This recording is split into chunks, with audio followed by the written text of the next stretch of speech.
Hey, what's up, everyone? Just getting set up here. I am really super excited to be sharing this with you guys. I haven't checked out the mod too much myself yet. I was just making sure that it worked before the stream, so it's definitely working. And this is absolutely crazy. The original plan for this stream today was to actually do episode 3 of the Thief playthrough. But yeah, there was no way. When I saw this drop last night, I was like, we have to cover this. What's up, everyone? I gotta get the Twitch started here so I don't forget. And I did change a little bit on the sound stuff, so I think my mic might sound a little bit better today.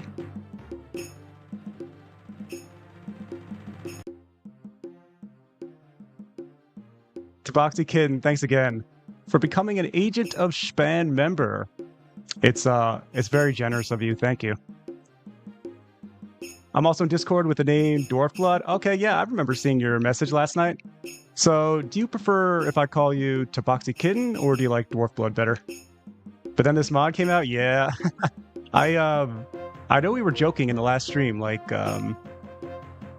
every single day there's another like huge mod release that I have to cover, you know?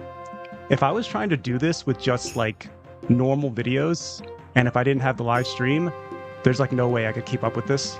It's been absolutely crazy. Yo, what's up, Prince? What's up, Eric? And Keg, how's it going, everyone? Yeah, we're gonna give it a few minutes for everyone else to join us. But yeah, thanks again, Tabaxi. What's up, Pumpy? I can't believe Tabby's fine. I saw a post that this mod can clash with the water mod. Yeah, that was a great call. Shout out to, who was it in Nexus Mod that said that? Yeah, Jake Bacon, I think, figured that out. This mod does have a weird conflict with animated water, with which is like a mod a lot of people have now. And I had the issue also. When I first installed the mod, I couldn't load a single one of my files. So I was like, okay, yeah, there's obviously something weird going on here. But yeah, someone figured out that it's specifically animated water. And when I deactivated that, it worked for me. What's up, Glenn? What's up, John? This is so exciting. I like, this is the exact type of mod we were all just talking about the other day. Yesterday, even. Just trying to make Daggerfall more live, you know? And there's been a couple other mods that have been making some progress on that front. But so excited to see this mod in action. Daggerfall Golden Age continues. It's absolutely insane, John. This is like the third time this week I've had to postpone another episode of the Let's Play because I have to cover the mod here. I can't not cover this. This is like one of the craziest projects. And I got something funny to show you guys later about this. But yeah, this is maybe the most ambitious mod for making Daggerfall feel alive in a while. Having all these independent actors in the world, filling random locations. We'll get into it, but buildings will now have, you know, a random number of NPCs in them. Oh, actually, let me post to the Discord that I went live here. Let's see if I can figure this out.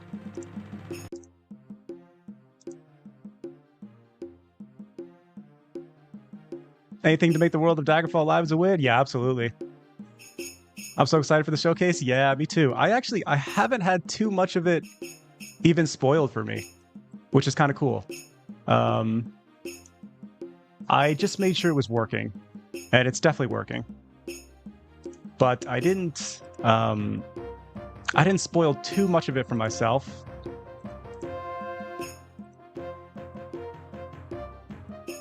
And we'll just wait a little bit longer for everyone to get in here. Is there a way I can get a live stream link without actually going into it? I guess it's fine. I could just go into it. All right, let me pull the link here and then put this in the Discord announcement page.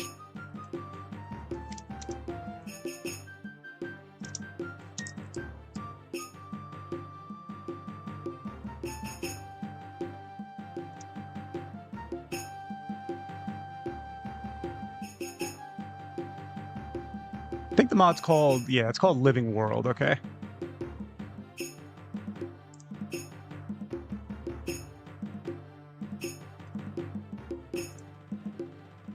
All right, that should be good. I don't know if any of you guys in the Discord could see, but when I type into the announcement pages, I don't want it to like ping you guys with a noise effect. I don't want to be too annoying with all the stuff like that, but I don't actually know how to set that up. I also swapped it so now that the general chat is where like the welcome page comes. I had it set to Daggerfall discussion, I guess, somehow, which is kind of funny. I'm gonna close out of my Discord though while I'm streaming. I just started this game and already have 50 mods installed. Never played Daggerfall when it came out, so your video on making a character came in handy. Oh, that's awesome. Yeah, I'm actually also kind of new to Daggerfall, funny enough. I didn't play it back in its early years either, Tabby. So I really just started with Unity, which a lot of other cool content creators got me into as well. So yeah, it feels good to be able to help inspire some people to check out the game. It's a big motivation for my channel, is to get some newer players into it, and that's also why I'm actually working on some more tutorial content this week that I want to get out. But I'm streaming so much that it's it's really delaying my videos, which is okay, but funny. They can turn it off as they please. Oh, gotcha. I have all notifications on at the moment. Oh, okay, I see. Oh, that's good. Yeah. What's up, Virus? I definitely have to check it out. Yeah, this is crazy. I'm excited to get into this. My first one was Morrowind. Nice. Yeah, I actually did try out Morrowind last year, and I played like 10 hours or so, maybe. I was really enjoying it, actually. And I really like how Morrowind is its own thing. I like how it's not, you know, a Daggerfall 2 or anything. It's got its own identity, its own characteristics, its own game design choices that people love about it. And I thought it was really good. I just kind of fell out of it because I was doing so much Daggerfall content at the time, and I felt like I couldn't devote like my free time to really sitting down with it. But this year, I've already decided I'm going back to Morrowind, and this time we're going to do it right. We're going to start with OpenMW. I probably won't do too much modding on my first playthrough, but yeah, we'll definitely be going back to Morrowind this year. I tried Daggerfall in DOSBox as a kid. Nice. I was probably 14. I don't think I got past the first imp even. Didn't even understand I could run away. Yeah, John. I was a little too young when Daggerfall came out to have been played it, you know, on DOSBox, but I did eventually go back and try it out for fun. I played like 5 hours or so, and yeah, it's a totally different game than Unity for sure. The adventuring party sounds cool, a bit like Stalker's A-Life. Yeah, Eric, that's what I've heard some people in the comments say. Yeah, I haven't played the Stalker games, but yeah, I've heard that. Shpan, respect for reading my nickname correctly. Even my Polish friends have trouble with it. Yeah, I'm usually pretty bad at that, actually. Glad I could finally get one right. That's funny, though. Yeah, I'm terrible at names. By the way, if I ever pronounce your names wrong, guys, feel free to correct me and let me know. Oh, I just said I had to start Twitch, and then I forgot to. Let me start Twitch here. Man, this mod might actually stop me playing Cyberpunk and go back to this game to check it out. Yeah. Yeah, Keg, I'm really curious. I didn't spoil too much of it for myself, so we'll kind of be discovering it together on stream today. Tamriel Rebuilt is a good mod if you ever start modding it. Yeah, I've heard that also. Someone else suggested that to me. I think I will probably get like a few mods. Maybe some Morrowind fans could help me out with that. Give me some ideas on like what like a short list that's kind of like vanilla plus that could maybe work for me. Or just some like really great mods that you feel, you know, like transforms the experience or makes it better. And Home of the Nords. Oh, interesting. I don't think I've heard of that. That's a Morrowind mod, right, Glenn? This mod looks awesome. What's up, Vox? Yeah, I'm excited to try this out, Vox. I don't know if you've played around with it yet. I did a little bit just to make sure it was actually working.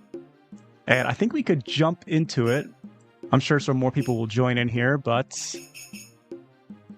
I got it pulled up here. And when more people come in, I want to show you guys something funny about this mod. But not yet. We'll wait a little bit till we get some more people. But the first thing you'll notice with this mod, first of all, it has in-game settings, but like you'll see things like this, you know, NPCs hanging out in town, and these characters are just like independent, you know. They'll come and go. There's travelers, there's all sorts of stuff. But the mod is actually broken up into kind of multi-part files here. And you can actually toggle off the ones you don't want. So you don't need to have everything. No more cliff racers? Is that another mod or something? I've heard cliff racers mentioned from someone else as well. But I don't know if that's like a Morrowind thing. Get weapon sheathing plus graphic herbalism. Those are the two you need. Gotcha. Okay. He gets to suffer like all of us. Looks alive. Yeah, Prince. Favorite pastime, hanging out with the boys around a puddle with two goats. Yeah, what's up, Connor? Welcome to the stream. Yeah, so it's actually broken up into multiple mods here, and they're all customizable, which is really cool. And we'll probably have to play around with the mod settings a little bit ourselves just to kind of force some interactions to happen, because we want to be testing everything. And there's so many settings here, I don't even know where to begin. This mod in general, I don't even know how to cover it. It's just such a crazy... You can see wayside professions, so this is going to change, like, probably guild members, people that run stores. Then there's wayside night crimes. So this is really cool. We're definitely going to look at this today as well. At nighttime, in cities, there's a chance for, like, thieves and bandits to start doing stuff. I hear they hang out on rooftops. And they might try to mug you or attack you. They might break into shops. It's awesome. Adventuring parties. So this is kind of similar to like a Warm Ashes or Wandering NPCs type of thing, where you can run into people in the actual wilderness. And I'm not sure if there's going to be like traveling merchants or mostly, you know, fighters, maybe pilgrims, maybe a knightly order is traveling somewhere. Could be all kinds of stuff, I'm sure. Denizens is really cool. This will add, and I bumped this up to 65% for us so we can see it more, but they'll start hanging out in random, you know, like buildings. So if I even enter this building here, I love mod with settings to tweak. Yeah, me too. It's something that's really appreciated. I know that's probably not the most fun thing for mod authors to make, but it really helps us build our ideal sandbox. But yeah, when you head into a building now here, you know, if this was vanilla, there might be just one person. And it would have been... Let's see. Wow, all these guys here are actually added from the mod. So you can talk to them and you'll get, you know, this type of custom dialogue that pops up. Hey, there's someone up in the attic too. Merchants follow treaties with one eye and toll schedules with the other. Half the town argues politics, the other half charges them for the ale. This will be a long stream? Yeah, I'm thinking it has to be. We got a lot of work to check out here. But yeah, this is the first thing you're going to notice. If you enter a residential building, there is just, you know, a ton of different variety that's possible. You could have NPCs like this. It's not always the same number or the same type or the same layout. But this will create some variety when you enter these residential buildings. And yeah, all of it has custom dialogue like this. I don't know if the actual NPC, this one was probably empty.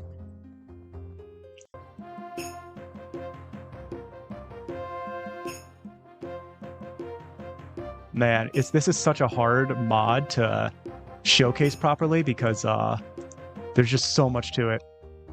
Yeah, so I think this NPC here... Oh no, it's not either. Okay, so she also wasn't vanilla. Nothing much happening around here, and I like it that way. I feel you. Imperial envoys can cross the bay without making it any less full of local rivalries. The watch hears more than it says, and tavern keepers hear more than the watch. Yeah, so this will add just a little bit of, you know, flavor to these residential buildings. some variety, so it's not always the same. They're placed in different areas. It's already starting to build on that feeling of independence in the world, where NPCs do their own thing. Let's actually go into fast flying for a little bit here, but let me slow it down, actually. And let's see what else we can see around town here. I think I might have to play around a little bit with, like, the spawn chances. If we're not seeing too much, I'll make sure to do that. And let me just real quick make sure that my Twitch stuff is okay here. I've also got the mod page up, so we can refer to that when we need to. What's up, Christian? The party continues. Never heard of this mod? Yeah, this just released yesterday, I think. I saw it last night. I was like, you know, I had the stream set to do the episode 3 of the Thief playthrough, and then this dropped, and I was like, we have to cover this. This is just too crazy.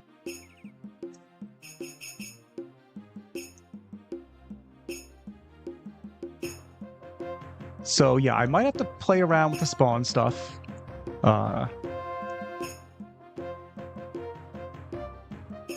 Oh, it just told me something there. Wait, can I actually check that out? It said a traveling party. Oh, let's check the notebook here. It said a traveling hymn. Oh, traveling hymn. Okay, carries from the east about 40 paces away. So I wonder if this mod's also adding some southwest now, it says. I wonder if these are flavor things or some kind of actual, like, encounter thing. Yeah, you can see here also, these two guards are hanging out. They have a little whatever that is in their hand. And yeah.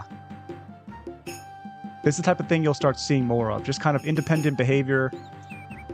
What are these chopped down trees? I feel like this is new also. I have not seen trees like this chopped down. But that's such a small thing. I could have missed that, maybe. Interesting.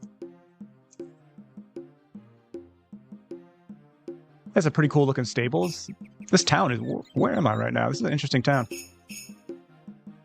I'm in Tulum. This might be the capital. That's why, I think. Yeah, I'm in the capital here. Okay. Capitals sometimes have some unique characteristics like that.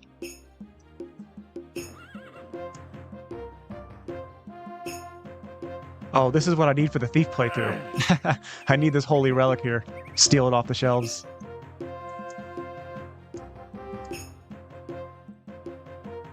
Alright, let's see what else we can find on default settings, and then we'll check out the settings and we'll try to bring up the encounter chances.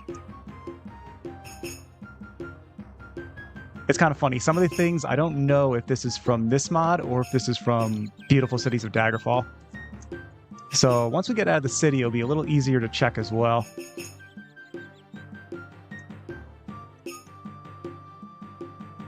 Alright, let's look at a few more buildings. Or actually, let's check out a shop, actually. Let's see how that's different. I've heard that shops might have... Yeah, so they have some shoppers in there now. This is funny. This is cool. There are actually people... When you go into shops now, there's a chance to see other people browsing the goods. Man, this is cool.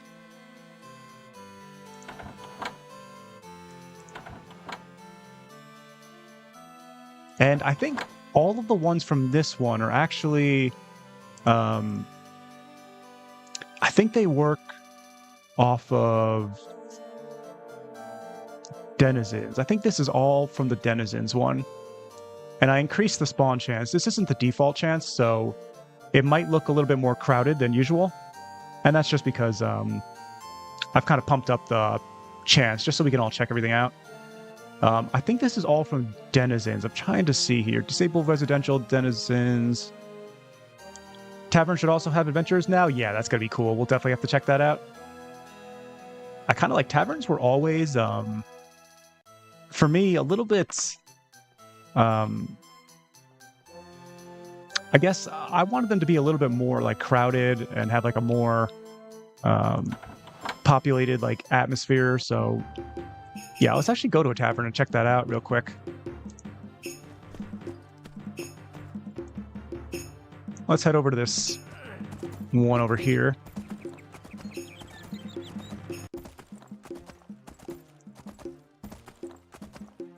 If any of you guys are trying this out, just make sure to disable animated water for yourselves. That's the only conflict, I think, right now that people have found.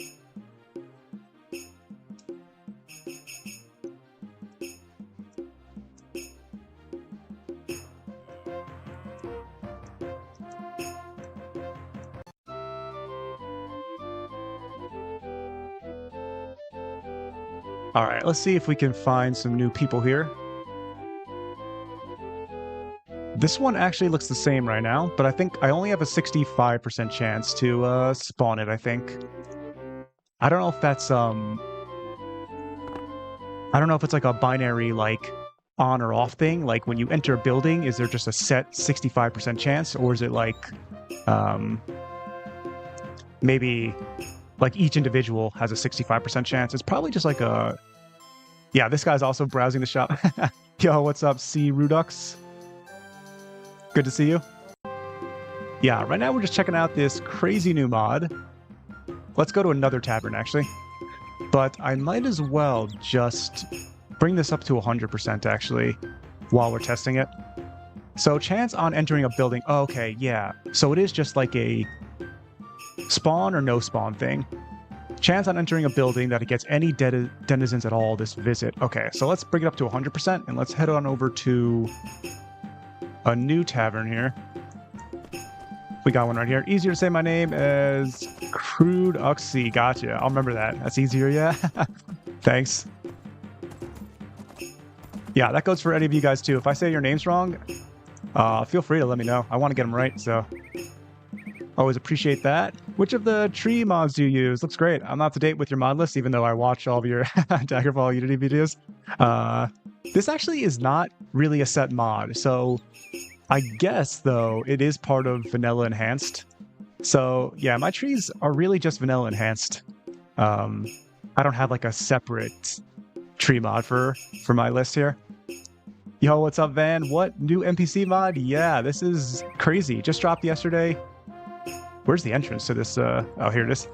Just dropped yesterday, and as you can see, now when you enter, like, buildings, it could be residential buildings, it could be stores, or taverns, as you see here. You'll have wandering adventures. Some NPCs might be shopping. And this mod is really trying to create, like, an independent world here, where the actors are behaving and doing stuff. And it actually has, like, multiple different, like, mod things here, as you can see. There's one for denizens, which you could completely toggle off. One for adventuring parties, and these are people out in the wilderness that are traveling around. One for night crimes, which we're going to check out in a second here. I'm really excited to see that. But yeah, we're just looking at the towns right now. Even outside the towns, just not even in buildings, you'll sometimes see some new NPCs just doing stuff. Like hanging out in a circle. But yeah, and they look... Yeah, this actually brings up the language skills overhaul template. So I also can't I can't pass through them, as you can see. So these are kind of using like the enemy models. This is not a pre-rendered NPC model, which is really cool. Which means when you walk into a tavern now, and this is really exciting, you could actually try to recruit someone to join you. Which is absolutely crazy. It's like actually finding a fellow adventurer and being like, let's share stories and join me on our adventures. And you could actually even ask them if they got stuff for sale, which is kind of funny. Can you form your own adventuring party? It kind of looks like it, yeah. It looks like you could... I mean, you kind of have to use the language skills overhaul mod, I guess, still, because they're acting as enemy NPCs, but they look pacified, if that makes sense. I don't really understand how the mod coded anything, of course. I'm not a modder myself. But yeah, it's very interesting. We could, though, be like, follow me, and then the bard joins your party. And I'm not sure if that was a skill check. It probably was for either streetwise or etiquette.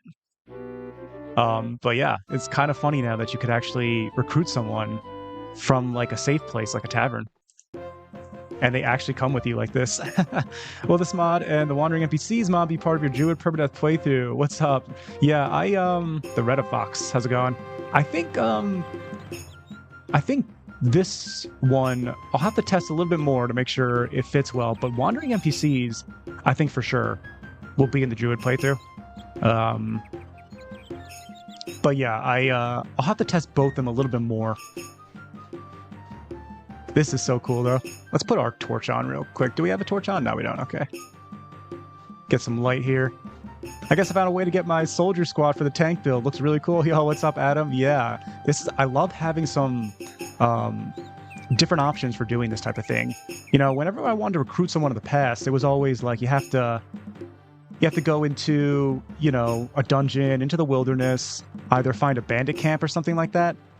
And now these guys are non-hostile NPCs that you don't have to check or pass a pacification check. And you could actually just recruit them straight up from a tavern. Like, that's so crazy. Let's check out some other residential buildings real quick. Yeah, as you can see, there'll just be some interesting NPCs spawned here that would not normally be there for vanilla. And they can be in different places.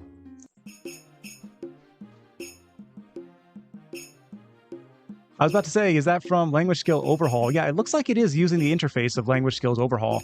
And I think that's just an interaction because I think the enemies are maybe programmed as pacified enemies. I could be wrong about that, but that's how it feels maybe. Yeah, actually it's kind of cool. Bards have an ability they can put on you. What does that give us? I don't even know. Awesome, looking forward to it. Yeah, it should be cool.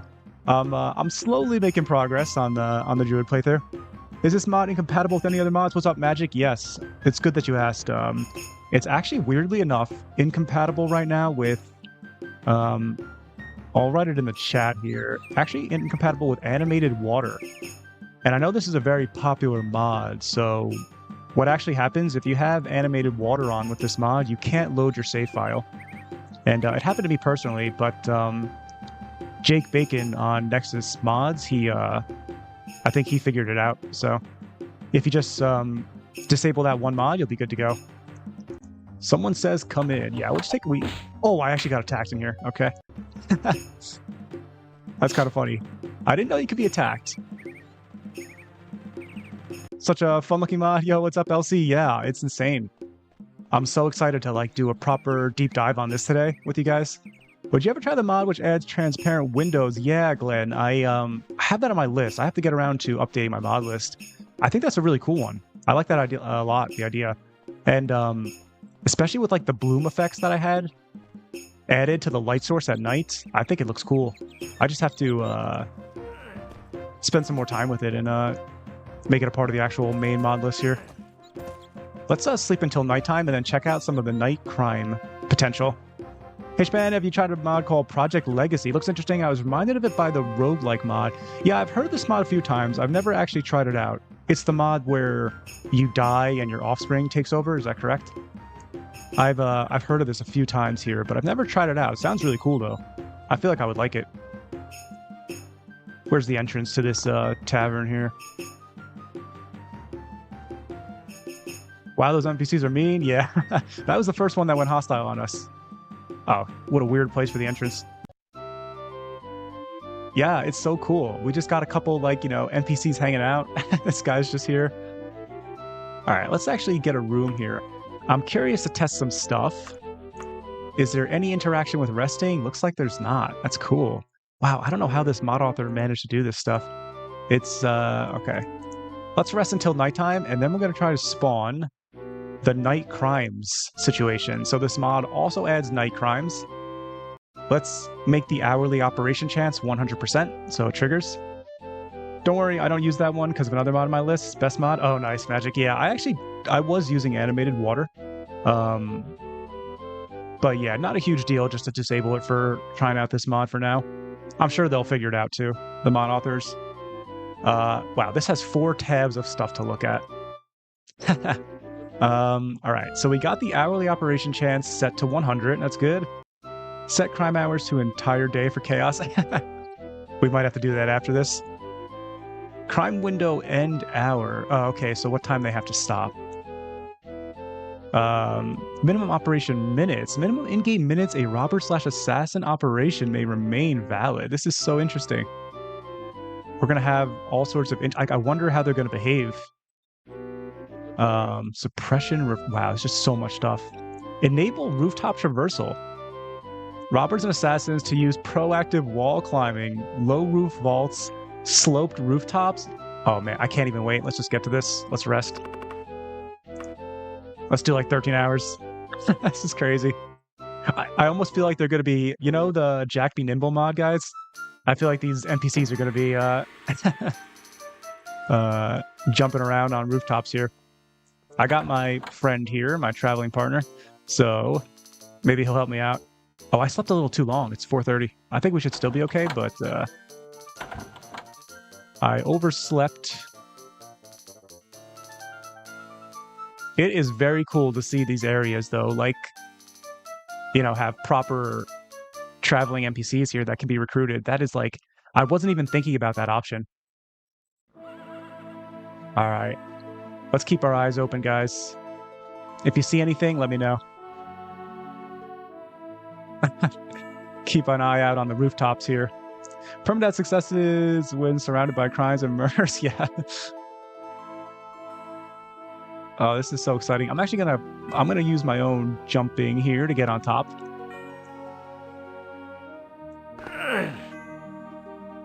I overslept a little bit. Oh, the hunt has changed. I changed with it. Keep pushing. I will solve the interruption first. We can hear them chatting. That one means trouble. I'm changing the route. You're very close to becoming the larger problem. Are they talking to me? This is so funny. I didn't see them, though. I gotta keep my eyes out here. Do I have my torch on? I do. It's still dark a little bit.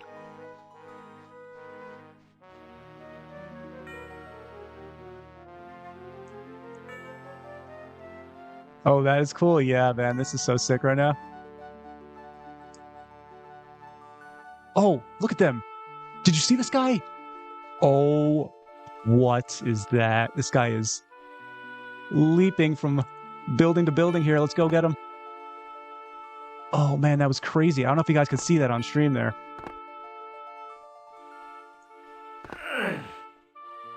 I got the Jack Be Nimble mod. I can leap from building to building, too. That guy was so fast, though. Oh, my God. This is so sick.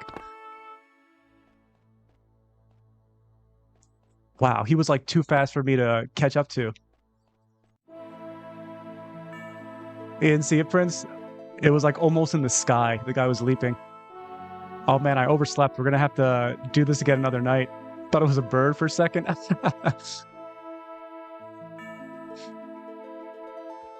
didn't see it. Saw him. Yeah, this is hilarious. It almost feels like they got the Jack Be Nimble mod. They got a jumping skill of 100 for sure.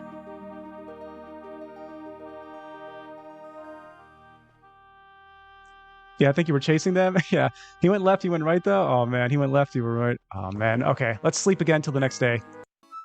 Did an arrow pass by you? Whoa, is this Belwyn? Oh, yeah, this is Belwyn. That's kind of funny. All right, wait. I messed this all up. Let's start over. I screwed this up. Let me check the time here. It's 5 a.m. The thieving operations are going to stop, so... Belwyn's going to trigger the can't sleep. Okay. Let's go until we got 6 a.m. So if we did like... Let's start with 16 hours. Let me catch up on the chat. Yeah, I missed it, guys. Yo, what's up, Comrade? All right, I wake up. I keep leveling up because I use the console command to give me free skills. This is just a test character, though. All right, so now it is... Let's just go to like 1 a.m.-ish. Sleep like another 3 hours.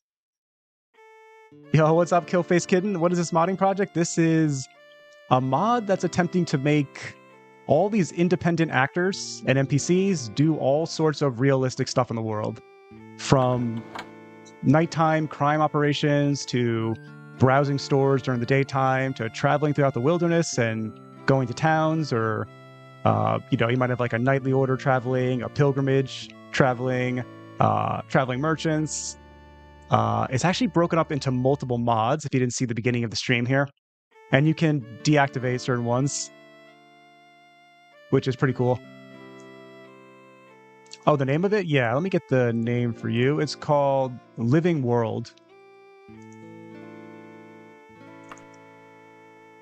All right, so now we have it nighttime again. Thank you. Yeah, no problem. Yeah, Living World is called. All right, I'm actually going to go into Fast Fly here. Now we can keep an eye out a little better. Oh man, it's so dark though. I should have increased the lighting before the stream. Guy was jumping like he was a ninja? Yeah, straight from Naruto. I bet if you were Thieves Guild, they would call you friend. That would be interesting. We should test that, actually. Think someone's trying to hunt you? Yeah, I think so, too. It's cool that we get their little chatter. A small band of armed travelers searches the country. Oh, I hear a spell going off. Cast floating candle. Oh, yeah, I could do that. I think, I already have a light source, but yeah, a floating candle could be useful. I don't think I have that spell right now, though. Like the bat sing Bella and her iconic wah sound? Yeah. Name a better duo. Jumping reminds me of Chinese wuxia movies. It does look like that. Yeah, it's so dark. Maybe I should do a floating candle. Let me do a show spell maker. Or I don't know if this will do anything. But let's just get like a short amount so I can test it. This might not have enough like distance to really matter, but maybe it will.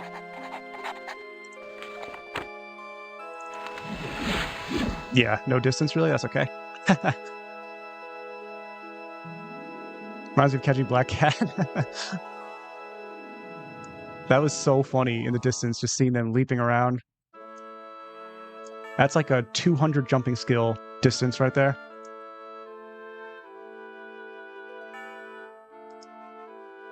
All right, if you guys see anything, feel free to call it out.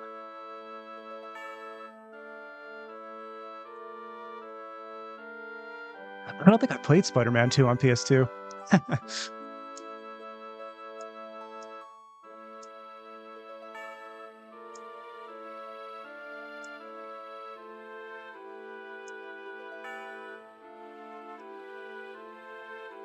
Let me get a little bit lower to the ground here in case that helps like spawn it maybe.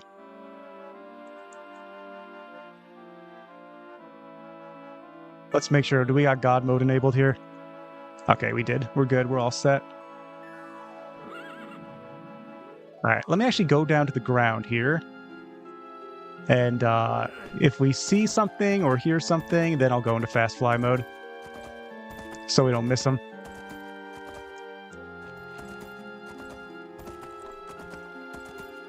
I think the game checks if you're on the ground or not. Yeah, I think that would make sense, man.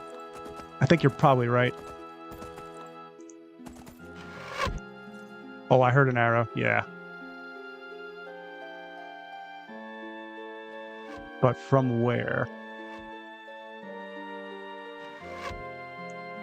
This is crazy right now. I think it's the best one. Maybe I'll break it out soon.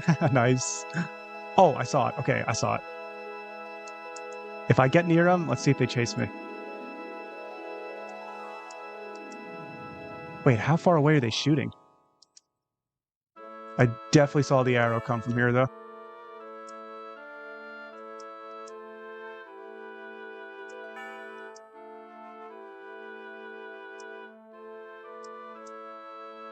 Oh, man, I don't know. Was there an option to enable them in the day as well? Oh, there might have been. I could try that as well. It was behind you, does not help. There actually might be, yeah. If we can't find anyone tonight, Or if I struggle to see him with my lighting on, then oh, there's someone, but they're on the ground. Oh, on the ground. Yeah, good call. Wow, I didn't even notice that at first. Okay.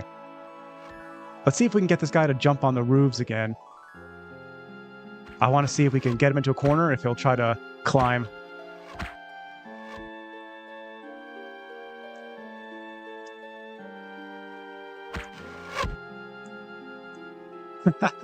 He doesn't want to climb, I don't think. He's got a really fast back pedal. Look how fast this guy moves.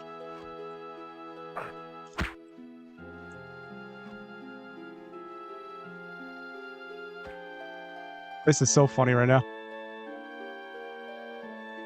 Oh, someone else is dead here. Did this guy drown? And no, I don't think he drowned. I think he just, You notice a watchful party to the north? Okay.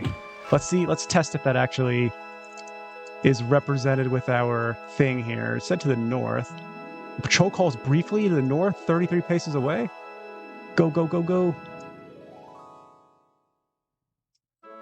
I don't know what 33 paces means, but we're going north.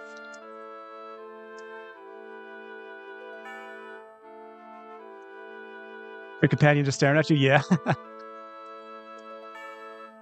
Yeah, I wonder if they're not going to attack actually like a normal pacified enemy would. To the west, it says now. Okay.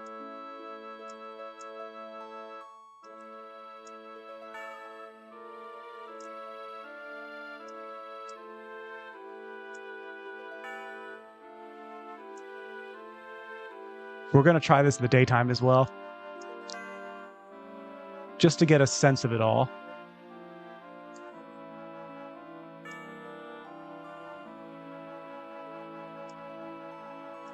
I can't believe they were jumping from roof to roof. That's just so funny.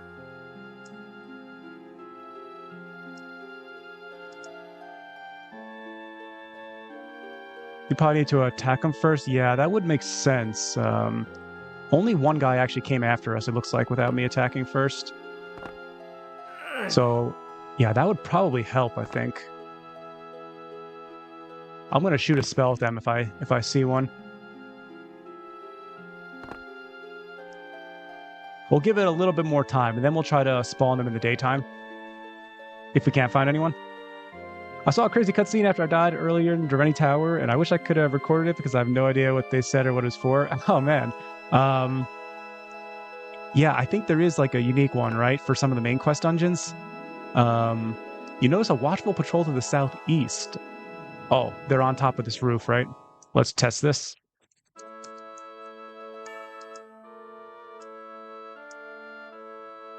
Now it says southeast. Okay, yeah, southeast.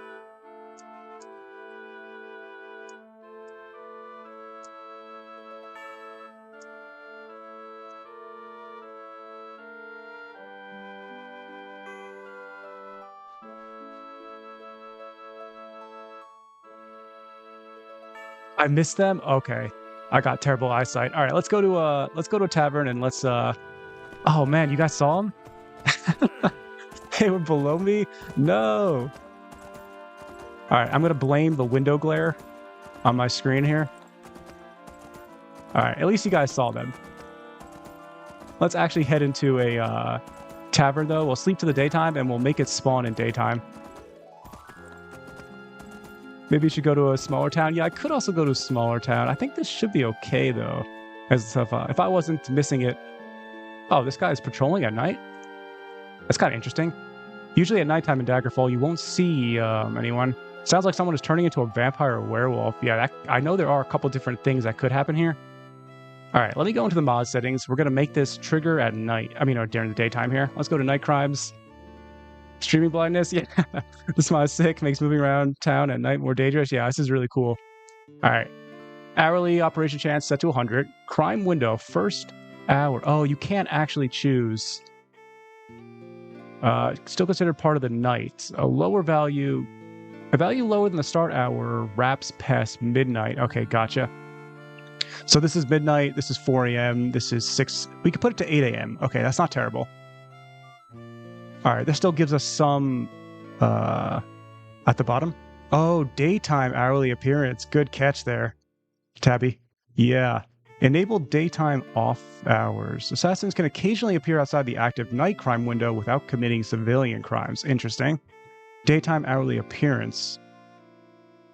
The thing gets cut off a little bit here. I know that War Matches try to do similar encounters. Yeah, it does. It has some that like pop up as actual like loaded in encounters. Yeah. Off-hours game hours to add 1 roaming criminal subject to the daytime cap. So do I have to turn this on then? Yeah, I guess I have to turn this on and then 100% for this. Okay, that's good. Maximum daytime criminals. Let's go all the way to 10. Off-hours engagement radius meters. If entering parties, guards are excluded from proactive targeting and are only fought in retaliation. Okay. Enable robber. Allows nighttime robbery burglaries targeting residences and wealthy districts. Okay. Oh man, this is crazy. Is that supposed to be a horse? Yeah, so actually if you go to the free reign mod here, you can actually change it to a camel. I was in the desert region, and then for each one of them, there's a couple different variants here. So now it'll look like a horse again.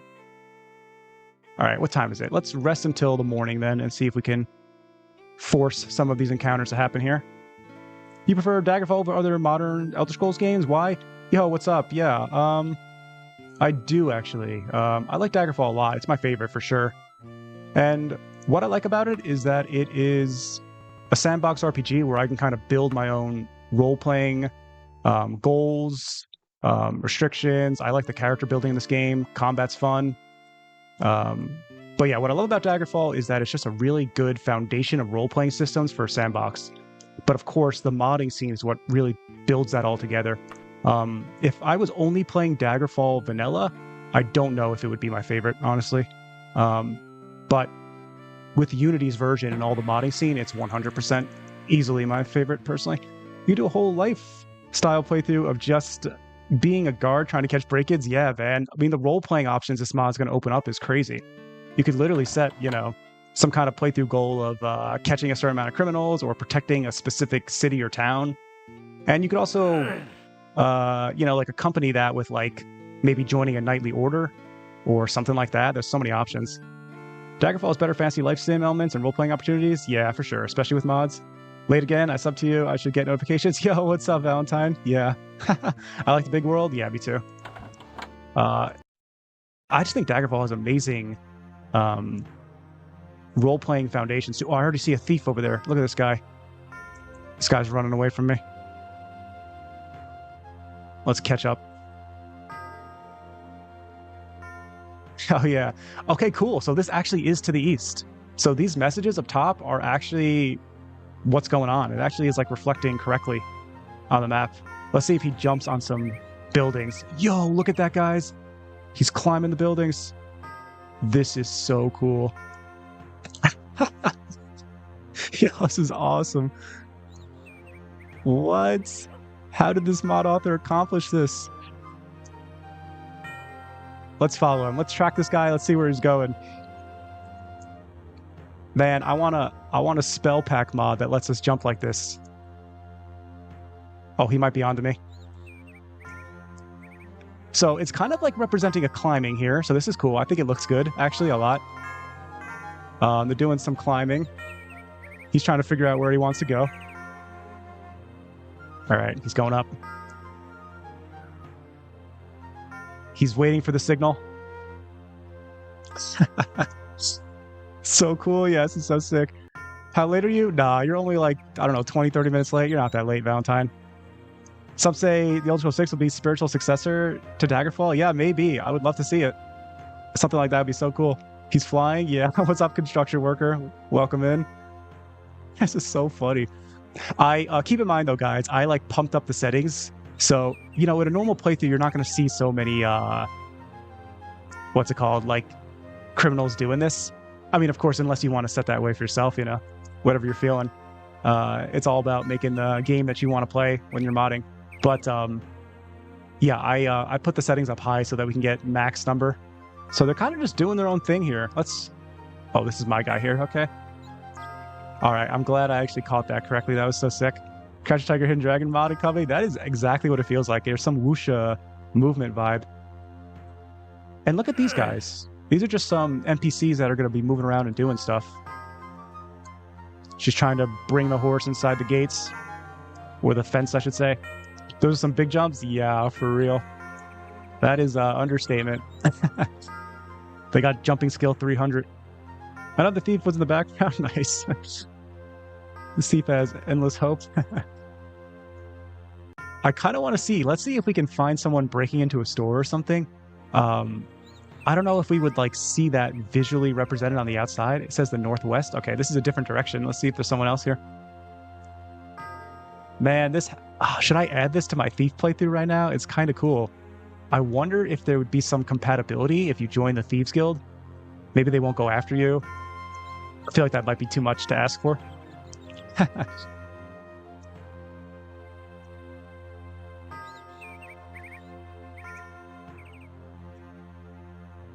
Man, this is just too funny. I was really, I was expecting today's stream just to be episode 3, and then last night I saw this mod. Actually, someone told me, I'm sorry, I forgot the name right now, but one of my viewers told me about it, and I was like, I don't think I even heard of that yet. But I really need, I have to check Nexus mod every single day now because of how much content's coming out. A word of warning, a thief is studying doors and windows before choosing one. The watch ought to know before someone is hurt. Oh, that's one of the guards talking. A quick step and muted scrape come from close by. Each sound comes from cover rather than the middle of the street. Whoever made it is close and trying hard not to be seen. Pretty cool little text stuff as well. It was Dwarf Blood? Oh, was it? I think it said that in the day they don't do crimes. Yeah, Dwarf Blood, yeah, I might have said it also, but someone else on my comments just last night. Oh, they mentioned it on Discord though? Gotcha, yeah. It was like holy something. I can't think of the name right now.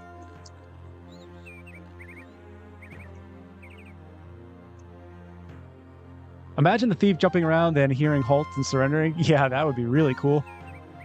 Man, could you imagine that? There's so much like potential. I hate saying that when a mod comes out like this because I'm not trying to be too greedy or anything. This mod's already absolutely incredible. And a 100% a finished product for anyone that wants it. But of course, it's always fun to brainstorm about the potential of any of these type of mods. Let's go into a store and just see if it's possible for them to try and, like, steal. I wonder how these break-ins work. Let me catch up on chat real quick, though. Burglar died of exhaustion. All that jumping comes with a cost. Yeah. I think the other one also died. We saw that guy. You know, it's funny, Keg. I wonder if some of them died from fall damage, if they missed their jump or something. It could be possible. I don't know. For playing Daggerfall with mods, you need a gaming PC or not that demanding? Yeah, AR, it's not that demanding, honestly. I do not have a powerful PC right now. I'm still waiting to get an upgrade. And I have a lot of mods. All right, this looks like a shopper here, not a thief. Yeah, we got shoppers in the merchant areas here and all the shops. I watched some mod author's vids on YouTube. He used AI to help create it. Oh, gotcha, Glenn. Yeah, I've been seeing that a little bit more lately.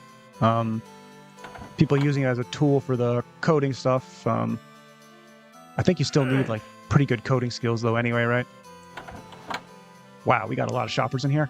I also pumped that up to like 100%. So this is all just for testing. You can always keep in mind that you can control these settings, which is awesome. If you don't want it to be as populated by this stuff, you can control it. How about we go out into the wilderness real quick and see if we can't find some traveling parties and see what those look like with this mod? I'm curious because it would be cool if there was some traveling parties that were like, you know, traveling pilgrims that might heal you, or people that are part of a faction that might train you. I always get excited about that kind of stuff with traveling parties. Yo, what's up, Federico? Good to see you. Federico, you just missed some of the cool night crime stuff. We got some jumping thieves and city stuff. All right, let's see if we can find some of the traveling people, though. But yeah, it's not too demanding to play modded Daggerfall Unity. It's really nice. Yo, what's up, Dubious? Yeah, this is absolutely crazy. This is one of the coolest mods I've seen in a while. And I feel like I'm saying that every day. But it's because some banger mod's always coming out every day. Oh, I see my dragon in the distance. Let me speed up my fast flying a little bit here. Let's go to like 50. Apparently, prices on PC parts might go up even more. At least some manufacturers are saying this. Maybe to move more product. I was going to wait on an old... Did I just see someone? Oh, yeah. What is this? Oh, no, it's a skeleton. Okay. All right. I think this is part of the mod. A necromancer was just traveling, and now they're interacting with the world of Daggerfall Project Bandit Camp. Oh, this is crazy. Look at this. A necromancer and her skeletal warrior. Okay, cool. So maybe they do follow roads. I'm not sure. The roads is the coolest mod. Yeah, basic roads is a classic. She's running away. Oh, the skeleton warrior doesn't like me either. I think you broke your record. 57. Is that how much? Do we got 57 in the chat right now? Let me check this. Man, this is absolutely crazy, guys. Man, I really appreciate all the support. The streams have been so active these days. It's been really humbling, and yeah, I very much appreciate it. Thank you, guys. That's crazy. I wonder how well Daggerfall on Android runs.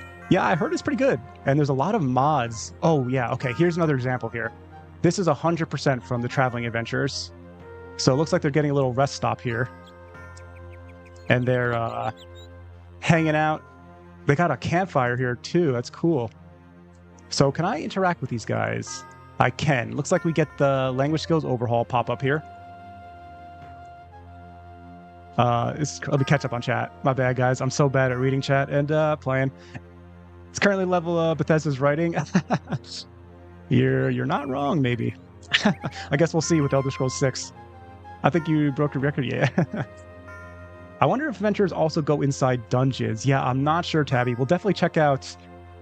Oh, are you kidding me?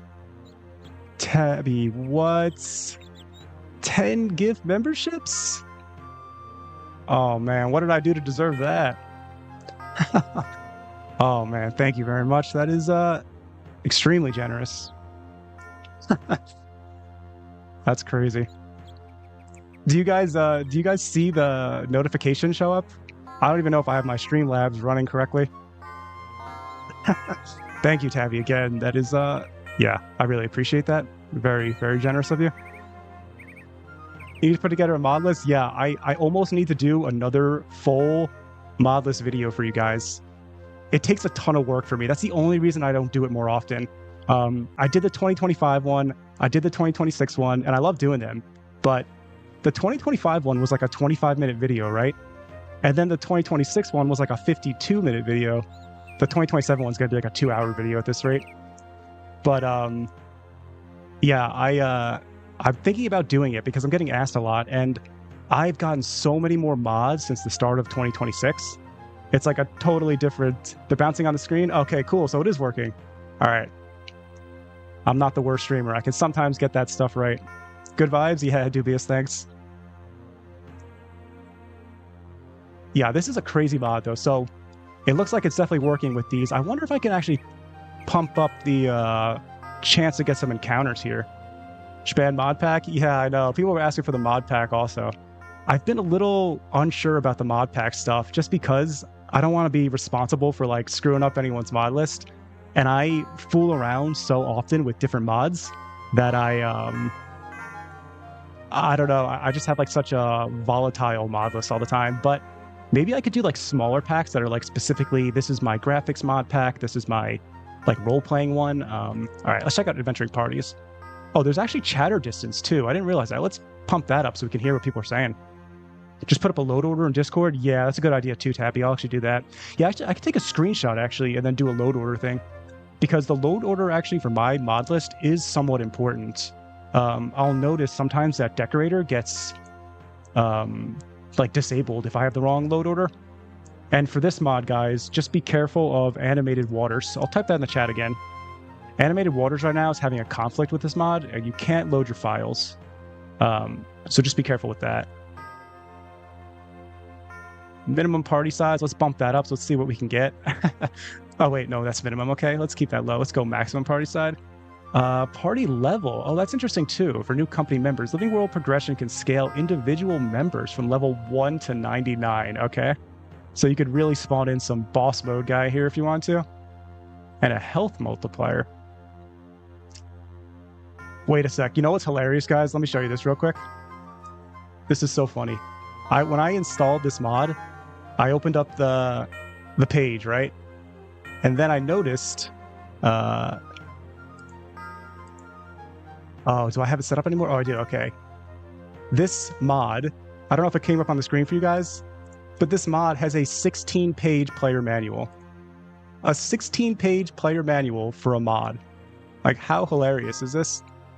And it's really cool. Like, first of all, great formatting and stuff like that. It looks really nice. And it's like a great write-up. All the details you can need. Manual works on the screen. Nice. Okay, cool. It's working.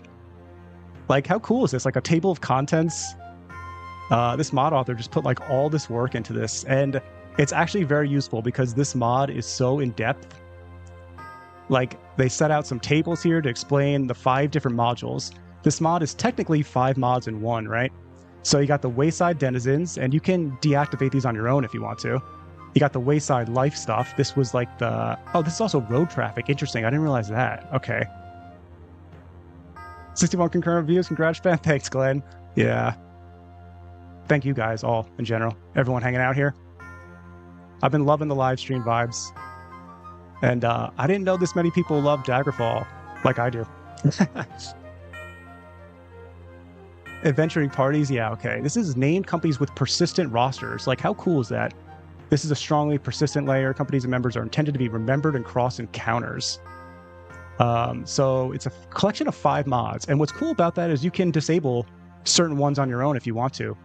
Nighttime intrusions. Homes can still have occupants after public business hours have closed. If the player enters a residence at a suspicious hour, household dialogue can shift away from friendly daytime chatter toward the reaction of people whose home had just been entered.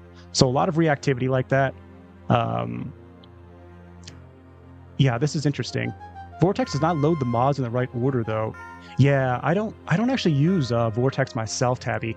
I've been doing it manually. I know some people like Vortex. It's pretty convenient. I just haven't tried it personally before. But yeah, I'm going to do a full mod list screenshot, and then I'll also show you guys my load order, just in case you guys have any issues.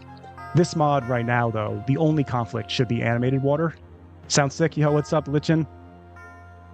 Welcome to the stream. Yeah, this is crazy. Wayside professions, work services, and interior events. So there's actually events that can happen in interiors. I think this is mostly... a tavern could host a contract courier. That's cool. Other verified event families include a robbed civilian scene, an assassin watcher tied to the Dark Brotherhood. I can't even fully showcase this mod because of just how much craziness. So I definitely recommend everyone, give it a try on your own as well. There's just so much to it. But for now, let's try to get this. There's 6 pages on just the adventuring party. Okay. This is so crazy. Yo, what's up, Hi, Shpan. Hi, all. I'm late again. Can you please give general info about the mod? Yeah, This is basically a inject life into every single aspect of Daggerfall mod. It's all about creating independent parties that basically act and persist, and there'll be some that are like shoppers in the town. We just came across these guys, which are like a traveling night party, and they're hanging out with their campfire and their horses are resting. And yeah, it's basically all about injecting life into Daggerfall in all the ways that we all had hoped for a very long time. And right now, we already checked out the nighttime crimes. Yo, what's up, Sunsick? Welcome. I'm late too. All good. Yeah, I'm going to go over everything again because I know a lot of you guys are still coming in here. The mod, as I mentioned earlier, has a 16-page player manual. That's very well written and very well done. But it's just so funny to see. Let me catch up on chat real quick, though. My bad, guys. I'm so slow to read everything. What a time for Daggerfall? Absolutely. It's been crazy. I'm new to Daggerfall, but there's been a lot of newer developing indie games with similar styles, so I thought I'd check out the source material. The lo-fi aesthetic really scratches an itch. Yeah, absolutely. Shizaru, what's up? Shizaru Blood Rain. Nice. You like Blood Rain? I played that for the first time like 2 years ago. I enjoyed it. Yeah, it's been crazy. There's a couple cool inspiration games coming out, like indie games. We got Wayward Realms, we got Broken Dagger, we got the Indie Scrolls. Laughless Lantern game is kind of similar. I just saw this mods this morning, but I didn't fully understand. Yeah, it's crazy, Gatter. I didn't fully understand it either. It's actually a lot to read through. And I'm kind of checking it out for the first time with all you guys. I didn't really spoil too much of it for myself because I wanted to keep it interesting. And we're going to spend a lot of time today just checking out everything. This is like the first, I don't know, there's been no mod before that has this scope, this level of ambition, maybe? I don't know how to put it. What are the preset settings like? The preset settings, I think for the encounters, it was like 30% for night crimes. There's so much different settings options here, though. For the wandering travelers here, I don't know if I can actually increase the chance of it, because they're kind of like independent actors, but maybe I can increase how they spawn. There's 6 pages of this, though. Wow, okay. Let's see if we can find, like, oh. Companies appear often in all contexts. Non-standard presets override the chance and respawn sliders. Interesting. Swimming skill. Controls outdoor swimming skill and water avoidance %. Oh, that means they won't spawn by water, maybe? Okay. If you guys find a setting that you think increases the encounter chance, definitely let me know. I think they're poop pots. Oh, yeah, maybe, actually. Good call. The game called Wizardom is really sick, but it's more of a roguelike and less open world than that. Interesting. I don't think I've heard of Wizardom, actually. There's been a lot of projects, though, that have been trying to capture some Daggerfall stuff. I feel like this is the age of Daggerfall. It's having a renaissance. And a lot of indie developers kind of want to capture that sandbox RPG that Daggerfall created. Project Glass looks dope. I haven't heard of that one either. It's like the World of Daggerfall project, but only for parties? Yeah, kind of get her. Yeah, rather than points of interest, it's like independent parties actually traveling. And that's just one part of this mod. There's also a game coming out from the dev of Might and Magic Maw mod, similar to that game. I think it's called King's Courier. That sounds cool, too. I liked Might and Magic a lot, especially 8. It means huge contribution to Daggerfall? Yeah, absolutely, you know. I don't see like a specific encounter thing here, though, so I think we're going to have to just... Let's go a little bit faster here. Let's go to, like, Fast Flying 100 and see what we can find. If you guys see anything in the distance, feel free to call it out for me. I might miss it. Reminds me of immersive encounter Skyrim mods. Oh, cool. Yeah, I'm not too familiar with Skyrim mods, actually. When we're going at this fly speed with the console command, it might be a little bit laggy sometimes, guys, as the distant terrain loads in for me. But it should clear up. I'm not sure what's modded and what's not, besides what you pointed out so far, but I assume there's a lot to fix a flawed meta that I keep hearing about this game. Yeah, I mean, it's a lot of... It's kind of been hard to populate the open wilderness with actual, like, moving actors. That's what's been kind of hard for Daggerfall in the past. There's a lot of mods that create a lot of good points of interest, and those are awesome as well. They're very important to the adventuring and the discovery and the traveling. But having independent actors is something that's been kind of difficult to capture well in the past for some modding. I don't know if these guys also like to follow roads. Oh, armed pursuers are closing. Oh, I see some people. Let's go. Oh man, they're just fighting out in the wilderness like this. It's sick. Just being able to run into this stuff organically now, like in your permadeath playthroughs at nighttime, this is going to be so nice and immersive. These 2 groups, I guess? Oh, it's just one. All right, I come in peace, guys. And I actually can recruit them. I failed my etiquette check, but if we pass our language skill check, we can actually recruit some of these guys. We got one over here, too. It's interesting that they're not immediately hostile to me, too, which is very cool. Hey, we got the ranger on our side here. Now we got a traveling party of 2. But let's actually go back into the towns now and check out some of the crime stuff for some of the new people that joined. Because I actually think this is the coolest part of the mod right now, is these night crime inclusions. But yeah, Shizaru, there's been a lot of effort recently to try and make Daggerfall just feel more alive.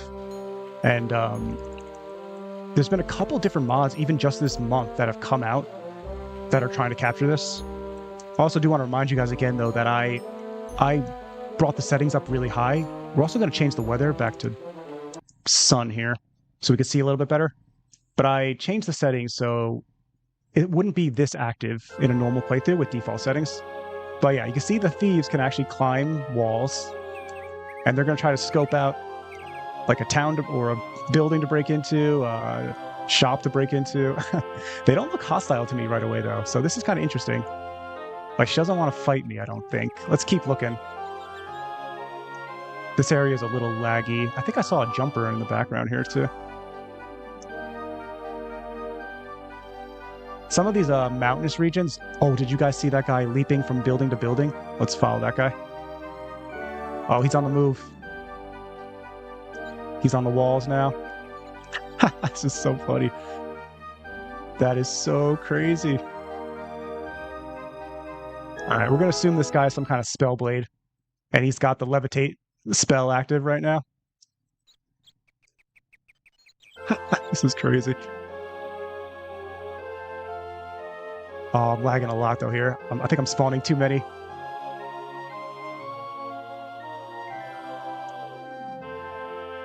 Yeah, so at nighttime, this is supposed to spawn at nighttime, but there's a setting. And you can see there's a lot of text popping up because I maxed it out.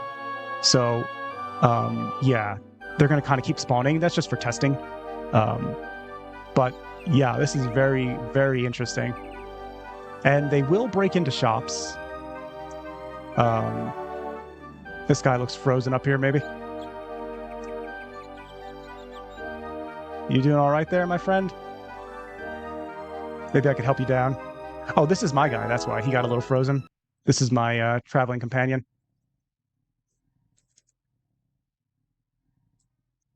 Yo, what is up, Cold Zero? We are having a blast with this mod right now. You guys definitely got to check out the early VOD section of this this stream if you are just joining now. What's up, Sandstorm, as well? The Adventuring Company system is crazy, this mod. Yeah, I haven't even really touched it yet. Not suspicious at all. Yeah. We got some leaping guys on the walls here. If only the render distance could be lowered. Yeah, Pumpy, I could also try to just reduce the max terrain distance. I can't do it while the game's up, though. I could do it from like the startup setting. But let's try to go in some shops and see if we see any robbers. And maybe we'll try to do this again at night real quick to see if we can, what's it called? See them working at night. But yeah, this mod is like injecting all sorts of life into Daggerfall. We got nighttime crimes that take place in cities. We got adventuring parties. Do you know a little bit about the adventuring parties, Sandstorm? Because I don't know if you played around with it. I would love to hear some information if you know anything about it. And it's just crazy that a named bandit company might try to rob a shop, that an adventuring company is buying supplies and a big fight breaks out. It's absolutely crazy. I don't even know, Sandstorm, I don't even know how to like properly showcase this mod because there's just so much going on. And I'm hyped for it. There's only so much I can attempt. Oh, we got an archer on us. But yeah, let's go to a different town. This is a little bit too... Look at them climb walls here, jump over buildings. This is just so crazy. I want to follow her. Yeah, you see her going? This is a robber right here. Sorry about all the lag. We're going to choose a better town here, but yeah. So they scope out residential buildings. They're on the wall here. They scope out shops and stuff. Hello there, what's up, Valentine? Oh, it's been a while since I've seen you. Hope you've been well.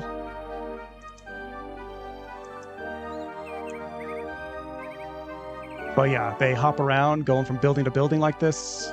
And I have it, I have the settings up to like max, but the default is for them to only operate at nighttime.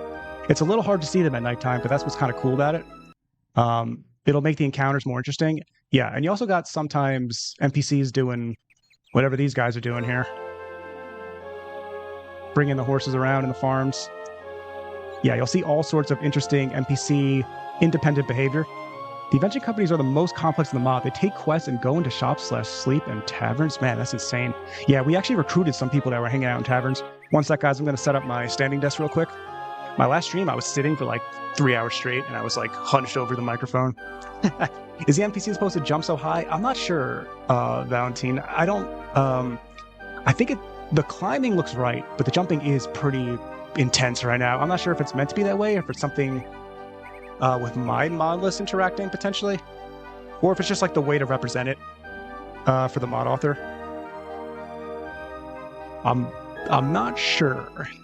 The pursuer has my attention now. They're very close to becoming the larger problem. Yeah, you'll get seeing these like dialogue messages too, which is cool.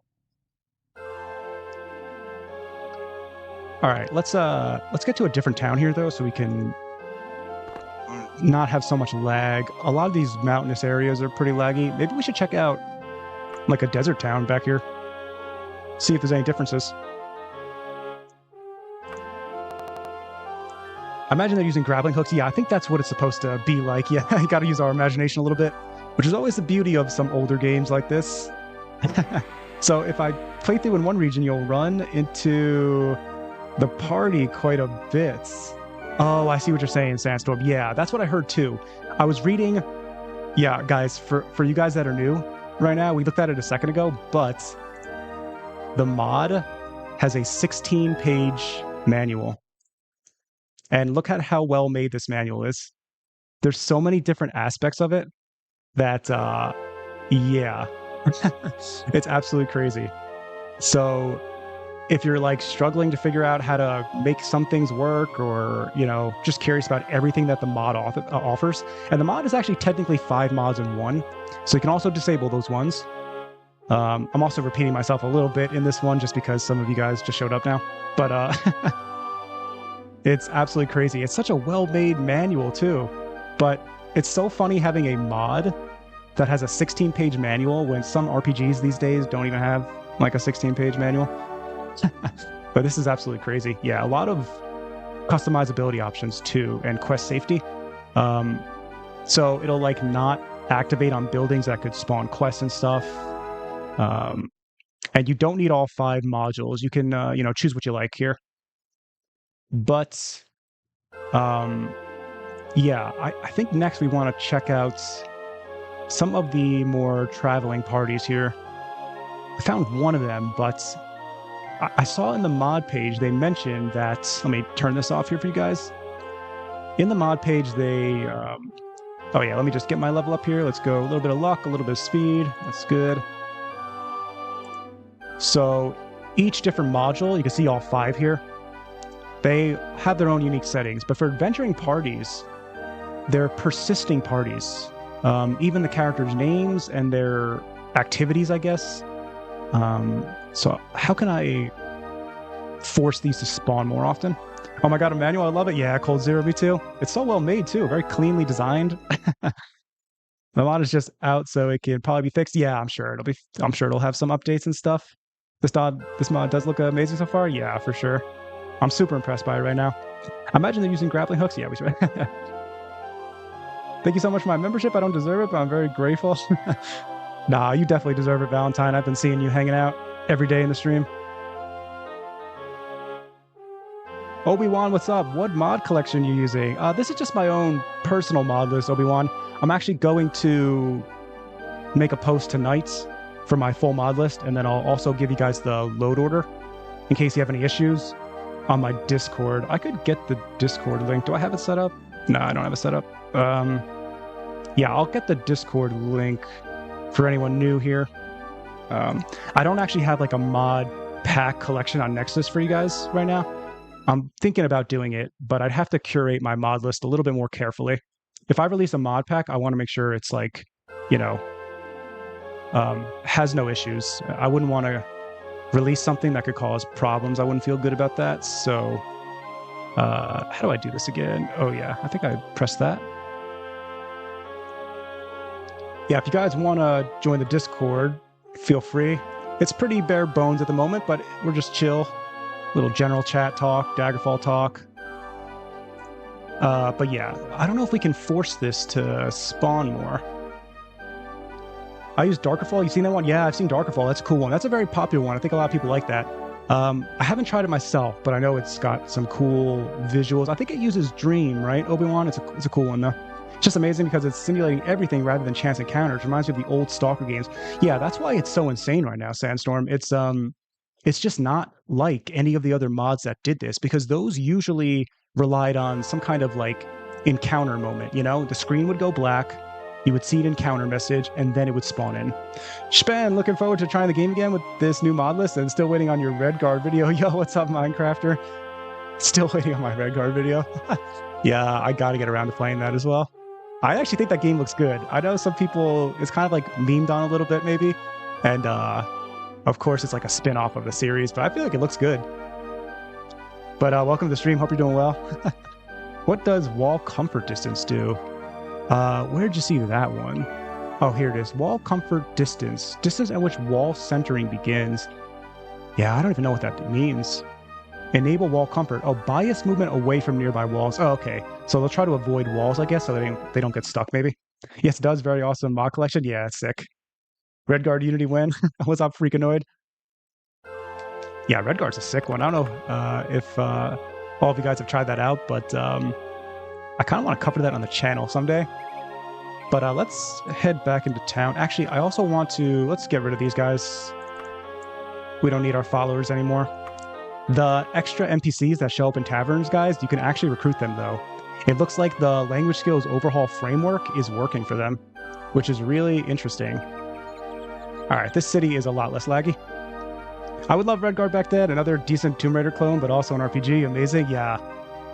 Yeah, I kind of want to cover it on the channel. And I have the daytime crime on right now, but you guys could also just set it to just be nighttime only. I'm interested in starting a role-playing story soon with Daggerfall, kind of like Rycon Roleplay does. That's sick, Obi-Wan, yeah. Yeah, that's awesome. I kind of love the Let's Play role-playing video stuff. It's also what I prefer to make the most on the channel, actually, personally. Though I also love mod showcases, of course. I read the author was inspired by Stalker, which is hype for me. I always thought Stalker's background AI simulation system would fit perfectly in Daggerfall. What's up, Jack? Yeah, that's a good call. I've never actually played the Stalker games, but I did see that in the comments on the Nexus mod page. That was one of the inspirations for it, which is really cool. I couldn't bloody run it on my machine back then. Yeah, yeah, that's crazy. I was also probably too... Oh, we can see this guy jumping back there. I was also probably too young for that release, I bet. I don't know when it released, but I was probably too young. I started one with Oblivion and Shadow of Mordor. Nice. I haven't played too much Oblivion myself. That's another game I want to go back to. That looked like they were attacking each other. I saw like an animation there. Or they handed something off to each other. This is so funny. Wait, I can jump with them with my Jack Be Nimble mod. All right, now we're all jumping together. I missed though. Actually, I also want to test. Maybe I want to see what happens if I kill them. What kind of loot they might have.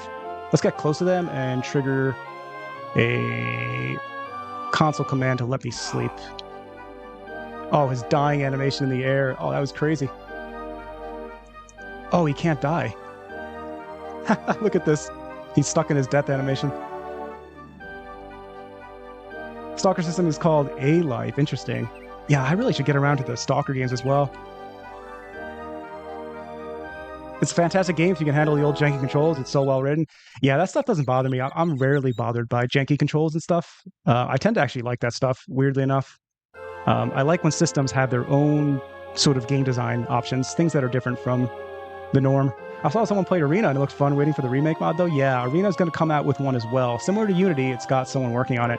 And they do updates on their YouTube channel. I can't think of the name now. Yo, what's up, Blooming Roses? Hey, just came in. What's the gist of this mod? I don't think I fully grasped it from the Nexus page. It's basically a massive injection of life into every aspect of Daggerfall. There's shoppers in merchants, in stores. You got nighttime crimes taking place. You got wandering adventurer parties that are actually persistent. All these independent actors, new residential people in residential buildings. It's just absolutely amazing. And I can't even cover all of it. There's just so much content in this. I don't even fully understand the adventuring party. That's why I kind of wanted to read it together a little bit more, but even the manual is a little bit intimidating. But as you can see, I showed earlier, but yeah, this mod has a 16-page player manual. But the adventuring parties is what I'm most interested in, so let's just go to that real quick. I think it's scrolling down for you guys as well. Yeah, it looks like it's working on OBS. Adventuring parties, persistent companies, actually persistent companies. That means they're not spawning in, they're not spawning out. It's gonna exist throughout your entire playthrough. But let me catch up on chat again. Oh my goodness, guys, I'm sorry. I'm so slow to read everything. It would be cool if this mod had dynamic thieves at night that would try to break into shops depending on the town's region or something. Yeah, Jack, you can set it to only happen at night, and that's actually the default setting. I was having a little trouble seeing them. Like, we would hear them, we would see a little bit of it. Because of the darkness of my lighting, I guess, it was a little hard for me to see them. So we just turned them on for daytime. I played Stalker a long time ago, but it was very buggy. Oh, yeah. Yeah, I wonder if there's probably some, like, modded community patches at this point. Can you get hunted by groups if you're wanted, vampire or werewolf? Yeah, I have no idea. That would be sick, though. Oblivion factions are a lot of fun. I don't really get the generic complaints like how many classic high fantasy AAA RPGs out there. It's mostly edgier Dragon Age takes. Yeah, I didn't play too much Oblivion. The timing was just wrong for me. I was getting into other games, so I kind of dropped it, but I will definitely revisit Oblivion. I have the original one, though, the Game of the Year edition. I don't have the remaster, which I don't think I'll get the remaster, because I already got the Game of the Year edition, which is kind of the original experience that I want to try out. You can check out Stalker Anomaly. It's a free combination of the original 3 games maps. Oh, that's cool. Fun sandbox. Elder Scrolls on Xbox is the best Elder Scrolls games. Yo, what's up? Yeah, I want to try that as well, but just to check out some of the world stuff. I'd recommend the original Stalker trilogy. That's cool. We're here so you don't have to read. This is exactly what I wanted. Yeah, it's really cool. They create their own 90s CRPG manual. Yeah, man, that's how it feels. It does spawn vampire or werewolf. That's cool. Yo, Holy Mega Dave, what's up? Yeah, Holy Mega Dave, you're the one that mentioned it to me in the comment section. I was just saying early in the stream, I couldn't remember who it was. It was you. Yeah, Holy Mega Dave left a comment for me last night, and then I decided to check this out. And then I had to drop episode 3 and just go right to this. And this manual is crazy to read through. So Adventuring Parties is the collection's memory layer. Other adventurers can become recurring inhabitants of the Iliac Bay rather than one-off encounter fodder. So they're not just going to despawn. A company has a name and a persistent roster. Members have identities, levels, and classes, and the companies can carry a broader personality or fellowship trait. The goal is that meeting a group in a tavern can eventually feel different from meeting anonymous allies generated for a single room. So crazy. We've never seen anything like this in Daggerfall. Persistent companies and rosters contain several persistent members, even when a particular interior or situation can only materialize part of the roster at once. Oh, okay.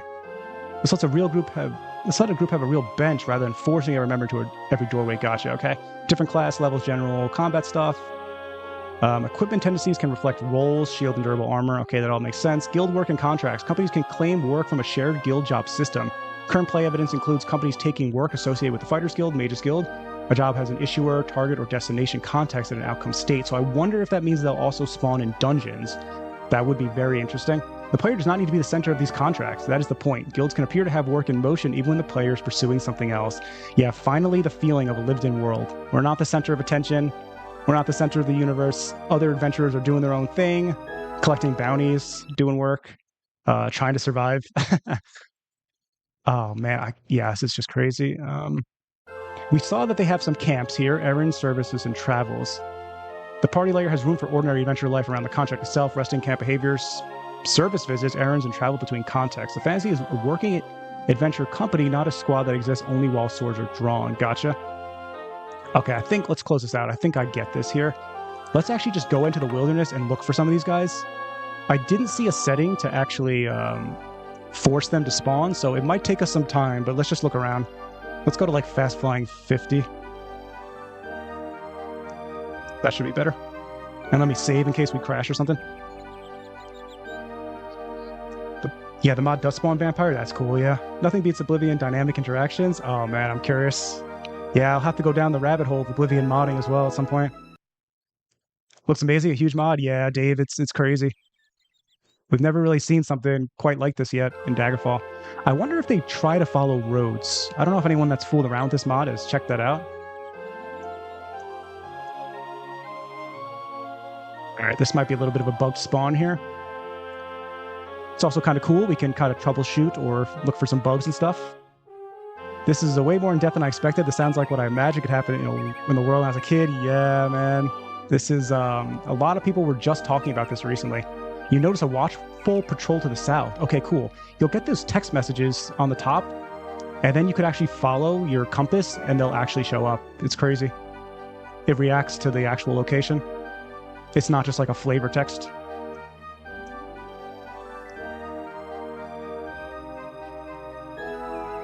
All right, but I do want to... Let's actually take off some of these night crimes, just so they're not following us too far out of the city here. Let's go down to like 30%.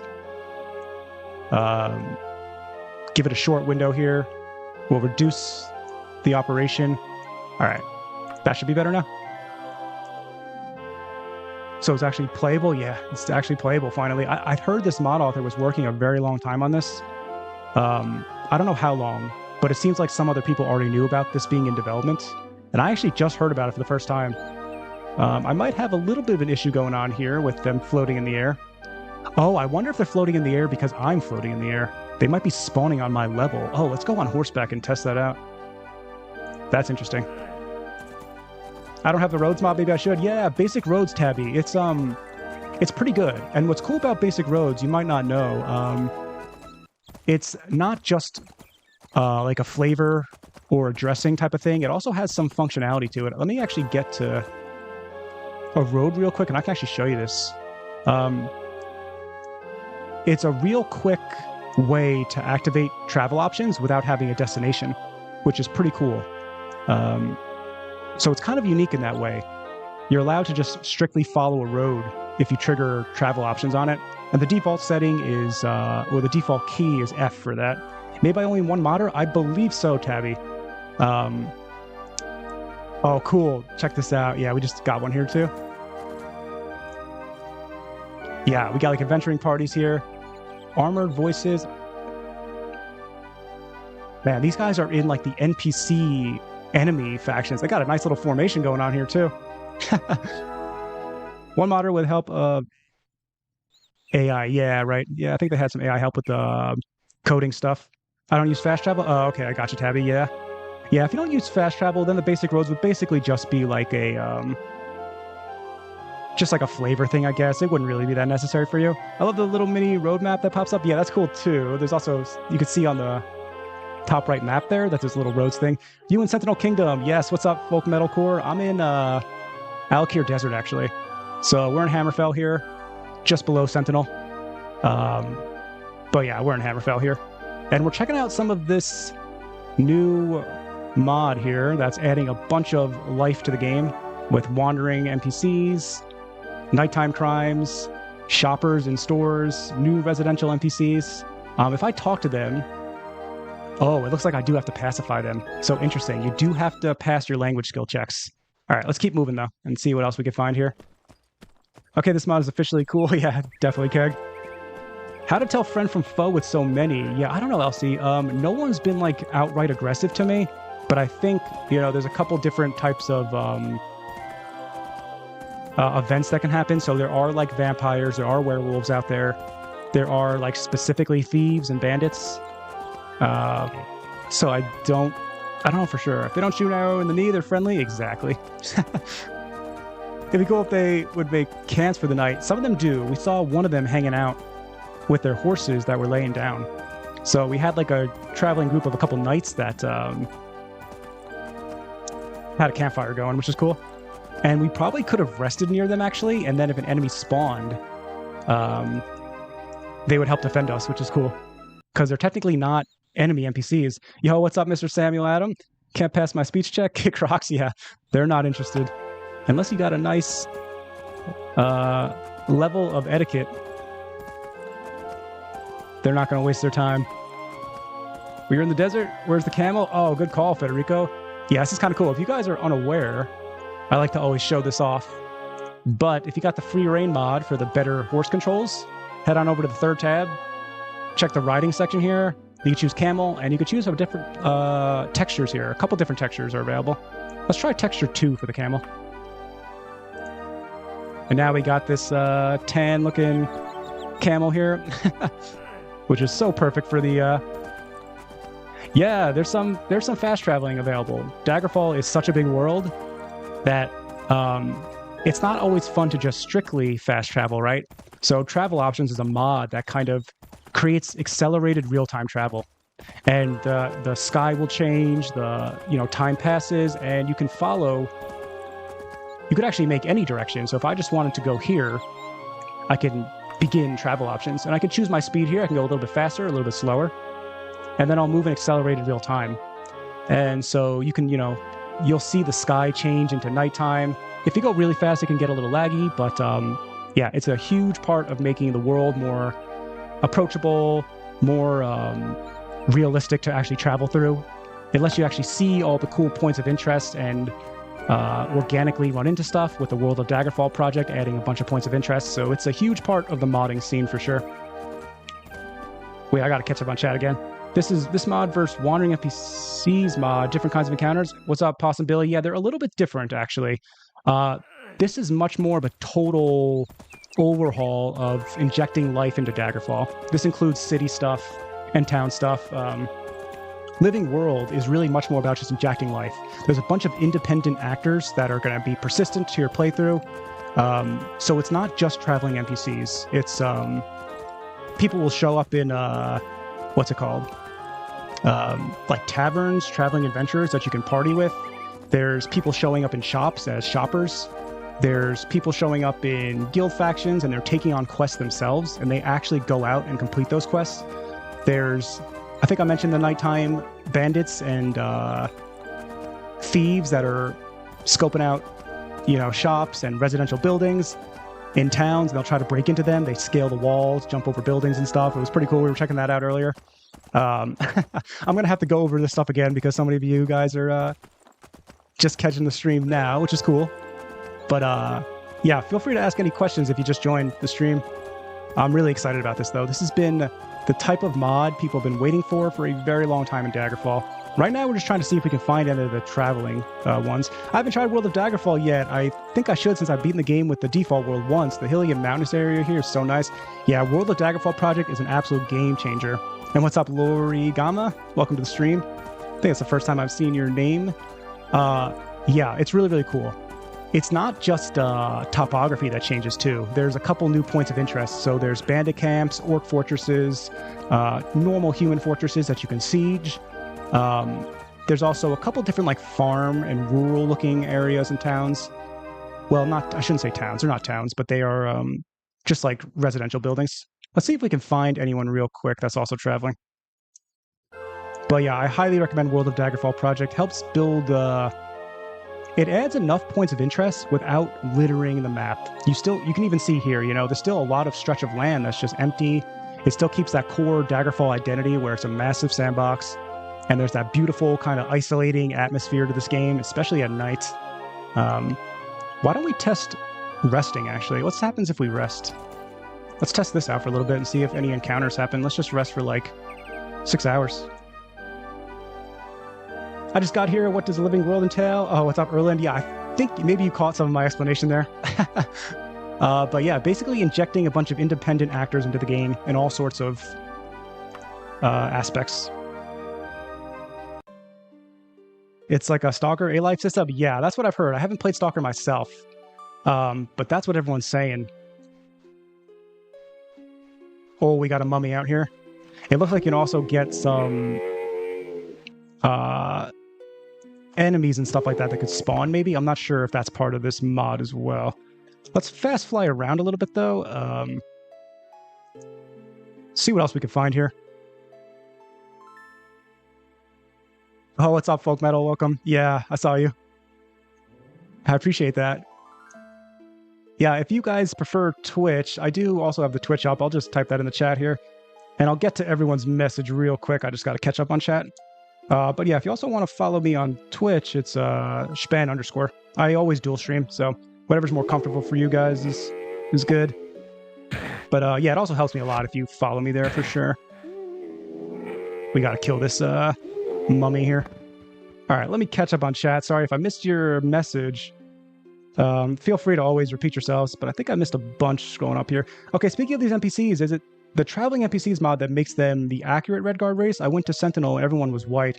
Oh, Pumpy, I think what you need is... oh, man. What you need is called...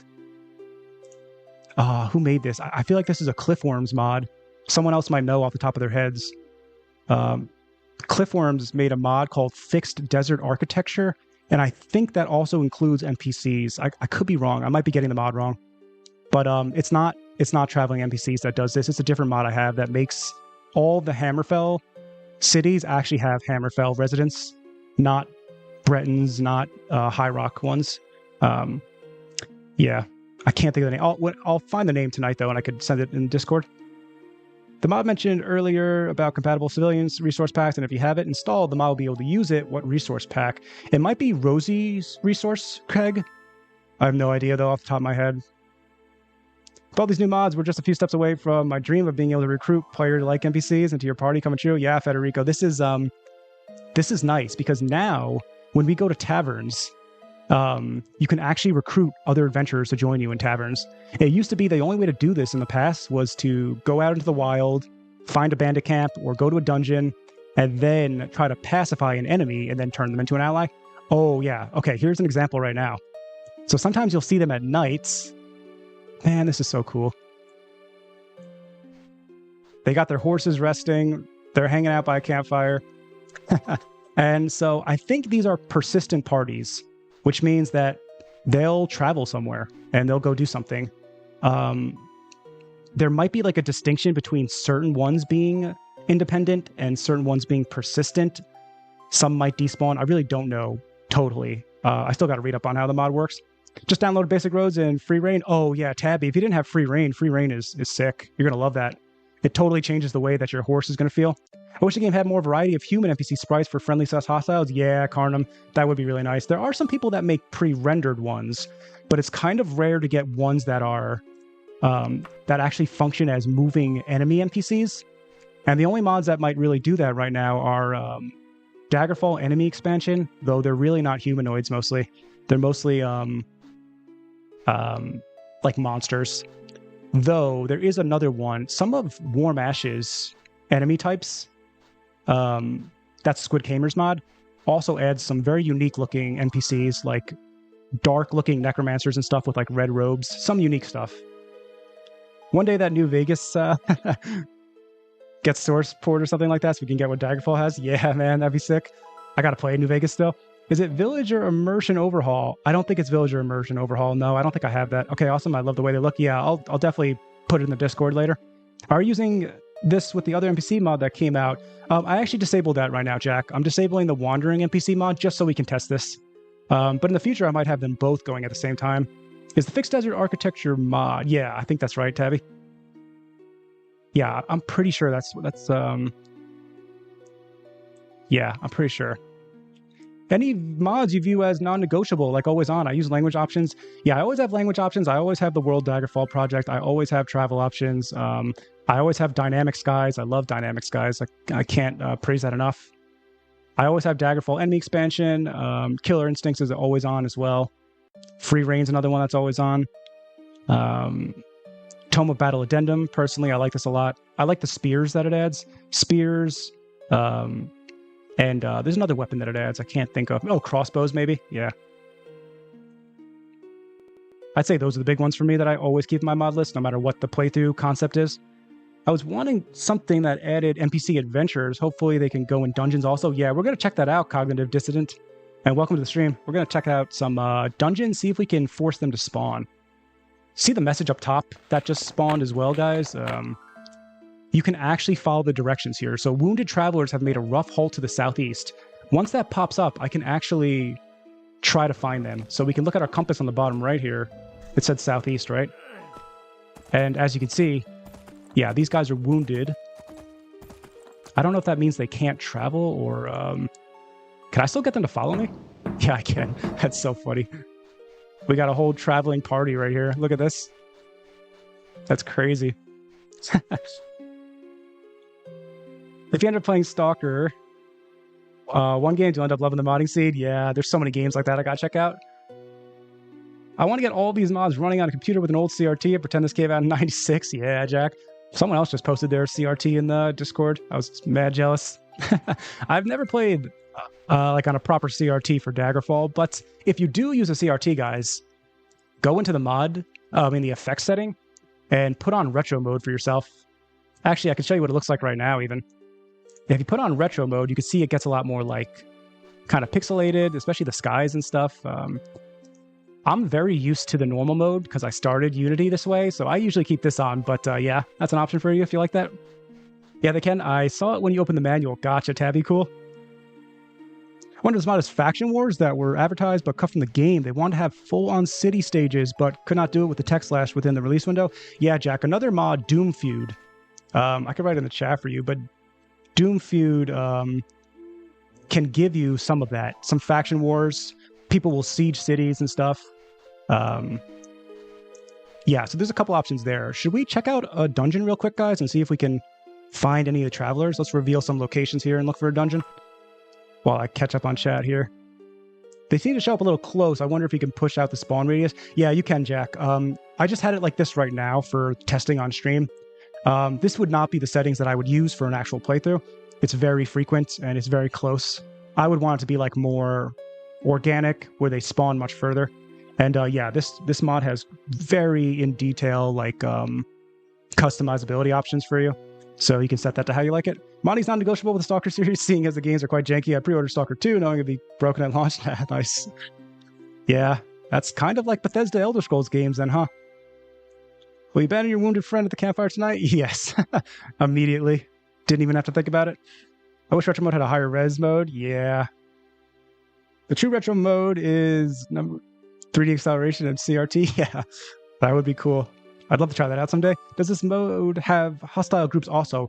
I believe so, but I haven't noticed any for human NPCs yet.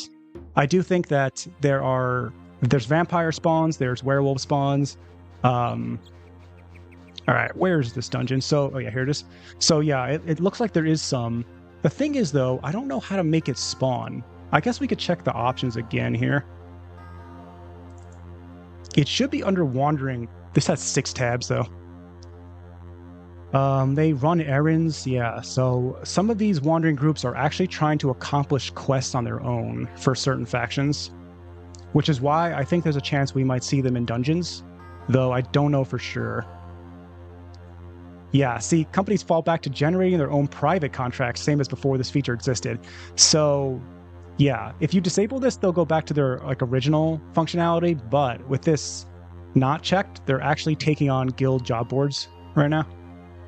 So they get their own randomly generated quests like we do, and then they go out and try to accomplish it. I wonder if they could just completely die then. I guess so, right? That's kind of funny. How close you need to be to the rally point before the company resumes exploring. Oh, okay. So maybe, I wonder how that works as well. Hunt survey tense. Monster survey interval in tenths of a second. Yeah, I don't really understand too well what all these options are saying. Controls outdoor swimming speed and steering response.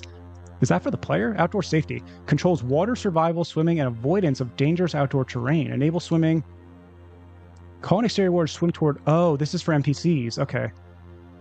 This lets them kind of escape if they get stuck swimming. Okay. Yeah, see how their swimming skill's at 300? Their jumping skill must also be at like 300. When we were watching those thieves jump around, they must have been like 300 jumping skill, right? So that's why they had such huge jumps. Oh, by the way, guys, that means, if I'm thinking about this correctly, if we go to night crimes, maybe we can see their jump skill and we could turn it down so they don't jump so high. Wait a second, I might be onto something. Yeah, take a look at this, guys. They got a climbing skill of 400. So if you didn't like how those looked when they were jumping very high from building to building, check this out. You can actually set their jump skill. This will prevent them from doing such high jumps like this. So if we just give them like a jump skill of 150, they could still jump from building to building. Well, maybe 200 we need. Let's give them like 200. They'll still jump from building to building, but it won't be so crazy looking. Okay, that's very cool. And their run speed was way too fast, right? Let's get that to like 250. Okay, this is really cool. Someone was just saying, like, maybe the mod author will tune that. Doesn't even have to, because he gives you the option to do it yourself. This is so cool. Are there presets? There is a default, but there is no presets. The mod author did say, though, that the default settings is what he tuned specifically. So, yeah, I don't know. I recommend just maybe reducing the jump heights a little bit on nighttime, and maybe their climbing skill a little bit, so they don't climb the walls so fast. And maybe they'll actually fall off sometimes with a lower climb skill, which is kind of funny. That's so fun. You just pass someone in a dungeon hallway and say hi while running out with their loot. Yeah, Pumpy, that'd be so sick. And because they're not immediately hostile, it'll be interesting to see how they react. If you could maybe just follow them and kill some enemies with them, that'd be cool too. It'd be cool if they could try to do the same quest as you. That would be insane. Help you or even betray you. That would be insane, Jack. Yeah. I wonder if it's even possible to get the same quest that they have with how Daggerfall's questing system is. I assume all these options for NPCs. Yeah, Cold Zero. I think you're right about that. So you could probably change it in the settings. Are there presets? Yeah, right. Yeah. Yeah, no presets at the moment. It looks like. I wonder how it'll feel for you to go back to Daggerfall without this mod anymore. Will it feel like you're moving out of your apartment? Yeah. I don't know if this mod's ever going to come off now. unless it gets an update. All right, let's take a look. I would be very surprised if they showed up in dungeons, but... Oh, this is a cool interior we got here. We got our whole group ourselves, though. Wait a sec. Is this already one of them? Or is this my... Let's see if they follow me. I'm not sure if this is my group. We need the mod author in chat. Yeah, the mod author is... let me actually get their name, because I want to make sure I have it right. Do I have... Oh, my Daggerfall just crashed. Speaking of which, is it performance heavy? No, it hasn't really been performance heavy, but I did just crash. But to be fair, I crash a lot because I constantly change my mod list.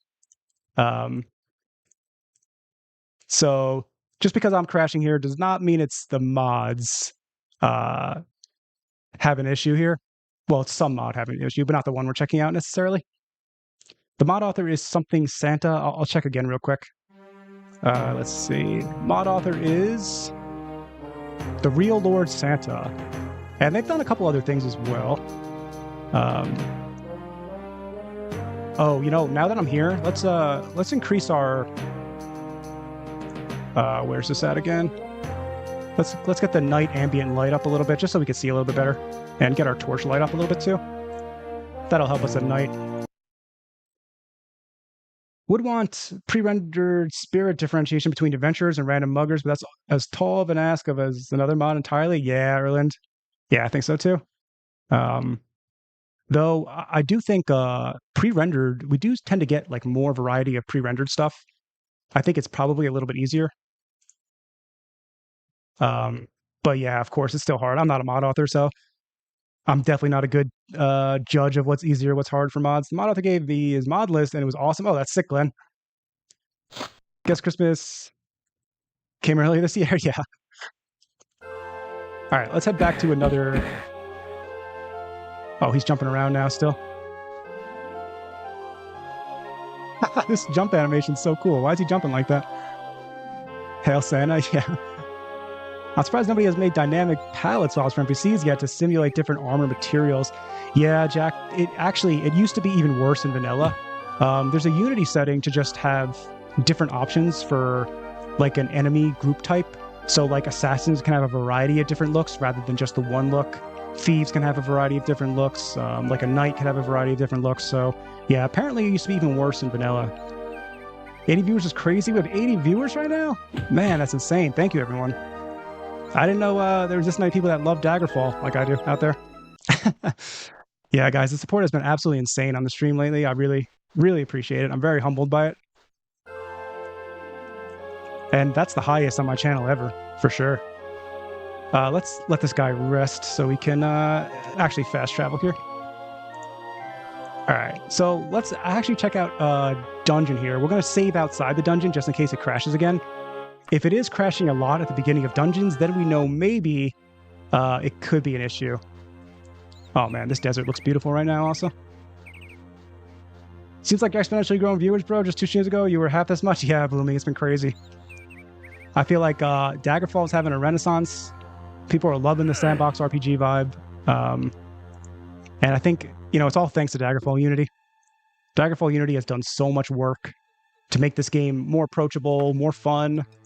All the mod support lets us all build our own unique, you know, sandbox RPGs that we love. The ideal setup for ourselves. So yeah. Okay, so it's definitely activated in this dungeon. I can already hear... Is this guy trying to attack me? He's not. Yo, guys, look at this. This is an adventurer in the wild going around the dungeon right now. He's trying to open the secret door. This is absolutely insane. This mod, even before I started up this stream, this mod is so much crazier than what I was expecting. I was expecting it to be crazy. But yeah, we have an adventurer right here. Dungeon delving alongside us. And there's another party. Keep in mind, I did create like the... I made the encounter rates very high. So if you don't want to see this all the time, you can change the settings how you like it. I have it pumped up really high just so we can see for the stream stuff, but this is absolutely crazy. And I could interact with them. Okay, not right now, when she's fighting. Maybe when they're done fighting, I can interact with them and talk to them even. He's stealing your XP? Yeah. It's a total game changer. This is absolutely so crazy. We are still searching these passages. Look at these, like, text things they're saying to me. She just said we're still searching these passages. No quarrel with you, traveler. We seek the creatures below. Oh, man, this is so cool. Man, shout out to Santa. This guy's all business here. He's leading the party. It's two different groups, though. Those two are going off in that direction. Oh, no, he's actually joining them. He was looting the corpse, and now he's coming back. It's like, guys, wait up. I gotta follow these guys. I just want a good sense of this. I can't even catch up on chat right now, guys. Sorry. He's breaking down the locked door right now. Man, that's so crazy. I want to see this in like a dungeon with actual monsters rather than NPCs. Man, I'm going to have to like reevaluate even the Druid playthrough. Like, what mods do I want? How can I add this stuff to the role-playing story? There's going to be so much options for us now because every day we got a banger mod releasing for Daggerfall. It's running so well right now, guys. Are they leaving? That would be so funny. Okay, not yet. They still got some stuff to do. Wait, let me pause. Let me catch up on chat. All right, he's stealing your XP? Yeah. This is nuts. Absolutely insane. So cool, yeah. You can follow him through quest dungeons and he leads you to the artifact. Yeah, exactly, Blooming. Like, we could actually tag along and just use them if we're trying to get our own quest done. Haku, what's up? Okay, but where's Daggerfall? Daggerfall is a little bit north to us. We're in Hammerfell right now. I'm getting this mod now. Yeah, Glenn, definitely try it out. And if you guys like this mod and you try it out, make sure to give the mod author an endorsement on their page for sure. Don't forget. I love the idea of finding NPC corpses in a dungeon and realizing that it was a persistent party that died that you could have helped. Yeah, Jack, man. So cool. Hello, what's up, Mad Hatter? That's enough. I download this right now. Might break the economy with all the free loot. Yeah, it definitely will make things easier for sure. You might want to add some like difficulty combat mods if you're getting a lot of extra wealth injected into your playthrough, maybe. Also, it'd be easy to just not drop loot when they kill each other. Yeah, that's true too. You can also just not pick it up if you don't want to pick it up, of course, too. Always good to control, you know, what kind of playthrough you want to do for yourself. Bro, Daggerfall Unity is incredible. Probably one of the few things we're using AI actually enhances creativity instead of numbing it. Yeah, I know some mod authors have been using it for coding help, I've heard. It's been a bit of a topic in the community, I think. Do you ever try the mod that adds voice dialogue for the random barks? Seemed a bit much, but I kind of wonder how it would mix with this. Yeah, Dubious, I have tried it. I think it's called Dagger Talk. Is that what you're talking about? I wasn't a huge fan of Dagger Talk personally, but it's a cool concept. I like the idea a lot. It just was a little bit too noisy for me. Everyone here, wait a second. Wait. Did you guys catch that? They stopped at the end of the hall, and then this guy just said, everyone here, good. Another sweep, watch the side passages. And then he went off in the other direction. Use the doorway. Numbers matter less when only 2 can reach you. Are they, like, splitting up here? Oh, wait, now he's moving? Okay, let's follow again. There's a mod for Stalker that makes it so... I don't think there's a secret passage here. He's looking for, like, something. They're looking for the quest item. Wow. This is not what I thought I was going to be sharing with you guys today. I'll be honest. This is not what I was expecting. I don't know exactly what I was expecting, but it wasn't this. There's mod for Stalker that makes it so if you loot... I'm going to lose them. I can't read chat. Sorry. One sec. They'll threaten to shoot you. That would fit here too. Yeah, that could be cool. Maybe some kind of addition where they have a way to get hostile. Some way to get hostile to you. Let's check out further in the dungeon, see if we see anything. If not, we'll check out another dungeon. Yeah, seemed like a bit of a meme, but kind of cool idea. Yeah. I know some people like it a lot. It's just not for me personally, Dagger Talk. I hear someone else fighting down here.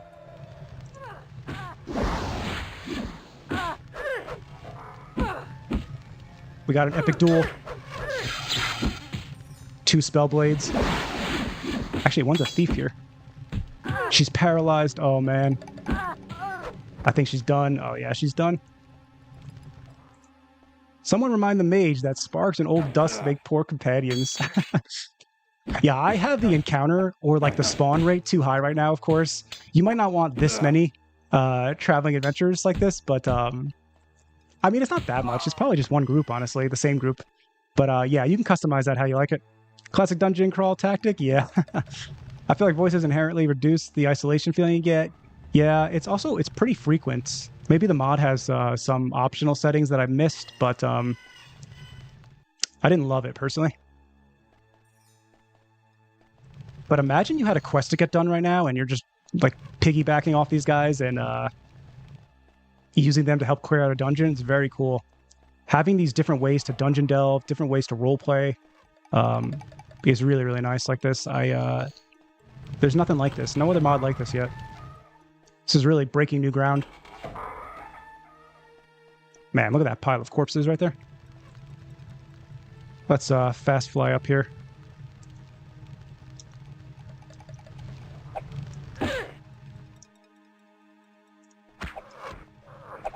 Alright, so I think that's a regular NPC. This will be easier for us to notice. And let's actually do that. Let's head over to a different dungeon real quick. We'll teleport to the exit here.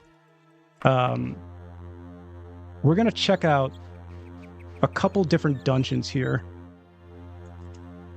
Because I'm kind of curious if they are fighting... if they're fighting like monster NPCs, I want to see how that works. Because when you see two different humanoids fighting, they can also sometimes be fighting because of being part of different enemy groups. So if we have a bunch of animals together, we know they'll be part of the same enemy group. So the infighting, we don't have to think about. And then we know it's the mod specifically doing all the work. This NPC moves so different from any other Daggerfall NPC in the game and moves with intelligence and purpose. You don't realize these things until you see the contrast. Yeah, Blooming. This is not the first mod either. I also felt that way about Astrid's mod. If you played Astrid's Necromancy mod that recently released, which I also did a mod showcase stream on, and I highly recommend checking it out. It's really, really awesome. His AI also felt like really well designed. And I always compare it to the language skills overhaul AI, and it's totally different, yeah. I don't know what people are doing these days to make it function so differently, but you can really feel it. This makes it feel like you need to better assess the situations. Be pretty bad if you attack someone that would have been friendly. Yeah, for sure, Van. Especially if the whole party goes hostile. I wonder if the whole party will defend one of them. NPCs don't wait for you? Yeah. What if one gave the thieves/muggers/bandits, etc. face mask? Yeah, another party groups in here. This is a huge group of 5 people. We might be in a vampire haunt right here. This is a huge group right now. And the group size you can also change in the settings. So if you don't want to see like a big mini group of like 5 or 6 here, you can change that. I could also steal their loot, which is awesome. This guy's paralyzed. All right, let's follow this knight here. Breathe, hold the line. The little text is so cool here too. Would be a good way to, differentiate it from the regular adventures that you have yet to take and out. Yeah, it would be actually. Especially in the night crime ones, it could help a lot. I feel like it could be done to need a layering system. You can put an image on top of sprites. Yeah, so that way you don't need to edit all sprite rotations. Yeah, that makes sense.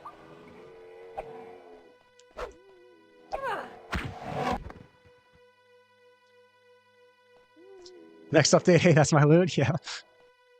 That would be so cool, actually, Tabby. Could you imagine like an optional patch or just like a setting options maybe?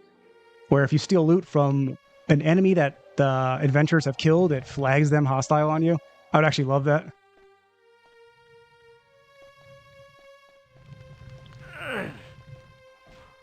Man, they're like, their AI movement is so interesting.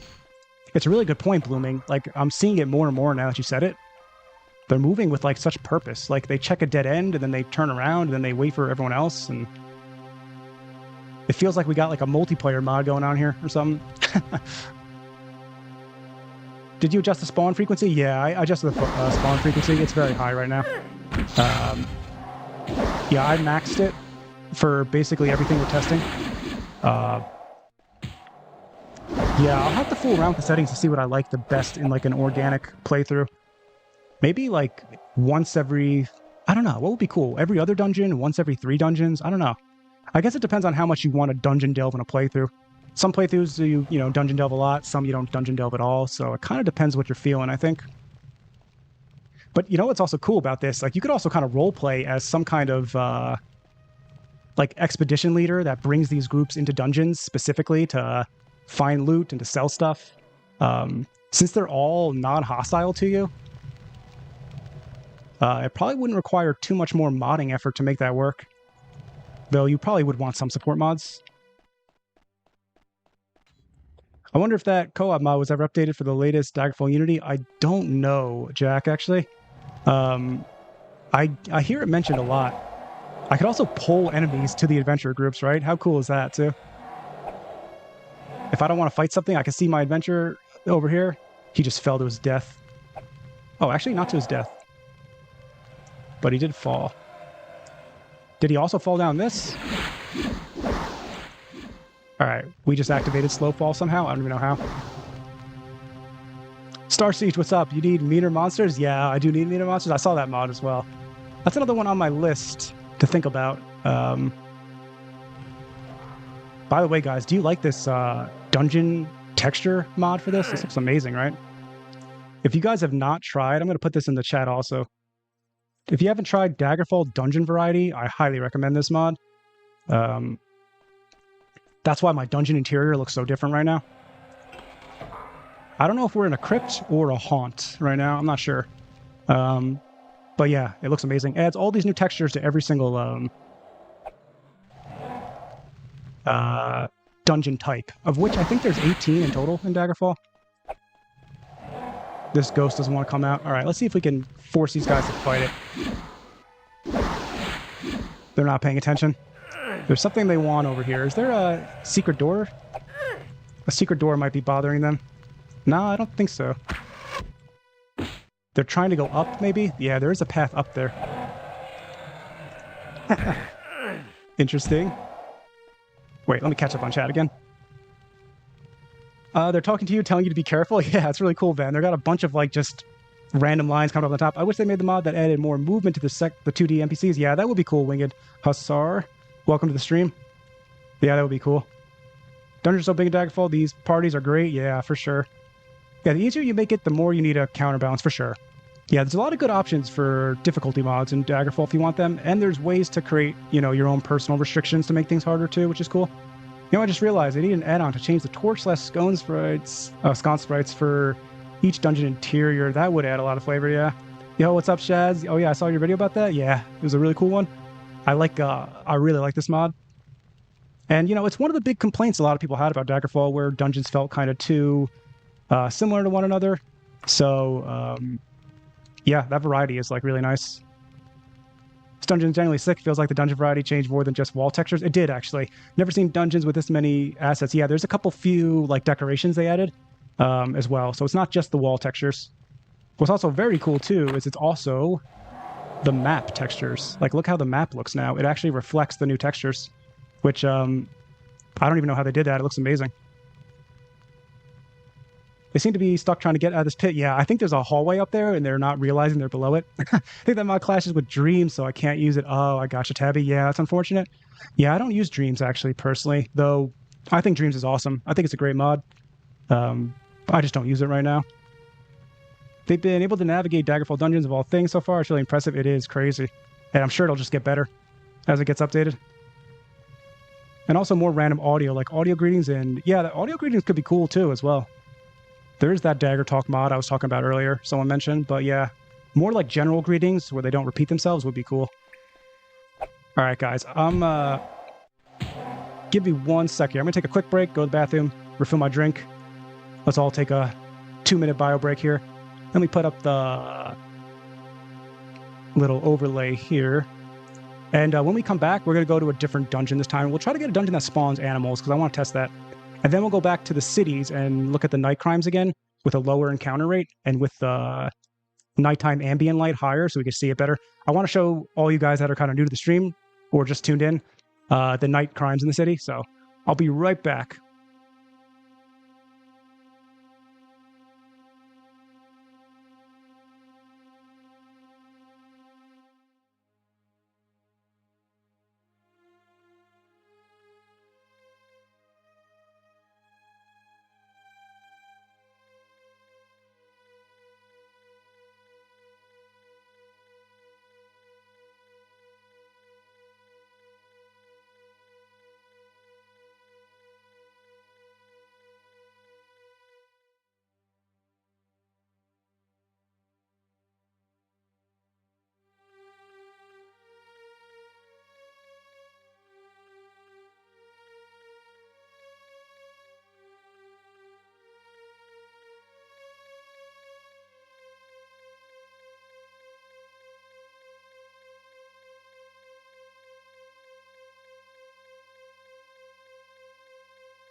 All right.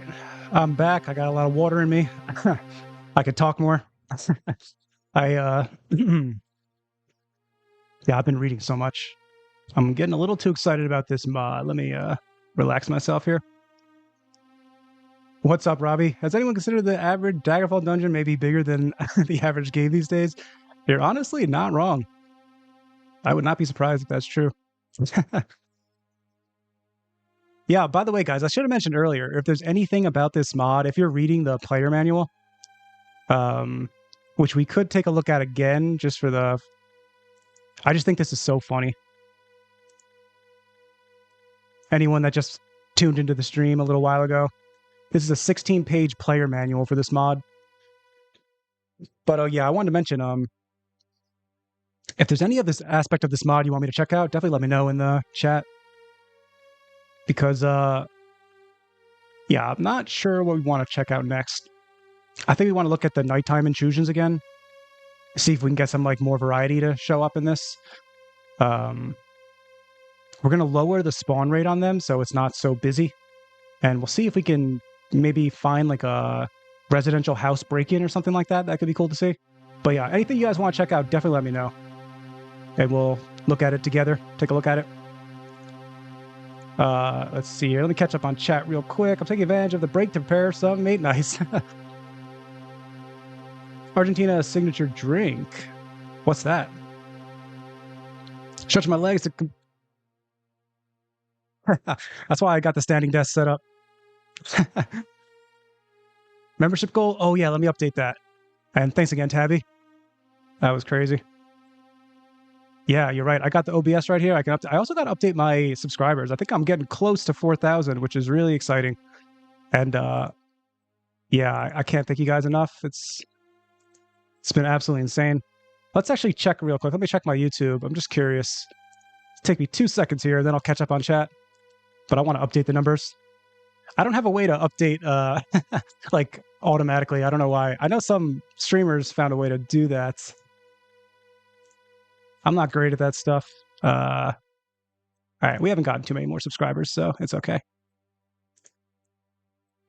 All right, now it's updated. Should be good now.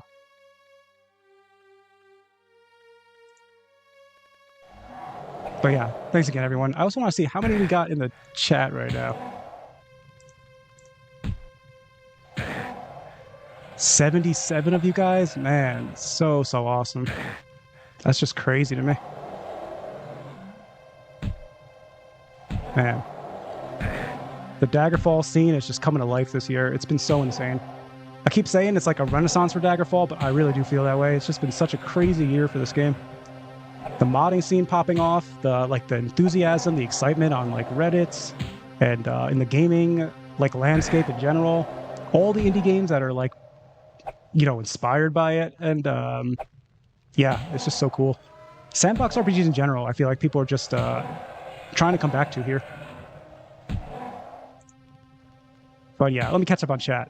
We'll let these guys fight it out. Let's see if they can find a path. I think they're just gonna walk into the wall forever.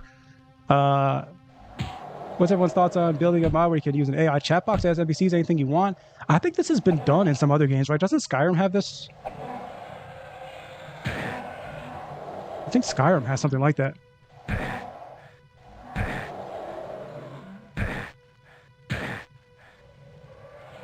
It's called Mate. Oh, okay. M-A-T-E. Interesting. How is the compatibility with Beautiful Village of Daggerfall and Beautiful Cities of Daggerfall, I think you mean? Yeah, Roderick's, it's perfect. Yeah, those two mods are basically sister mods. So they have a lot of the same requirements. They're basically meant to be used together. Though they don't have to be, of course, if you don't want to. But, yeah, those two are going to work perfect for you. The only thing you got to make sure is that you have the updated... you want the updated version of Daggerfall Expanded Textures, and you also want Rosie's resources. And I see some people are a little confused about what to do with that. On the mod page for it, if you go into the download section, it's like, just scroll to the bottom. You don't need everything from that mod, you just need the resources. So, oh yeah, these guys just spawned here. Man, look at this at night. It's really nice here. Let me get my own torch on. Looks like they set up here. and now they're out traveling. They just did a good job in that dungeon there. Well done.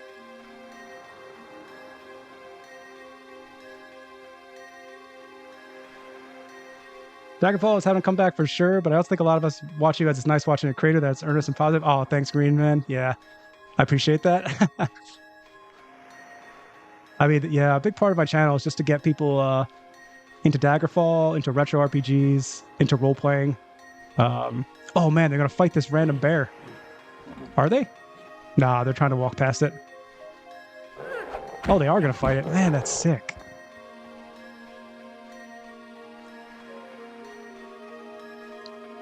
It's so crazy to know these guys are just moving independently, you know?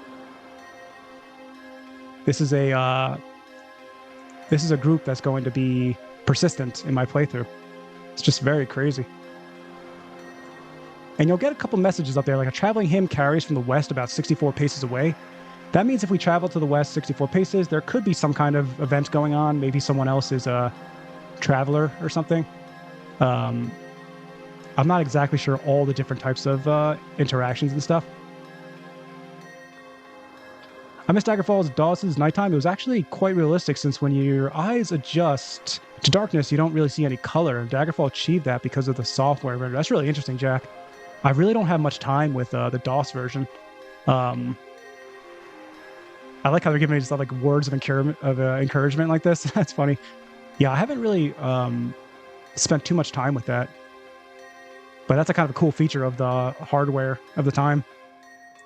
Or I guess software of the time, I should say. All right, let's go to a town here and see if we can get some of this nighttime criminal activity to spawn. We have a much lower rate now, which I think is better. I mean, how does this mod NPCs work? Oh, I got you, Rodrix. Yeah, no, they're fine with this. They're gonna be able to move around the walls. I haven't noticed them doing anything weird. Yeah, it looks like they're interacting perfectly right now with these mods. Here's a good example right now. This is definitely from the mod, and they're just hanging out here. I have Beautiful Cities of Daggerfall going on, so yeah, they're just hanging out. You'll see more of this type of random stuff from independent NPCs. Is there holiday revelers? That would be so cool. Oh man, I would love that, Dubious. You know, Daggerfall tracks all the holidays. There's actually a vanilla feature. It's not a mod, actually. Daggerfall Vanilla has a whole holiday system. And when you enter certain towns or cities, you know, you can trigger like holiday stuff where like a priest might give you free services for the day. But it'd be cool if some of the travelers recognize it. Are there mods that you always use no matter what? Yeah, Shaz, there are. I always use World of Daggerfall Project. I always use travel options. I always use basic roads. I always use dynamic skies. I always use free reign. I always use Tome of Battle Addendum. And I generally always have vanilla enhanced, though I have swapped that out in the past before. I've tried Dream. I like Dream as well. Come Sail Away usually, but I don't always have like water traveling. This gives you a real-time sailboat, but I don't always do that. So those are the main ones. Daggerfall enemy expansion as well, I would say. And more Jack Be Nimble I'm having more and more. Jack Be Nimble is like a alternative jump option. So it's like if you played Elder Scrolls Battlespire, it gives you that kind of jumping option. And it's actually very reactive. If you're sprinting, it's more horizontal. If you're stationary, it's more vertical. And if you're crouching, it's even more vertical. So I like this mod a lot these days. You can parkour a little bit. And it does not replace your original jump. So it's very cool. You don't lose access to your normal jump.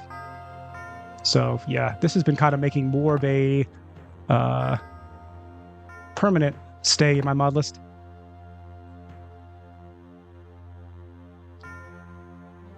If they have a poop pot, they are definitely from the mod. Yeah, every single traveler right now, Tabby's had the poop pot. It's a nice little touch. Nice map. Yeah, the map looks amazing. You might be thinking of, is Grimoire UI? If you're curious about my UI mod, it's... I use Grimoire UI right now, but I also like Uncanny UI. I used that for a long time. I thought she was actually leaning against the wall, hanging out. It did look like that. Holiday's a core feature I missed so much in later. Oh, it's not in the later games, huh? That's something I didn't realize.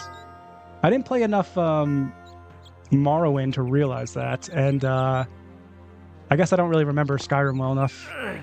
And I definitely did not play enough Oblivion yet to know.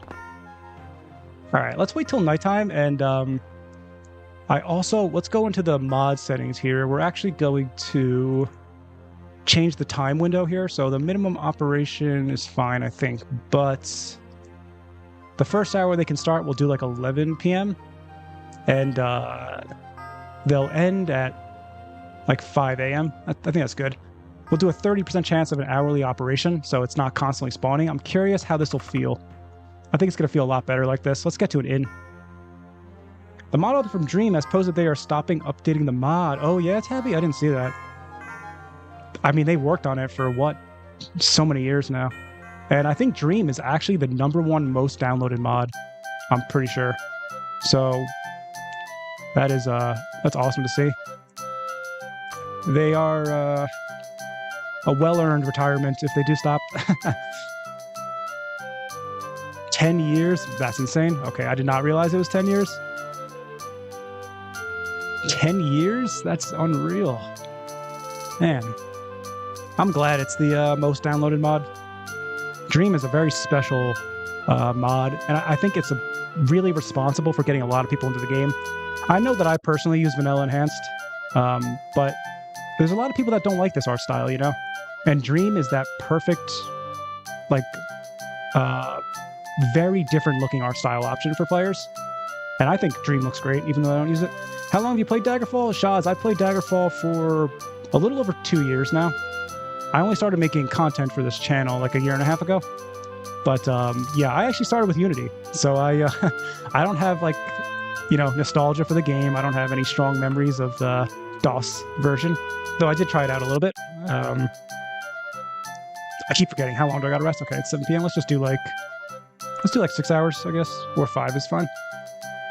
Yeah, but I've only been playing for like 2.5 years. Daggerfall is one of those games I just don't get tired of. It's not the only game I play. I don't even play it every day. I am recently just because I'm streaming every day. And I'm only streaming every day because there's just so much mod content releasing. But yeah, I play plenty of other RPGs though that I like. And but yeah, I just never get bored of this game. That's why Daggerfall will always be like a top 5 title for me. It never gets old for me. There's always a mod for it, but yeah, it's a small thing, but makes a big difference. All the lore is there, so why not? You know, yeah, absolutely, Dubious. It adds a lot of flavor to have small things like that.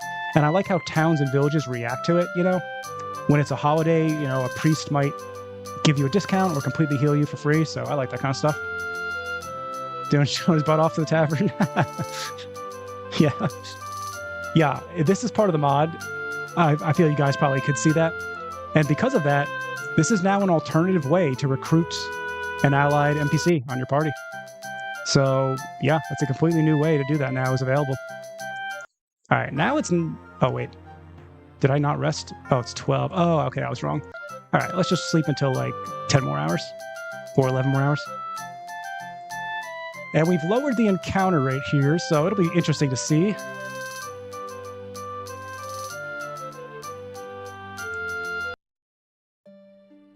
All right, we have better vision now. This is much better with the... It kind of ruins the cool nighttime atmosphere, but we'll be able to see the bandits now. I think 30%. 30% is default, and the mod author said that they, you know, they kind of carefully considered what the default options should be. So even though there's no presets right now, the default options were like, you know, the mod author's interpretation of how it should be balanced. I already see a thief over here. So it should be 30%. Oh, actually, no, it's not. This is just a NPC. Yeah, so there's also just some NPCs doing their own thing, of course. Let's check out the tents over here. Just some people hanging out at night. Man, this is a cool vibe, too. I really like Beautiful Cities of Daggerfall's inclusion of these, like, little tent homes here. People hang out in even at nighttime. These are pre-rendered NPCs, of course, so they won't disappear at night. You see that in the town square as well. That's why the town square looks busy even at night, which could kind of be a little immersion breaking, but That's how it goes sometimes, of course. I know I'm seeing the messages, but I was kind of curious. I'm just going to move around in general and see what they do. There's a mod that lets the player loot from objects like bookcases, etc. in a dungeon, but I saw people having problems with it. I saw a thief a second ago. Yeah, Tabby, that's called... I think it's actually just called dungeon loot. I'll put it in the chat again, just in case someone wants to look it up themselves. Dungeon loot. I had problems with it as well, Tabby. My recommendation for dungeon loot is to put it basically as low as you can on your mod list. The lower that you could put dungeon loot, the better off it's going to be for, you know, chances of having it work correctly. So mine is just slightly above vanilla enhanced, but it's one of the lowest mods on my list, and it works fine now. But I had that issue as well for a while. Are these guys camping in the city and then it disappeared?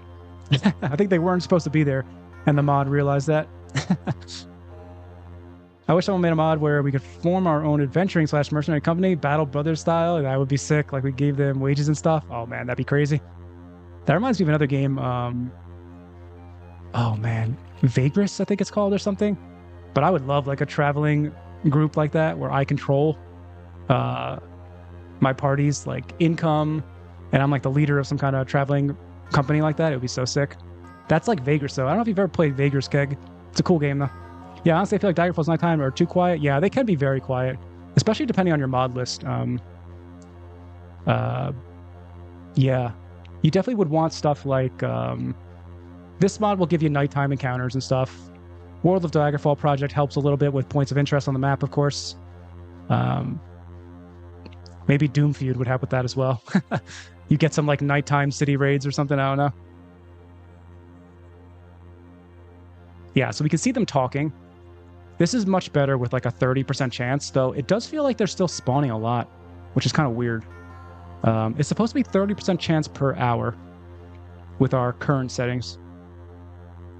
And we're getting some messages, which means they're somewhat nearby. I'm not exactly looking for them. I'm just kind of curious how it would feel in like a normal playthrough right now. I love when cities have these big open areas like this. It really feels like there's like a urban design here. Some kind of thoughtful city layout, you know? And that's partly because of the mod, of course, but yeah, I love Daggerfall cities.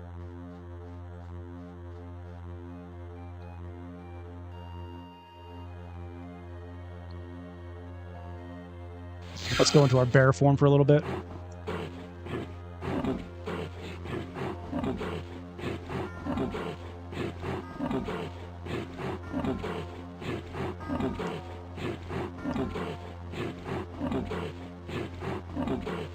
And what's up, Reinhardt? I think it's the first message I saw on the stream here. Welcome in.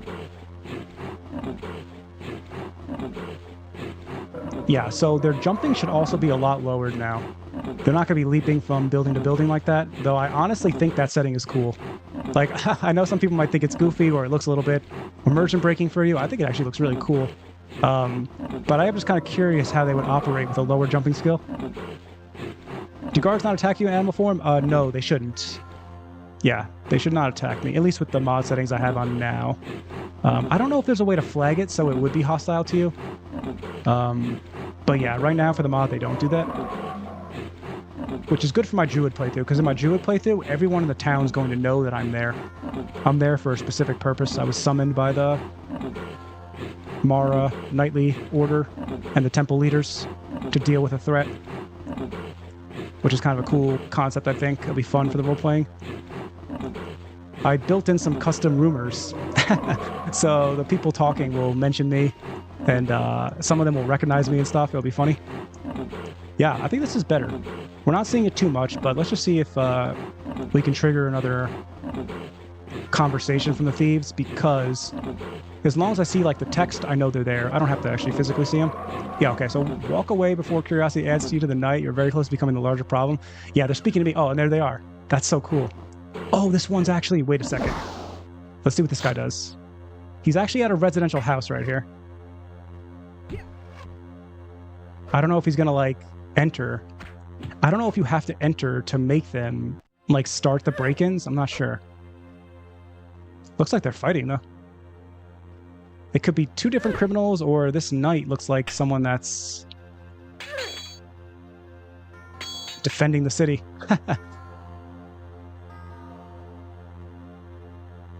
That was kind of a weird interaction right there. She's walking away now. All right, I guess she's satisfied with one smack of the hammer. Let's go into the house that this guy's trying to break into. I'm going to break into this too, actually. Because the mod author did mention that, yeah, let's kick this door down. It's locked. The mod author mentioned you'll get some unique lines, potentially. A change in court favor becomes a change in contract for ordinary people. Here, why? All right, I don't know if it's working. And she did just disappear there, so interesting. Could be some weird stuff going on, some weird interactions happening right now. But good to test everything.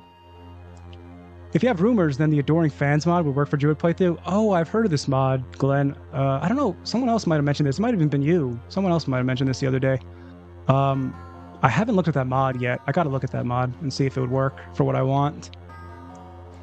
That kind of reminds me of that Oblivion character or something. Like your biggest fan. Would be sick if some people start attacking you in animal form and run away in panic. Yeah, it would be cool. It would fit too. Especially if you're like a no-name. Let's go do some fast flying and get some distance from the city here. I don't know if like the traveling NPCs will be much different at night, but I do know that the mod has like vampires and other undead, I think, that can interact with you. So I would imagine that those encounters only happen at nighttime. Could be wrong about that, but I feel like it might only happen at night. We'll keep the camel here for now. If I pass the time a little bit, it might get a little lighter out. What time is it right now? It's 1 a.m. It's probably fine, actually. I see a campfire here. So I wonder if... Alright, so they don't have any other unique dialogue here. I was wondering, you know, maybe if one of them could, like, transform into a vampire, like it's a trap or something, but I don't think so. I think it's a different type of unique encounter, separate from, like, these travelers. Let's try to see if we can make that happen. Skyrim moment? Not a fan of the Adoring Fan, so I pass. I don't even know about it from the actual game. I just know about it from, like, online talks about the character. I've seen his face. It's kind of a classic. But, yeah. Not sure I would love it for my playthrough. Hope there's a way to ask commands, like, please pick up that cheese, depending on favor. If you like a pushover, they'd do it.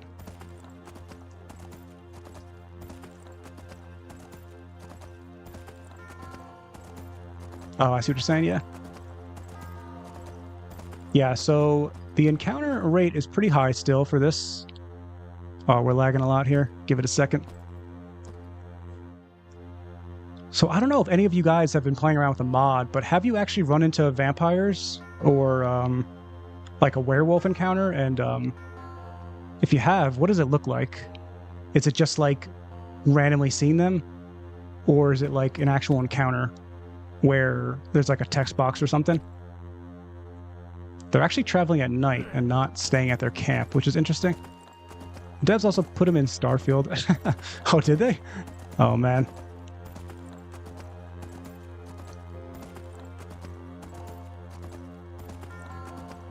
Do we have no nighttime theme right now? Is my volume too low for myself? Oh, no, I hear it now. Okay. Let's try to sleep for like 2 hours real quick. I wonder if resting can spawn it.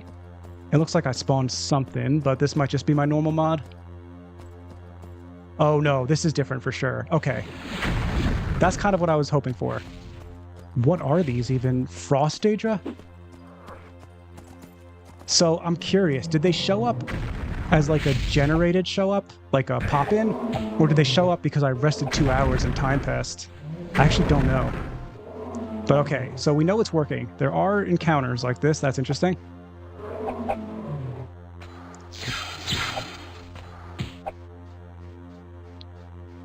And I don't know why this guy's fighting with me. Was he another wandering traveler that just happened to pass by here in the 2 hour window? interesting. I'm really not sure. There's more fighting back here. Man, this is interesting. Yeah, so there's definitely encounters at night that can spawn in. I just don't know if they were traveling. Oh, this one's frozen. That's kind of cool looking. That was crazy. I'll put you out of your misery. Oh no, she's stuck like this.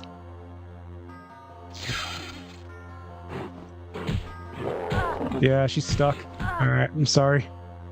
I can't help you. I'm getting some lag here as well. I don't know if it's the mod. It feels like it actually might be this time, because this is a little different than my usual lag. Which mod adds the spell effects? I think the spell effects are actually from Bloodfall, interestingly enough. I think it's Bloodfall. I could be wrong about that.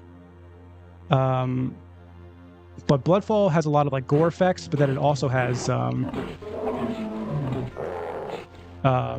like spell effects that linger, like fire on the ground or yeah, lightning and stuff.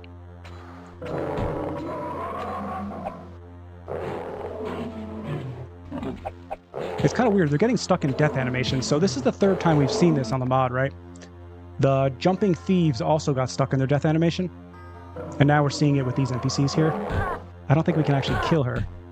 She's just perma-stuck in her animation there, and so is she. Yeah, so this is the third time we've seen that.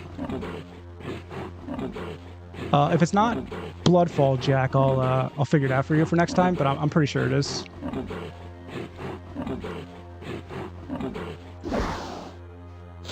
Okay, so that might be like a little bit of a bug going on with the mod. Or it could be an interaction of different mods I have. Do you have a mod that changes the death animations? I do, actually, Tabby. And it's actually called... Oh, man, what's it called? It's called Dramatic Deaths. Oh, nice. I would not have remembered that.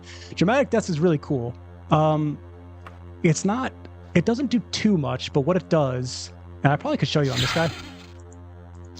It increases like a knockback moment for their death. So instead of immediately collapsing, like in vanilla, if you kill someone, they immediately collapse. And if I kill someone now, like let's say I got this guy spawned, because he wasn't moving, he'll have that, you know, I guess like 1 second of a death animation before he falls. But if they get struck by something, they'll actually get knocked back. And there's a certain distance. You can control the distance in the mod settings. Yeah, like the minimum knockback scale, but it also matters like what kind of force hit them. Yeah, it could be. That's a good point as well. Yeah, it might not interact well with this NPC, but it's kind of interesting that these NPCs specifically, which should be the same as almost any other NPC, but they do interact a little bit weirdly, I would say. They don't feel quite like a normal enemy NPC. So, yeah, I wouldn't be surprised. It's a good idea. It actually could be Dramatic Deaths. We could actually test that if we want to later. But yeah, that mod's really cool, though. It'll also make flying characters fall to the ground, rather than just have their corpse teleport to the ground. There's actually like a fall animation. You can actually see it. If I summon a bat... Anybody know what the CM for bat is? Oh, this works too. And then if I... Oh, this thing's so fast. What is going on? Why is he so fast? All right, let me see if I... Okay, it's 3. That's easy enough. So yeah, if I spawn like a bat here... I don't know how many of you guys have seen this, but yeah, it's really cool. And then I kill him. You'll actually get like a proper fall animation before it becomes a corpse. But yeah, anyway, I think you might be right about that. It would not be that surprising if it was interacting with that, because they're in that knockback animation, it looks like. It would just be interesting. I would wonder why those NPCs specifically would be having that issue. But, all right, so at least we know now this mod does create encounters like that. That's good to know. So nighttime encounters are happening. And I guess there could also be like vampire ones or werewolves ones, but we got a Frost Daedra. I think we got that because we're a pretty high level, because that's a pretty high level enemy.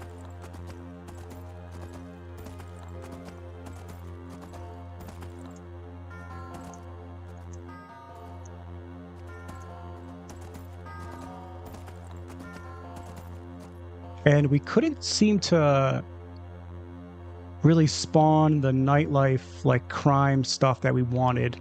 Unless I'm like reading this wrong. I could be reading this wrong. Outdoor navigation, rooftop mobility, that we saw all that stuff, but are we also supposed to see them in like residential houses and shops? I'm not sure. Disposition toward player. Oh, interesting, guys. You guys were talking about if they'll fight you. It looks like you can actually change the disposition toward the player on these night criminals.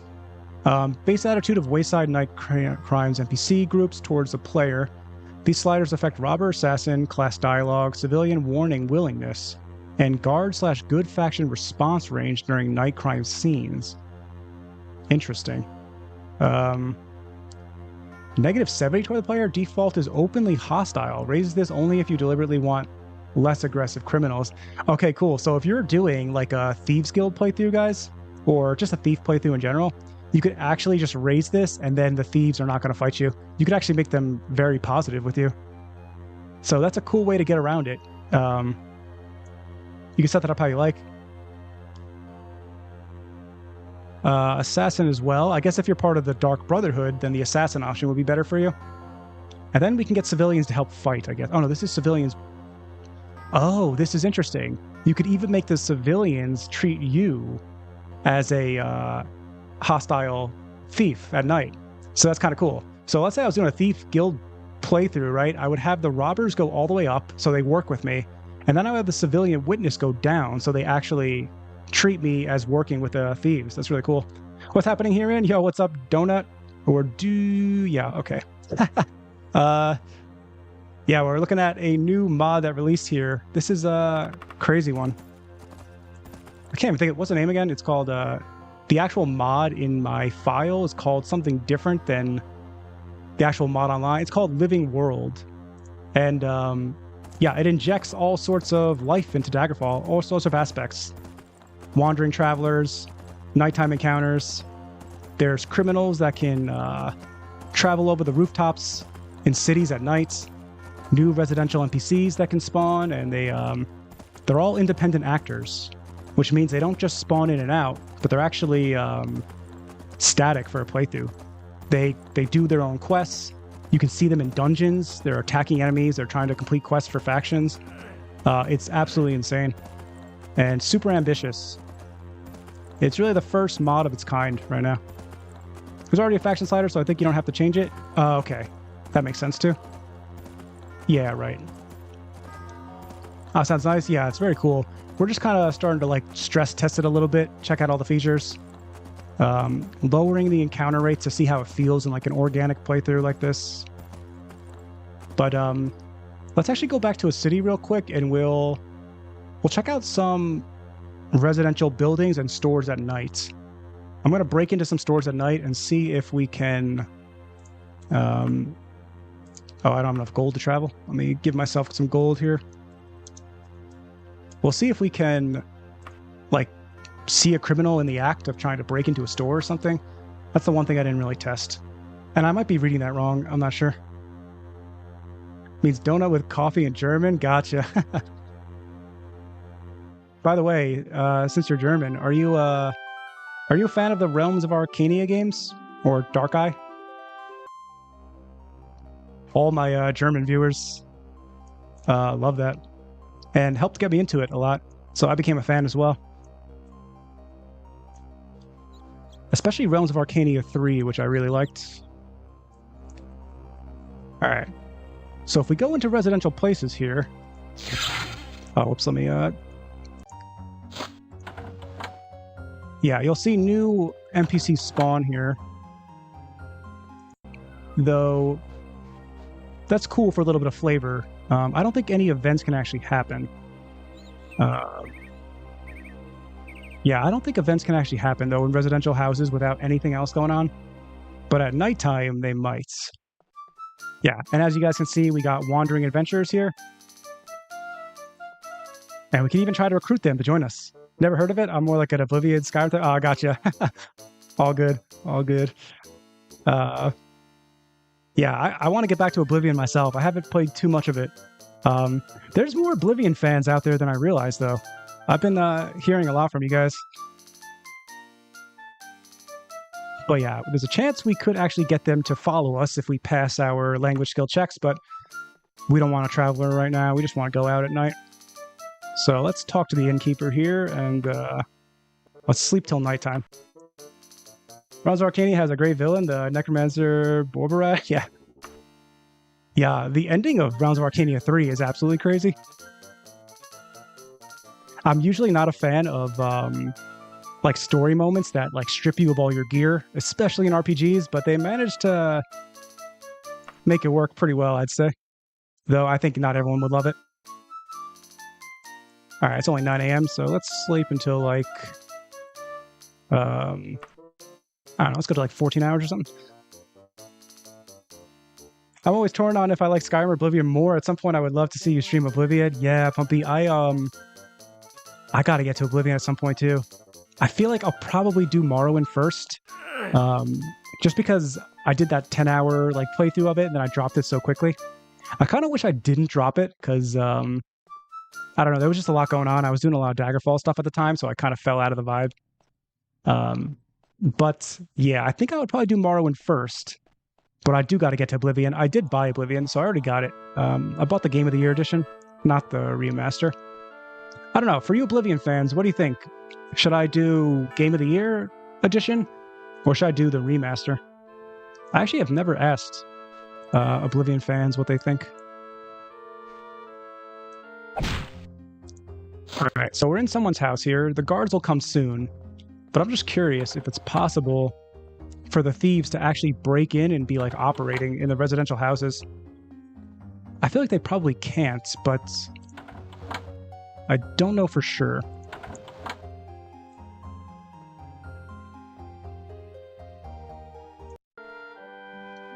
Oh, that's cool. It's a little outdoor space here. I really love the remaster. Oh, cool. I didn't realize that. I'm so used to remasters kind of messing things up, so I expect it to not be good, but I don't actually know anything about it.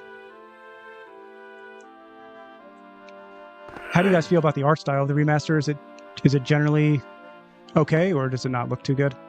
I know the old original Oblivion character models are kind of funny, but I don't mind them. I know some people don't like it a lot, but I think it's okay still.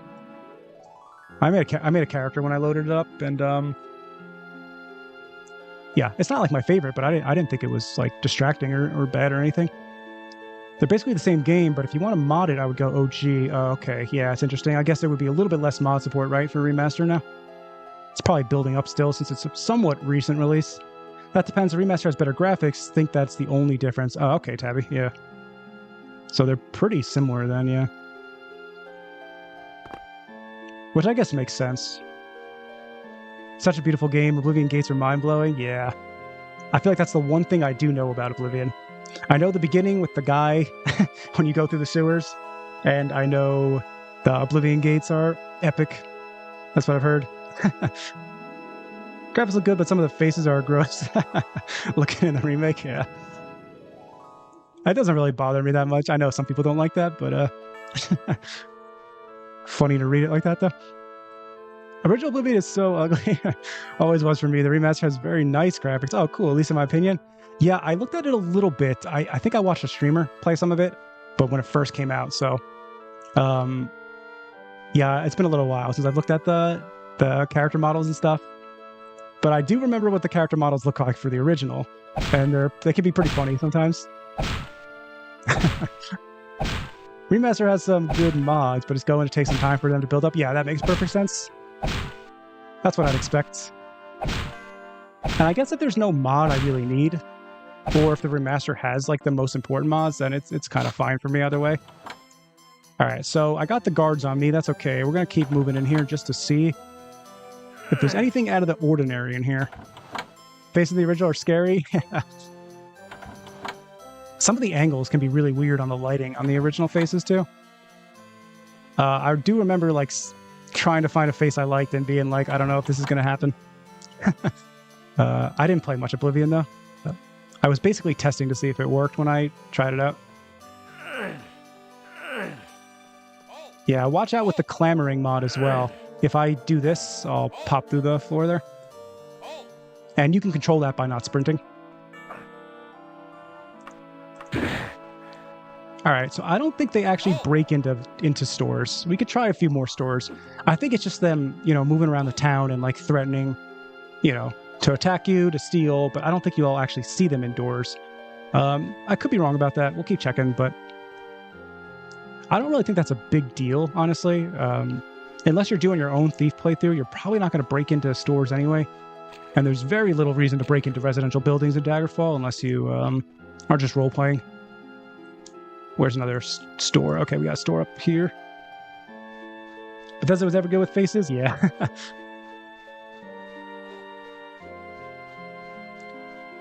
I thought the Morrowind art style was pretty good. But yeah, like none of them I like love that much. But I don't feel like they're bad either, generally. Maybe Oblivion's the one that's probably most disliked by the community. I'm playing Daggerfall right now and thought that Holt was for me and got scared. Yeah, I've done that before myself with a few streams on in the background.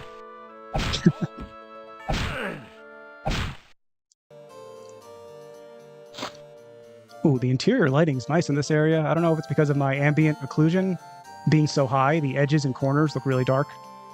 But it's got a nice vibe here.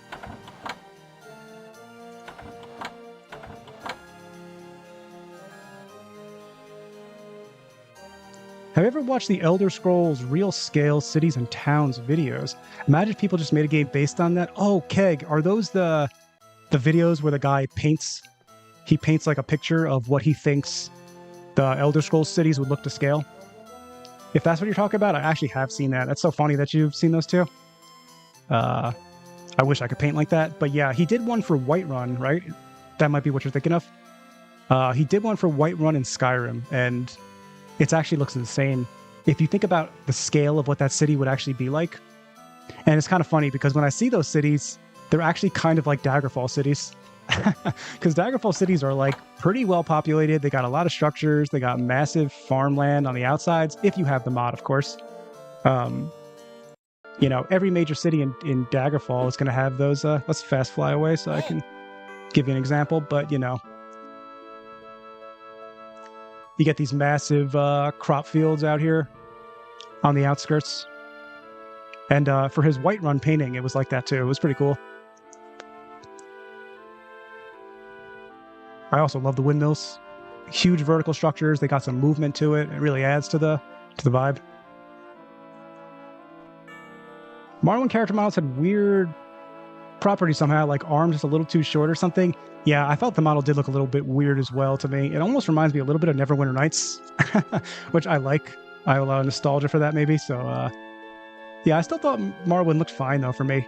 Definitely not distracting or anything. Are there some good mods to play Daggerfall with the controller? Oh, actually, there is. There is a mod that it's only a few months old. It's specifically for controller support.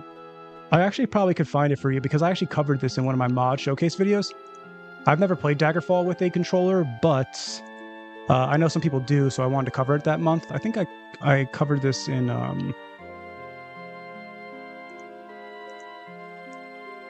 Is this the one? No, this one's from 2019 I'm looking at. There's a more recent release. Maybe it's Controller Assistant? It might be Controller Assistant. Yeah, this is the one. By Gigantobyte. Yeah, I remember this. Let me write in the chat for you, actually. It's called, if you guys like playing with controller, Controller Assistant is really good. It does a lot of cool things. The reason this mod is so good, actually, is he redesigned the UI. So it's not just that you're using a controller and playing Daggerfall, but the UI now, instead of being, for a mouse, it has a lot of selectors, shortcuts, a lot of buttons. But selectors are the big thing that help controllers. Works with Unity? Yeah, definitely. It works with Unity. It might even have, I could check the mod page right here. Okay, only for Windows, it looks like, though. No Android option, but yeah, I actually covered this in one of my monthly mod showcase videos. But I never actually tried it myself. I've just heard great things from people that have tried it out. And it's cool. We don't really have a lot of mod authors doing that for the community, so it's nice. I didn't know the painting one, but I'm talking about the one where he made a 3D model. Oh, okay, gotcha. Of those cities, if it were lore accurate and scale, made by El Torres. That's so cool. I'm gonna have to check that out. Wow, he actually did 3D models of it. That's sick. Yeah, the only one I've seen of that is like a painter who does this. It's also very cool. But yeah, that sounds sick. That's really nice. Yeah, it's really useful. I love seeing mods like that show up.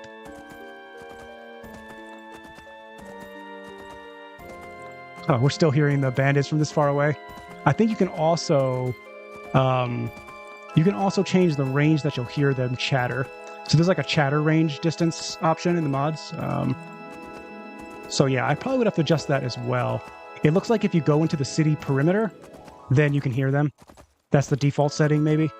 Yeah, that probably makes sense. I want to play it on my claw. Nice. Yeah, it has a lot of built-in... It really changes the UI. So it's more than just like controller support.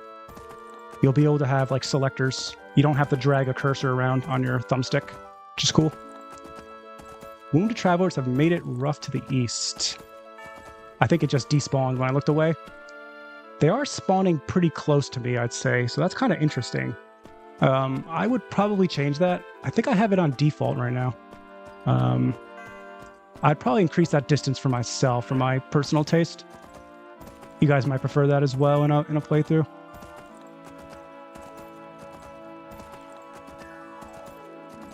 Got a nice nighttime sky right now.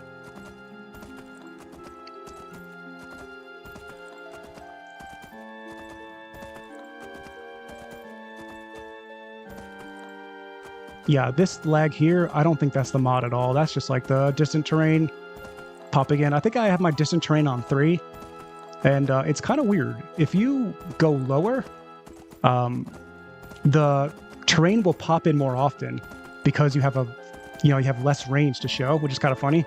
So that could actually make the performance a little bit worse, but it really depends on like how mountainous a region is, what kind of topography they got. So it's not always the case, but it's kind of funny. Sometimes a lower terrain distance for me has a slightly worse performance, actually.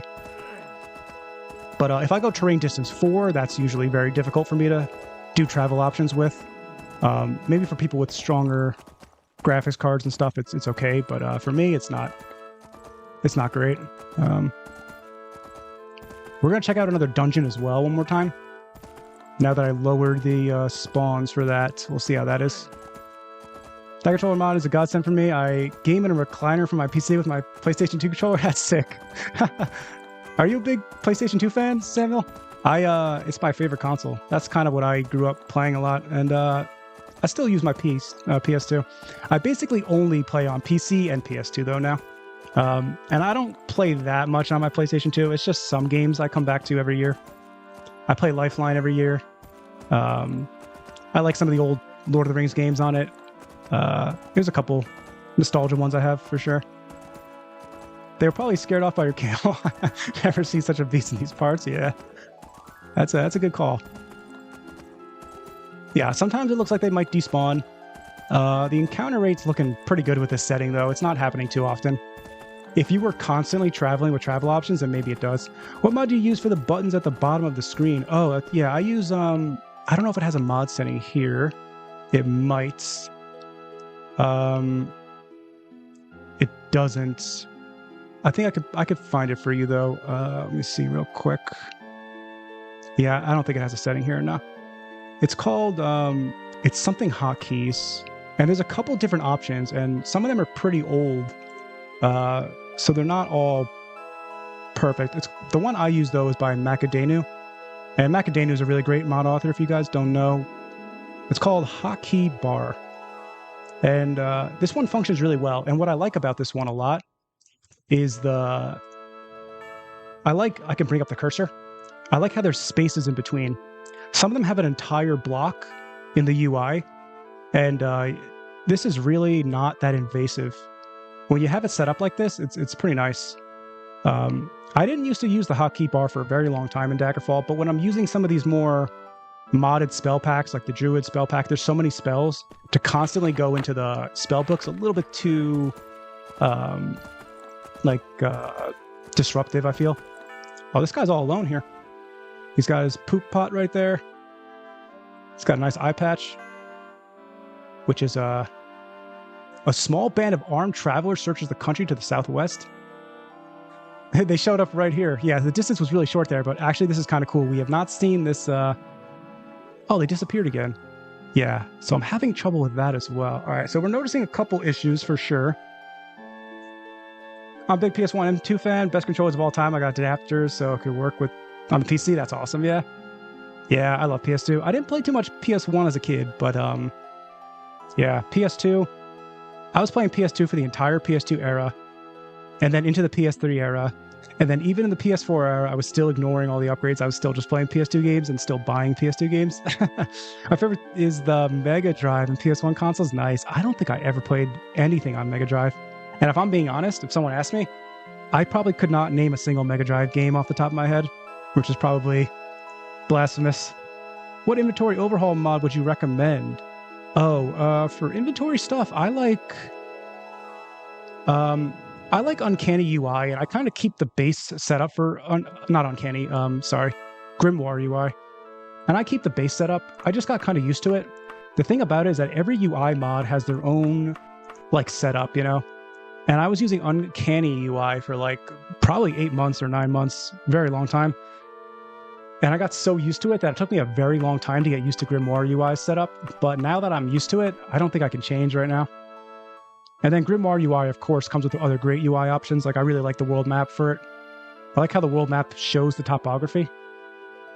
There's a couple other cool ones as well, though. But yeah, I definitely recommend Grimoire UI. I think this looks good. It's pretty clear to read. This image here lets you know you're talking about the ground instead of the wagon, and you can turn that off. If I want to put something on the ground, it's that easy. You just click off of it, and then you just click the remove button. So it's pretty simple, I feel like. Though, I also do like Uncanny UI a lot, and a lot of people still use that one. It's a little old now, but it runs fine, no issues. Because the sprite is mirrored, if he pivots, his eye patch traverses. Yeah, I noticed that too. I was actually just going to mention that too. Yeah, they're still spawning pretty frequently. I was wondering if like encounters might happen if I hang out around them, or if I rest by them. Let's try resting by them and seeing what happens, actually. Pressing 0 or O opens the settings menu. Just download it. Sonic? Oh, Sonic. Okay, yeah. All right, so they just start traveling again during the daytime. So I don't think being around them necessarily like triggers encounters or anything like that. Nice, thank you. Yeah, no problem. But you might want to try out some other UI mods. There's some good ones out there. I've seen some from like other streamers and stuff, and I don't even know what they are because it's one of the few types of mods I haven't tried that many of, and I probably should. It even took me like 8 months just to try out Grimoire UI. Same for me, PS2 is the best. Yeah, I love PS2.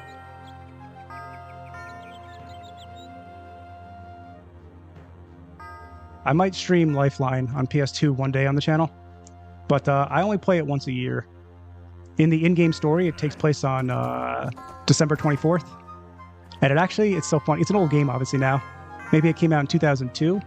Oh, we're lagging here. We might have crashed. No, we didn't crash. Okay. So yeah, we definitely do get freezes when these groups spawn in, which is interesting. But it's not too bad. As long as it doesn't crash, I don't mind it. But yeah, I'll probably do Lifeline on the stream someday. I don't know if you guys will like watching that or not, but I do play it once a year. I play through the whole game once a year. It takes place in the game. It takes place on December 24th, and the year is 2027, which is kind of funny. So the actual game's in-game time is going to happen next year, which is kind of meta. I think it's like a 2004 game, though. I don't know. But if you speedrun it, it's like a 2.5 hour, 3 hour game. I used to stream that a very long time ago on my old Twitch.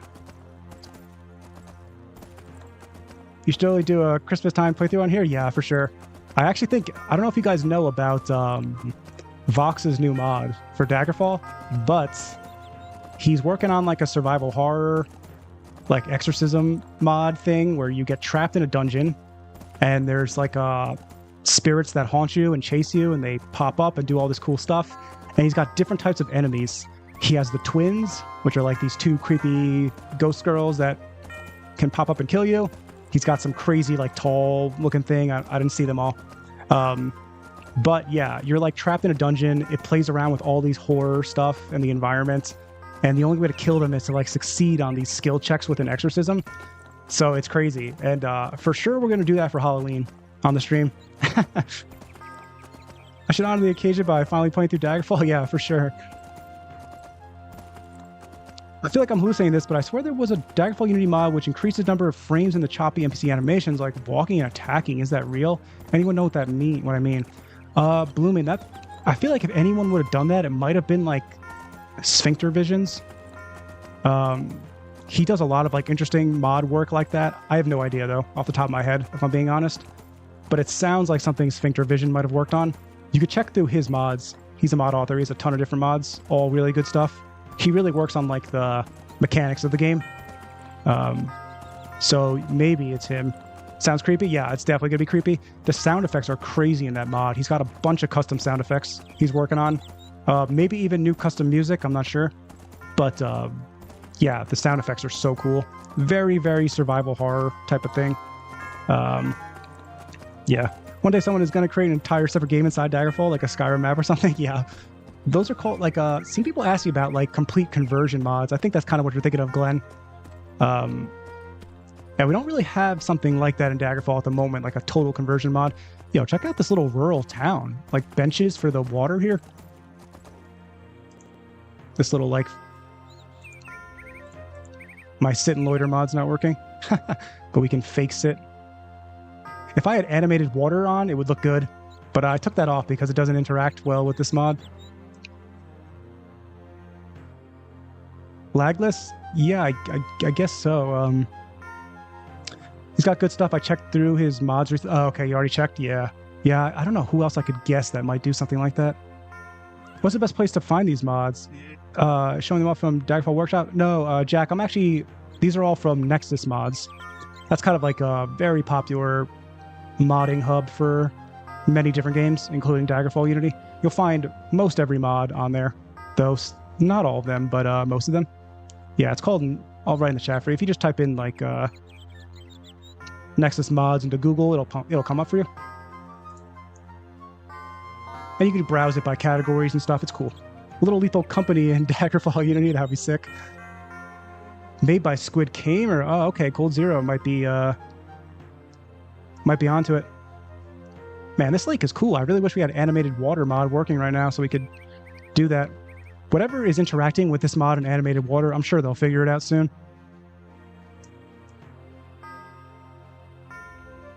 Alright, so no daytime thieves, it looks like, anymore, which is cool. I think it's probably better. I'll probably reserve it only for nighttime, honestly. Oh my god, you're a legend thing? Yeah. Yeah, I could call Cold Zero. I would not have thought of that. I don't think I've even seen that mod before. Off the top of my head, I don't remember looking at that before. Oh yeah, no, Nexus I wasn't sure if there was somewhere people were showing work in progress stuff. Oh, gotcha, Jack. Yeah, there is the Lysandus's Tomb Discord, where people do show off mod progress. You could join them if you're interested in checking that out. There's a couple different channels for recently released mods, and then like mod ideas where they can all share concepts, and then like work in progress also. Yeah, Lysandus's Tomb, right? That's what it's called, I think. Oh yeah, I know Nexus. Oh yeah, I just read that, yeah. For SquidKamer mod, it's got very low views and downloads. Oh, interesting, yeah. I don't think I've heard of it, honestly. I feel like I probably would have tried it out if I had.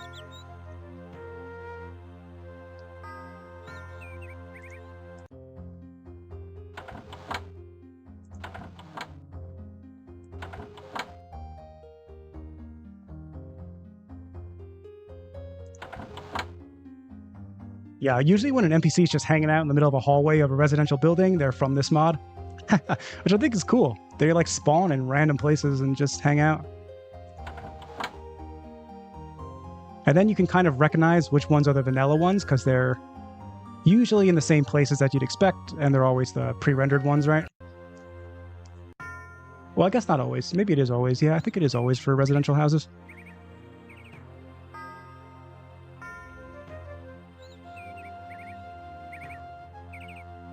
Let me change the Oh man, whoops. Let me change the free rein back to a horse here.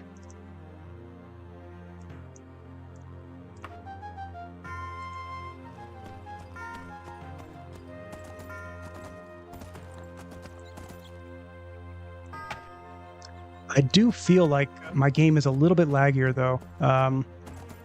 I don't like to say that unless I'm like very sure when I'm talking about a mod, because you know, mod lists are very complex, and it definitely could be partly my specific list, and it might not be something you guys experience, but I do think I'm lagging a little bit more with this mod on right now.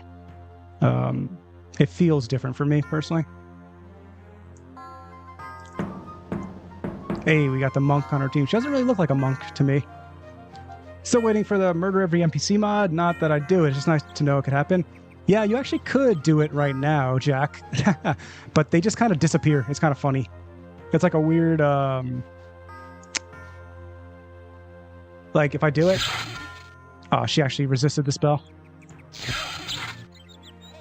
Yeah, I'm lagging a ton right now. Oh, I got guards on me. Yeah, basically guards will come. Man, yeah, this area is too laggy for me. I got a lot of mountains in the background too. But if I shoot them with a fireball, you'll see. They just kind of disappear into nothing. It looks kind of funny. Even shopkeepers? Oh, yeah, I don't think I could do it to pre-rendered. No, yeah, pre-rendered NPCs, I don't think so. Yeah, I see what you're saying now. Yeah, you're right about that. Your GPU's age could be added to it? Oh, yeah, for sure. There's no doubt that my GPU adds to that. Absolutely.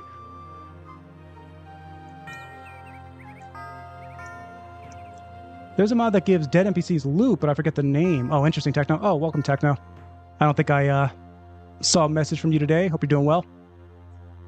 I remember my first playthrough, I was disappointed you couldn't interact with the homeowners. Yeah. A lot of the pre-rendered ones you can't. Like, you can't kill like that. I don't know, maybe there is mods for that kind of stuff. I'm not sure. Can you change the spawn distance? Maybe that helps with the lag. Yeah, I think it would. I thought I had changed it a little bit, but maybe not enough. Because they do spawn pretty close, I would say. Especially the adventuring parties. Let's see here. Let's also reduce the maximum party size. That could help. Yeah, this one has 6 tabs. That's so crazy. Exterior chatter distance. Let's also reduce this. Maximum visible building members.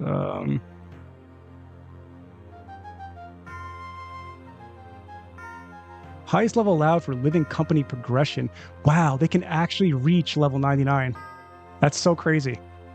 If they're adventuring from level 12, and let's say you have a playthrough going on for like 2 years, they actually could keep doing quests and actually get to level 99. Let's see. Watch rotation.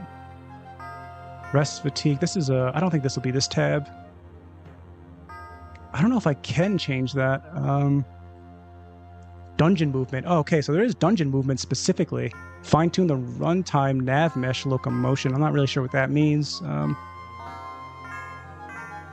But the AI is working really, really nicely. My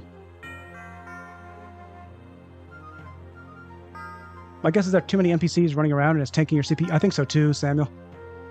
That sounds like it's probably what it is. I don't see a place for this, though. This is something else. This is, yeah, chatter. Dungeon chants. Oh, okay, cool. So this is what we were looking for earlier, guys. Shpan, there's a mod that adds more variety to enemy classes so monks don't wear shirts and so on, but I can't remember the name. Yeah, there is Cold Zero. I think I have it, and I still can't remember the name. But, yeah, I noticed that the monks have, like, oh, maybe I don't have it, actually. I might have had it in the past, though. Because I'm used to seeing the monks in that white robe. You probably know what I'm talking about, Cold Zero, where they have the white robes. And I have a memory of not seeing that, but the last few monks I've seen in dungeons, they've all had that white robe. It's possible I got rid of it. Oh, yeah, let me get rid of this. How do I...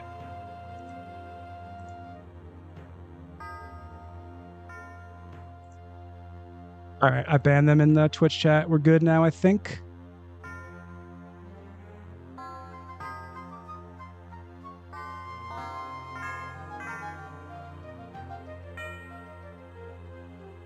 in Stalker, there's a rank system so you could track NPCs and what rank they've achieved, so you can use to hunt them down too. That's sick. It'd be cool if there's a way to do the same here. Yeah, that'd be crazy. Could you imagine trying to chase someone down in the massive world of Daggerfall? Banson, what happened? Oh no, I was in my Twitch chat blooming. Just a bot showed up. One of those like chat bot things. Yeah, so we actually can. Oh, thriving. Oh, yo, man, guys, you were talking about presets. There actually are presets here. Okay, cool. I didn't even see this. So we got the standard encounter preset. We got rare. Nice. Common and thriving. So I guess these don't get affected if you have a preset on. We getting bots in chat moving up. This is what we were kind of looking for. This is kind of cool. I guess if you set a preset, then these don't function, right? They just they get ignored. But you could set up your own settings as well. Okay, let's reduce the wilderness chance a lot. And exterior retain distance. When a copy never just spawns, raise this when you want to follow parties further along on the road. Interesting. I don't know if that really matters for it. Tavern chance is fine. Yeah, if we lower the wilderness chance, they'll spawn less. That's good for us. But I don't see the distance for it. Maybe in the next page? Distance in dungeons and taverns within which a company never despawns. Okay. Minimum real-time lifetime before distant unseen company may retire. Oh, they may retire too. That's kind of cool. I don't know. I might be missing it. It's kind of hard for me to tell here. I don't think I missed anything though. That's kind of funny that they can actually retire though. I like that. This will help anyway though, because less of them are going to spawn now. I think we've mostly checked out what we want to, outside of like, I don't know, maybe some rare encounters that I can't catch right now, which might show up in your playthroughs, which would be cool. But yeah, I think my favorite part right now is the nighttime, like thieves that show up. There's just really nothing like that outside of other mods, so I think that's cool. But I do wonder how this would interact with wandering NPCs. Yeah, by the way, if you guys didn't know, a recent update from this dragon mod lets you actually use travel options with it. Look how crazy this is. So when you arrive at a junction, just like normal, you'll be paused and you can follow roads on your dragon. And you can control the speed. I would have retired from Daggerfall and Dungeoneering the moment a lungless skeleton starts screaming at me. Yeah, that's a fair reason to quit, I'd say. Armed travelers of the Wayward Blaze can be heard moving through the country nearby. Okay, so this is new. We haven't seen something like this. Oh man, I was doing travel options, so I probably missed them now. Yeah, this dragon's pretty laggy for me too. Sorry guys. I hope it's not too hard to watch. Yeah, I'm working on like a more clean mod list, but the problem is I'm always installing and uninstalling mods for like the showcase stuff, you know? So my mod list never gets a chance to rest or stabilize, I should say. That was interesting though. They specifically mentioned a faction and they were moving in a direction, but I was in travel options. So let's just stick to the road and not put travel options on for a little bit. See if we can spawn something else like that.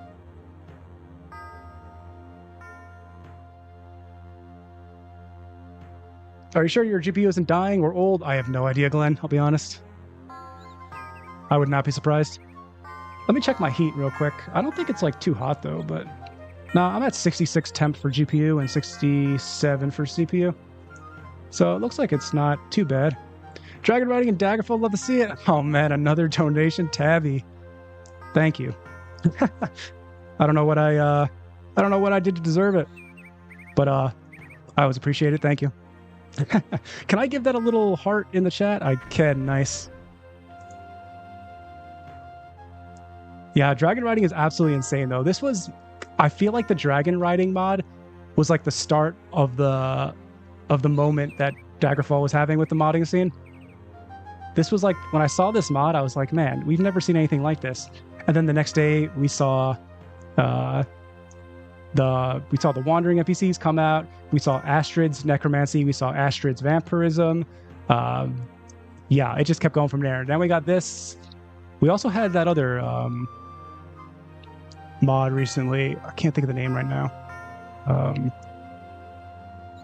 Yeah, the one that adds the texture changes to dungeons. Oh, Daggerfall Dungeon Variety. Yeah, that one as well, which was absolutely crazy and huge. Engine first person as well. Yeah.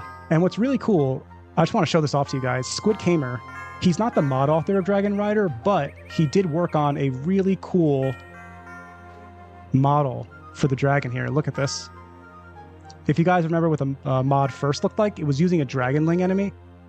And this is like the cleanest looking artwork in movement that I've seen in Daggerfall. SquidKamer's so talented at this stuff. He does this a lot, actually. If you've played some of his Warm Ashes stuff, the pre-rendered NPCs that he adds, they have all different perspectives. And it's very cool. And it's something I would love to see more of, actually. He also added them to his taverns and stuff. Or I guess it's mostly the boats. It's mostly the boats where you see them. But they'll actually be looking out into the sea. And it's like a specific perspective. It's really cool. I'll create a new save for next time so it might avoid possible issues. That's probably a really good idea, Samuel. I've been loading up the same, like, couple of saves, this druid guy. This is my druid test, I think. Yeah. Yeah, this character. Ever since Wild Shape's another mod. I forgot to almost mention Luan's mod, Wild Shape, with all the druid spells, which I love too. Finally having wild shaping. Do you know why the default classes has so many weapon type skills? Are you meant to swap? Yeah, Green. I think it's just swapping in Daggerfall, if you're trying to be optimal, is just generally bad. It just takes more time to get your skill up, right? And there's no real reason to do it. There's not enough differences between the weapon types to really be doing that. So it's just kind of like a suboptimal thing that's more about class fantasy. It's more about flavor. That's my guess. If you were going to criticize the pre-made classes in Daggerfall, that would be one of the main reasons that you would do it. Some classes will have like 5 different weapon skills in the primary and major slots, and it's super inefficient. You really want to choose one weapon type, generally, if you're trying to be optimal in Daggerfall. But that can slightly change. You know, you could also have a bow, because a bow has a different function, right? A bow can shoot from range, but any of the melee types, you generally want one of. The only other option, too, is hand-to-hand. Hand-to-hand could also be pretty good as like a supplemental option, just because it bypasses all material immunities. So no enemy in the game can be immune to your hand-to-hand. Whereas if you got like a dwarven short sword, you know, a lich can't be hurt by that. So a patrol calls. But yeah, in general, it's just like a suboptimal thing. That's part of the pre-made classes. I'm not exactly sure what they were thinking. Yeah, I just use the pre-made classes for testing. That's actually a really good idea. I also like using the pre-made classes for the roguelike mode, which, the roguelike mode is another cool mod that just recently released by Jet. Jet does awesome work as well. And he's kind of a newer modder as well. But yeah, I really like the pre-made classes in the roguelike mode because I don't get an opportunity to play them too often, and I kind of like how they feel restrictive. They're kind of hard to control with. They usually have very low speed. So it feels very different than playing like a custom class. Wait, let me catch up on chat. I think I missed some messages here. Whenever I got the standing desk up, it's sometimes hard for me to see my chat on my second monitor here. That one looks way better than the purple one. Yeah, I think a lot of people prefer this one. When it comes to looking in the first-person perspective, I think they both look good. But when you're dismounted, I love the way this green one looks. There's going to be at least one massive or game-changing mod releasing before the month is up. Yeah, there might be 2, honestly. Because, you know, Blooming, I'm pretty sure Vox is going to be done with his survival horror mod. So that's already one that's like almost guaranteed to come out this month. Maybe he won't. I don't want to say that for sure. But I've been looking at his updates, and it looks really cool. We'll definitely check that out on stream. I hope you guys are okay with horror stuff. I'm not always the best at it. And it's honestly creepy, especially if you got headphones on. He does a really good job with the lighting and the sound effects. Yeah, that save is probably cooked at this point. Oh, it's definitely cooked, yeah. Yeah, I could never use this character outside of anything but testing mods, and even then I probably shouldn't. I generally don't get what the point of weapon swapping is beyond roleplay. Yeah, there's really not much point. Maybe having a bow could be useful for range stuff. In vanilla, it wouldn't even be that important, but in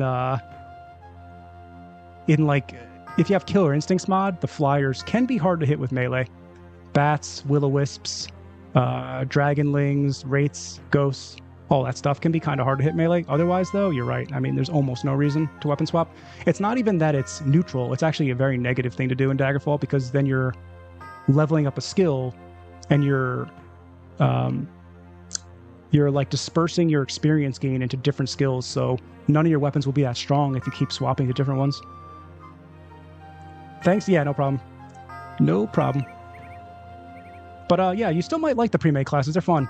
It seems we're in a modding renaissance, yo. What's up, Phantom? Yeah, we absolutely are. I can't stress it enough.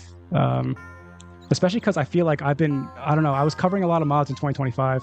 And mods, of course, they've been good forever in Daggerfall. Really, ever since Unity's release, the modding scene's been on top of it. It just feels like the volume of high quality and ambitious projects we're getting is just very crazy this moment right now for Daggerfall. And it's like reflected in the community. I feel like a lot of people are checking out the videos. A lot of people want to try it out for themselves. It's getting a lot of people enthusiastic about sandbox RPG, which I feel like, you know, there's not too many games like Daggerfall out there still. But the indie projects that are trying to do this, I feel like are getting a lot of popularity as well. And people are liking it these days. So I just feel like the enthusiasm is so high now, which I also think is like a feedback loop. I think it also gives inspiration to the mod authors, you know? I don't want to speak for them, but I just kind of feel like, you know, there's a lot of buzz about their mods. It's exciting. And when they see other mod authors doing good work, I feel like it also, you know, maybe inspires them to go for their projects too, their ideas. I don't know why, but knowing you're on a standing desk changes everything about the vibe. I wasn't expecting to read that. It's funny. Daggerfall, you really reward specialization? Yeah, for sure. Now we only need a big overhaul that changes Daggerfall into Middle Earth so we can ride Smog. Yeah, I'd be all over that. Anybody wants to do like a full conversion mod to make Daggerfall into Middle Earth? Yeah, you'll get like a 6-hour stream from me checking that out. Is this a dungeon entrance? No, it's not. Oh, this is kind of cool. You know, World of Daggerfall project makes these shrines show up, but I don't think I've seen this layout before. The mod author used one of the dungeon exteriors from the vanilla game. They removed the actual dungeon entrance, added a couple other decorations here, and then put the statue there. That's really creative. You guys will probably recognize this if you played vanilla Daggerfall stuff before the dungeon exterior mod. What's that called again? I forgot who made that as well. But yeah, this is one of the old ones. That's pretty creative, honestly. Not with a world as big as Daggerfall. Yeah, that's a problem, Tabby. It's such a massive undertaking, right? I don't even know who could have the time to do that. Especially if you were trying to like capture the locations. Like, we're going to build an Osgiliath. We're going to build Helm's Deep. That would just be a life's work. Standing desk save lives. Your best position is your next position. Yeah. Yeah, the standing desk, anyone that wants to play games for a lot of hours, I highly recommend the standing desk. It's a lifesaver for me. Lord of the Rings Overhaul is definitely doable, just very long and tedious. Yeah, for sure. And someone, you know, we were just talking about how I think the Dream mod author worked 10 years on it. So, you know, maybe someone else wants to work 10 years on a Lord of the Rings Overhaul. But something like that would be very cool. I mean, I'd be a huge fan of that. I don't know if we'll ever get like a real conversion mod like that, but maybe someday. Have the mod that changes the dungeon entrances? Yeah, it's great, Tabby. And a lot of custom dungeons make cool use of it.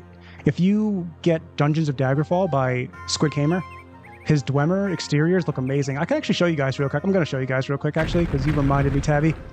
And I haven't shown it off on stream yet. Let's deal with this bandit camp first.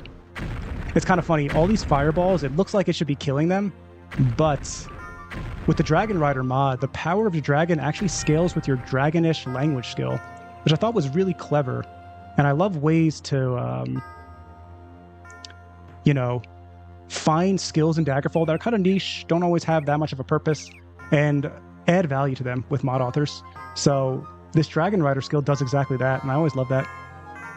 But yeah, my Dragonish skill is really low on this character. But let's go to the Alkir Desert real quick. And if you just type in Dwarf... Actually, I might have to type in Dwemer. I forgot what you got to type in. I don't see it, actually. I could be wrong about the location. Let's try, like, Sentinel. Let me catch up on chat though real quick. Or someone could do a Starfall like Starwind. That would be really cool too. I'd love to see that. Yep, have the mod that changes the dungeon. Yeah, interested now. Yeah, it's really good. Is this mod heavy on writing? Because I just looked at its Nexus mod page and it's obviously written entirely by AI. The page, I mean. Oh, interesting. I don't know, Alto. I am noticing a little bit extra lag, I would say. Not a huge amount. And I don't know if it's... I always hesitate to say it's the mod itself because I have a pretty complex mod list and, you know, it could be interactions from other mods. So it might not be your experience, but I would say there's a little extra lag for me today. My back would hurt from standing too long. It actually hurts a little bit just because I have my second monitor on the desk and then I got the main monitor I use that's on like a raised platform here. So I kind of have to look down a lot to read chat, then look up. In the future, I'll probably get like one on the side. That'll be better for me. But yeah, when I sit for too long, like last stream, I sat for way too long. So I learned my lesson. I've been standing for most of the stream. Dragons nuking people? Yeah, what's up? How's Revere? Welcome. They're still modding Morrowind 25 years later. We'll definitely get DFU mods far into the future. Ambitious mods like that will for sure come out. I think so too, Blooming. There's always someone willing to, you know, put in the work, which is why the modding scene is so incredible.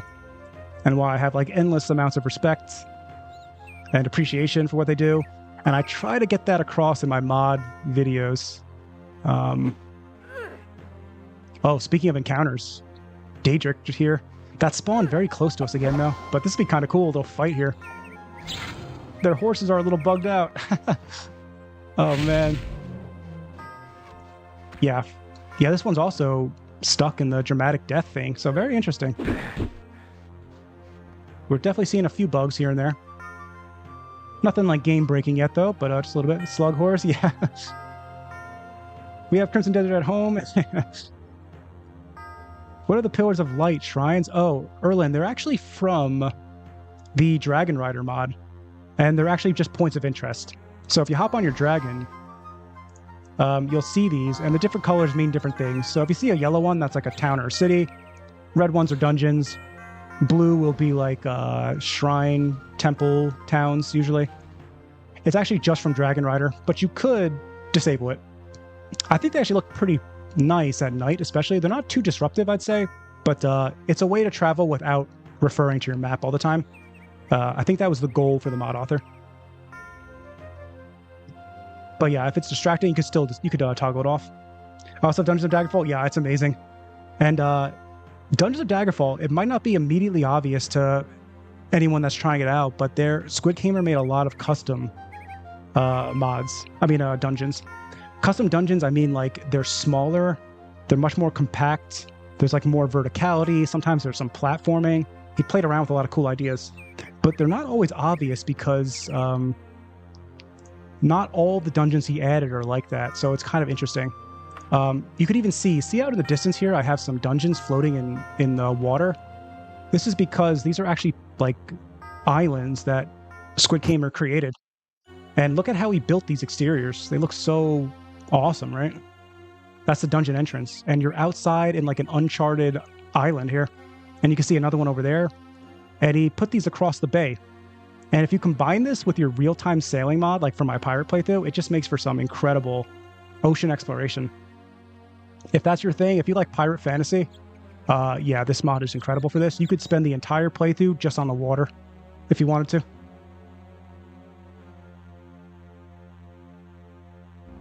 Or if you can't stay for a long time, the good practice is do squats each morning after work. Yeah, stretching feels good. I like doing that. I mean, if I'm gaming for a lot of hours, especially. Probably run into intellectual property rights issues. Yeah, that's true too. Yeah, that's a good point, Possum Billy. It's bad for your cardiovascular system to be standing for too long. Too, hence your best position is your next position. Yeah, that's a good point. Get the blood flowing by moving around. I probably should be like moving a little bit more. Speaking of that, let me drink some more water real quick. I'm going to mute my mic so you guys don't have to listen to my unpleasant drinking noises. One sec.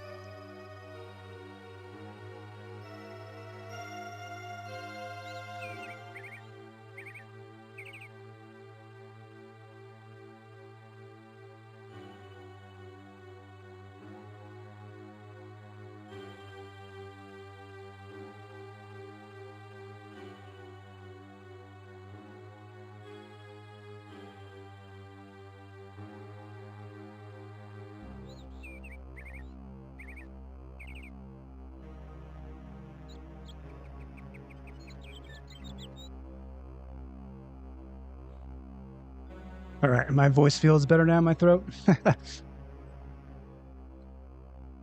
Instructions unclear. Stuck in a hammock for weeks. I wish I had a hammock. I did when I was a kid in my backyard. Interesting, neat concept for in-world indicator. Yeah, for sure. And I like how it's toggleable. You know, if you don't like it, you can always just turn it off. It's cool. Don't forget the water dungeon mod paired with the one that adds enemies and treasure in the sea. Yeah, I actually have that turned off right now just for the lag. But if you guys don't know, Iliac Puddle No More by... is that Jet? That's Jet. Yeah, Jet0822 made that mod. And it's also absolutely incredible. Lets you dive into the depths of the ocean. Buried treasure on the floor. Lots of cool enemy types and stuff as you can run into. Yeah, adds a whole new way to acquire wealth and to make use of your swimming skill and stuff like that. Or if you're an Argonian, of course, it's the perfect option for you. He added a little thing as well in a mod where, excuse me, Argonians are actually able to breathe underwater, like the later Elder Scrolls game. Because if you guys don't know, vanilla Daggerfall does not have Argonians have permanent underwater breathing. It's just they have better underwater breathing. Do you have some comfy tennis shoes on for staying? That's what I do. Oh no, it's actually a good idea though. The standing desk though is an awesome option if you game for a lot of hours. But yeah, we could check out this. How can I get rid of this guy? Let's see. I could say goodbye. Nah, she's not leaving me. Maybe I could tell her not to attack anything. Or part ways. Oh yeah, perfect. Man, she'll be frozen like that forever. But yeah, some of these are custom dungeons. Not all of them though. But if this is the custom Pirate Cove, there's a really cool part of this I want to show you guys. We need reminders to take a break on PCs and phones like the Wii I had. Yeah. Oh yeah, the Wii's did have that, right? I gotta head out. It was nice checking this mod out. Thanks for hanging out, Jack. Appreciate it. Wow, this is a really dark dungeon here. But yeah, this is a Pirate Cove, I think. It looks like. I'll know in a second. Actually, it might not be. I actually could fast fly through here real quick and we can get a better sense of it. But on some of the Pirate Coves, SquidKamer made these awesome sections where, yeah, this is one of them. Check this out. This is inside of a dungeon, mind you. And look at how cool he did this. So the dungeon breaks off into like a cave-like system, right? Lots of water, of course. And this is all custom made by him. But look at this like extra section here. And if you go out, this is like a docking area inside the dungeon where massive ships are docked. And it's got a lot of verticality here. You know, you go up. And yeah, the amount of work SquidKamer did to like make all these mods do this. Like look at these bridges here. Look like the pirates made these. Yeah, very special stuff. These are the type of custom mods that, you know, people always dreamed about in Daggerfall. And they're all very thematic, you know. Even the interiors of the ships he decorated, and they're filled with pirates and stuff. And it's like a perfect little hideout. It's just absolutely crazy. And I always hear people say things, you know, like, oh, Daggerfall dungeons are, you know, too similar, they're boring and stuff like that. But a lot of mod authors have put in the work to give us that variety. I like Daggerfall's vanilla dungeon system, but, you know, the option to have some really cool custom ones like this are out there, you know. And SquidKamer's not the only one that's done this type of stuff, but his Dungeons of Daggerfall mod, I think some people missed a lot of these because he added so many dungeons to the world, and not all of them are custom. So, but the ones he did make, they're just awesome. So impressive. I left for a second. Can you please say which mod this is? Oh yeah, for sure. For the dungeons, it's called just Dungeons of Daggerfall. This is SquidKamer. His work here. Oh my god, it's like, wow, Dead Mines. And you call that a smaller dungeon? Yeah, Tabby. Yeah, not this one for sure. The really cool one he's got, I'll show you guys his other one that I really like. And we're going to see this in the Druid playthrough because, yeah, let me show you first. But look at this. You know, you got like a little rowboat here that brings you out. Like, I don't know. This is just so good. You got boxes stacked up. And if you're not aware, like placing all these items is it takes a lot of work, you know. Some of these he grabs from like the Daggerfall expanded textures mod, I would guess. I don't know for sure. I'm not speaking for him or anything, but I would guess that's how he got some of these. But yeah, all handcrafted.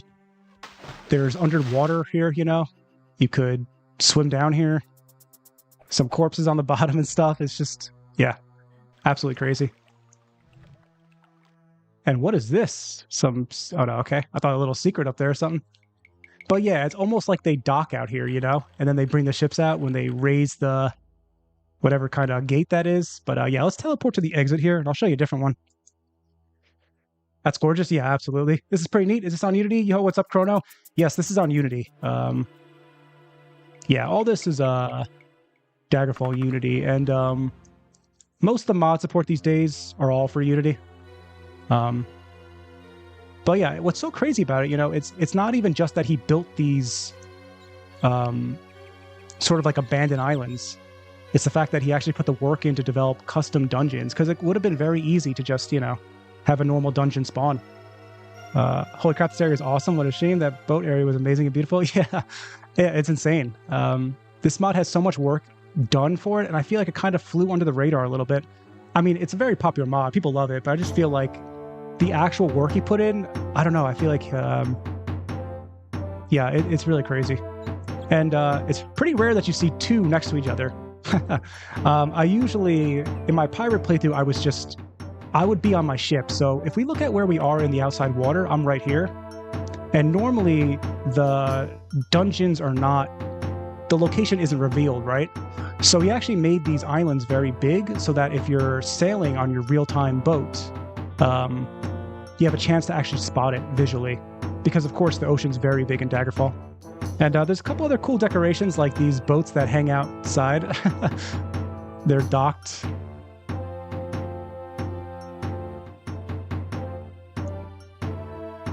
And yeah, this will be another pirate cove. But something else I love that he did. Let's see. If it's like the creation kit where you have to put everything in a 3D window, that would be a lot of work. I tried it. Oh, interesting. I've not really played around with the creation kit. Did you play around with that, Tabby, for, I guess, well, Skyrim and Oblivion both have that as an option, right? Am I right about that? The mod community for this game is pretty stellar. Have not seen this dragon mod replaced for. It's nice. Yeah, it's really sick, Chrono. Yeah, there's actually a lot of cool features with the dragon mod. It's actually more than just a functional mount. It's got some, like, rebalancing to the dragonish skill. For Oblivion, oh, okay, that's cool. Oh, that's cool. So did you actually do any mod work for Oblivion then? I forgot if you mentioned that or not. But, yeah, the Dragon Rider mod has a lot of cool also additions like that aren't just about a functional mount. Which mod would you recommend for stopping the flow of main quest? Oh, Cold Zero, you could grab, well, I actually don't use a mod to just stop the main quest. I just ignore the letters. By like level 5, they'll kind of stop showing up, you know? So around level 5, you don't have to worry about it too much. It is a little bit annoying to get like 6 letters when you show up to the first town. But yeah, I just kind of ignore them. But there is something else you could do, Cold Zero, if you don't like always spawning. I don't know if you consider Privateer's Hold like a part of the main quest. I know some people do. I guess technically it is, but if you don't like that, you could grab a mod called Random Starting Dungeon, and when you make your character, it'll give you an option. But won't the quest fail and the game end?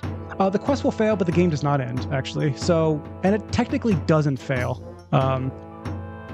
So you won't be able to meet with the agent, and yeah, so that's kind of it'll lock you out of that, but there's other ways to start the main quest, actually. That's not the only way. And the game doesn't just end. You can go as long as you want without doing the main quest. You can completely fail the main quest, it's fine. Do you want to sail again? A little bit, but I have to let the pirate playthrough rest, I think. It's just, yeah, I spent so much time on the pirate playthrough. I loved it. It was a great adventure. It was a great journey. And I was so thankful for how many of you guys tuned into all the episodes and stuff. It was basically a 6-month journey. But yeah, I have to let that retire for now. I wonder how hard it would be to implement non-dragon creatures. A stone-themed wizard flying around on a gargoyle would be awesome. Yeah, that would be sick. I don't know, honestly. I feel like SquidKamer is one of the best at making like new models in game, like new artwork. But yeah, I'm not that well versed on like modding and all the details and stuff. I'm not a modder myself at all. Tried it, but I can only do small stuff like changing stats. Gotcha. Okay. The one cool thing, if you guys don't know, when it comes to changing stats and stuff in Daggerfall, something very cool about Unity functionality is if you go to your load game and you see on the top right your save number, if you click this, it'll actually bring up your notepad. And it'll have all the different stats of your character, and you can just edit it. You can edit it, you'll save again, and then load the file, and those changes will be made. So you could just edit in a different maximum health, a different, primary skill point. There's other ways to do this, of course, too, but if you like, it's a nice way to do it. I didn't mean pirate again, just sailing, unless it's tied to pirates. I'm sorry, I don't understand. No, you're good, Valentine, no worries. It's not tied to pirates. I just sailed a lot during that playthrough. But I think I still will again. I don't think the Druid playthrough is going to have any sailing. And that's just because it's all going to be in Ichelon here. The Druid playthrough is restricted to this region because we're actually summoned there by the Mara temple leaders. So we're going to be summoned here, and we're not allowed to leave. And this is a landlocked area, so there'll be no... Although, actually, there is some inland water that's probably pretty big. If you ever see inland water represented on the map, it's usually actually very big in Daggerfall. Small inland water won't even be represented as a thing on the map. So actually, there is some opportunities to probably sail in this thing. Use the Daggerfall Main Quest Definitive Edition. Interesting. I don't know if I've even heard of this one. No Rush Main Quest mod. That's another one I don't think I've heard of. I want to take it easy on mods when I first picked up the game late last year. Didn't want to change the base game too much, but might be worth looking into some of these to spice things up. Yeah, for sure, Chrono. I know a lot of people, when they first get into a game, they kind of want to experience the, like close to the vanilla experience, of course.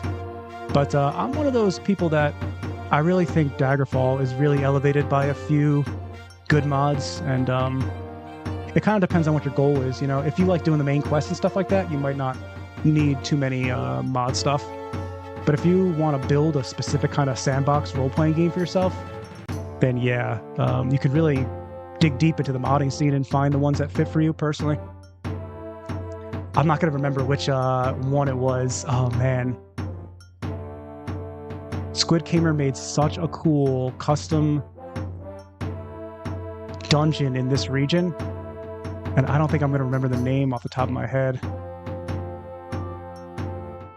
I'll try to look here. I think it's one of the brighter orange dungeons. If you guys don't know, on the world map, the brighter the color, the larger. So the dark red is the smallest dungeons, and then light orange or like a dark orange is medium, and then it keeps going up to the highest one, which is the brightest orange, and those are the largest dungeons. I'm not going to remember it off the top of my head. That's such a shame.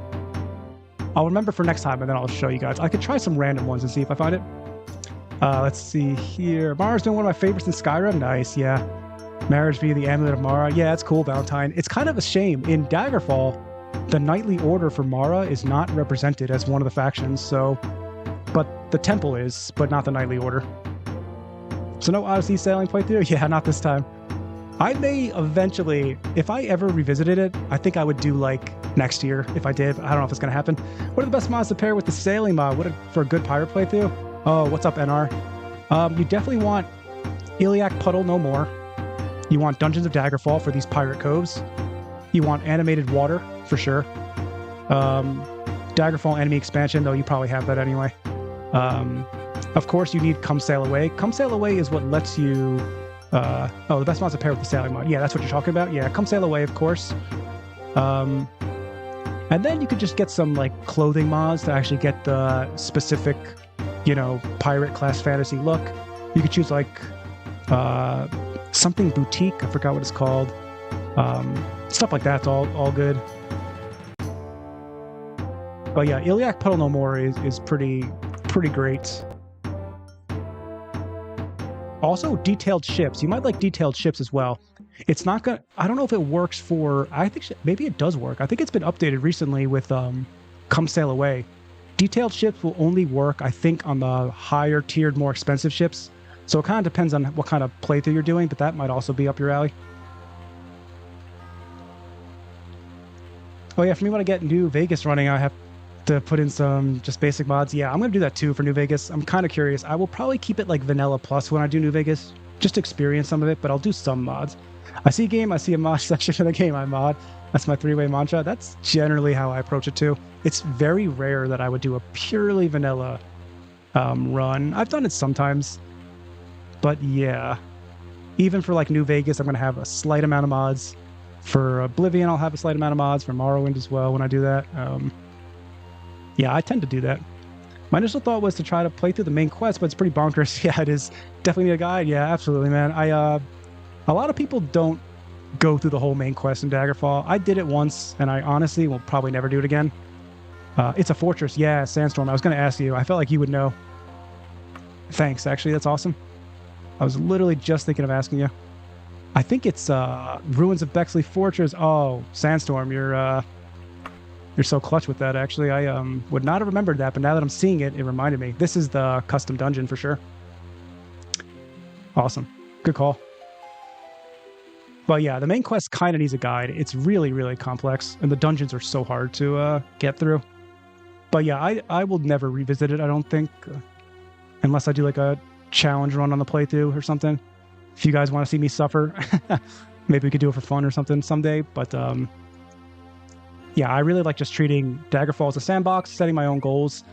Like for example, in our pirate playthrough that the thief playthrough we're doing for the live stream, the whole goal is actually this steal list, which I have 7 items crossed out because we already got started.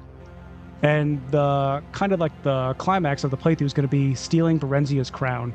And she's like the leader of Wayrest, right? She must be the queen of Wayrest, I guess. That's going to have us like breaking into a castle and trying to steal this. But this only happens at the end of the Thieves Guild quest line. It's like a capstone quest for them. So the playthrough is just all about doing like urban stealing stuff and all that kind of stuff. So I like doing that with my playthroughs, setting up a certain goal and concept to roleplay. I think what I just liked about... Oh, I got to catch up on the chat here. I think what I just liked about your sailing was really more the atmosphere. Oh, yeah, absolutely. The quiet and the encounters and the ships and creatures.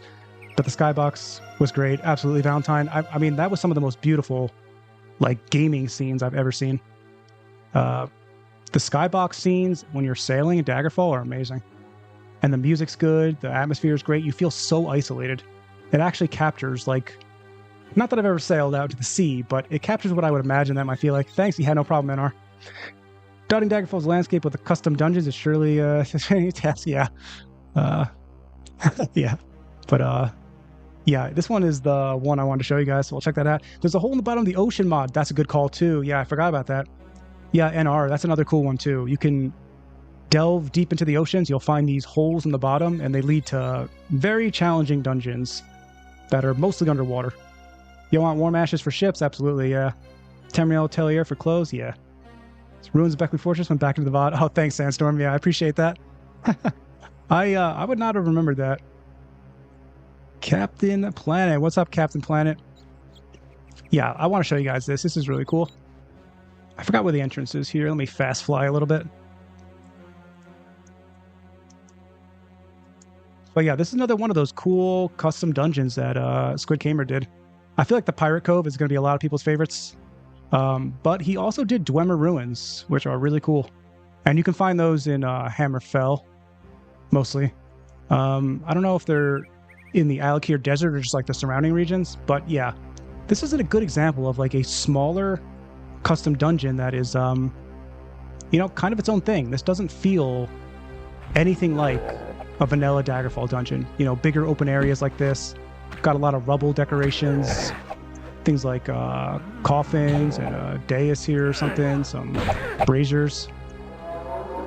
And just look at the verticality of this dungeon here. Open windows like this that you could climb. It's just very, very unique. And this is the type of work he did all throughout the Dungeons of Daggerfall mod. And I feel like it kind of got overlooked a little bit. Like, look at this little tunnel, secret tunnel here that leads to another section. You know, what's cool about it is because this is one of those things that a lot of people mention when they talk about Daggerfall. And yeah, right now my clamoring mod's getting caught a little bit. That's the Jack Be Nimble mod. But yeah, it's one of those mods that is kind of fixing. I don't know if I'd use the word fixing, but it's giving options to people that don't really like the vanilla Daggerfall dungeon delving experience. Because if you wanted to take a playthrough and only go to these custom dungeons, you could have the option to do that, you know?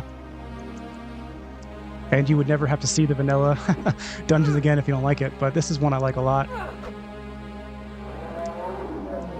Just a lot of cool areas to check out here. Got a massive fountain in here.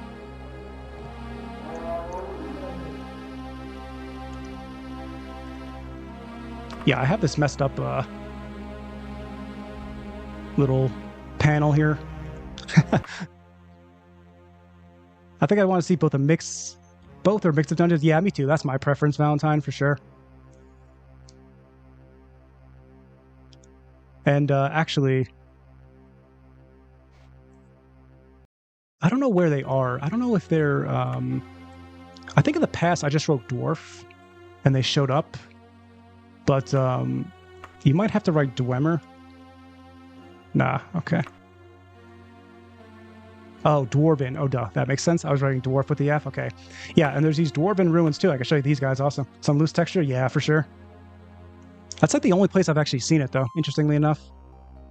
I also... Oh, no, that's not true, actually. I've also seen it with... Oh, yeah. Check out this exterior to this dungeon. Like, how awesome is this? It really captures that Dwemer culture vibe, too. Reminds me of Doom and Quake maps? Yeah, I can see that.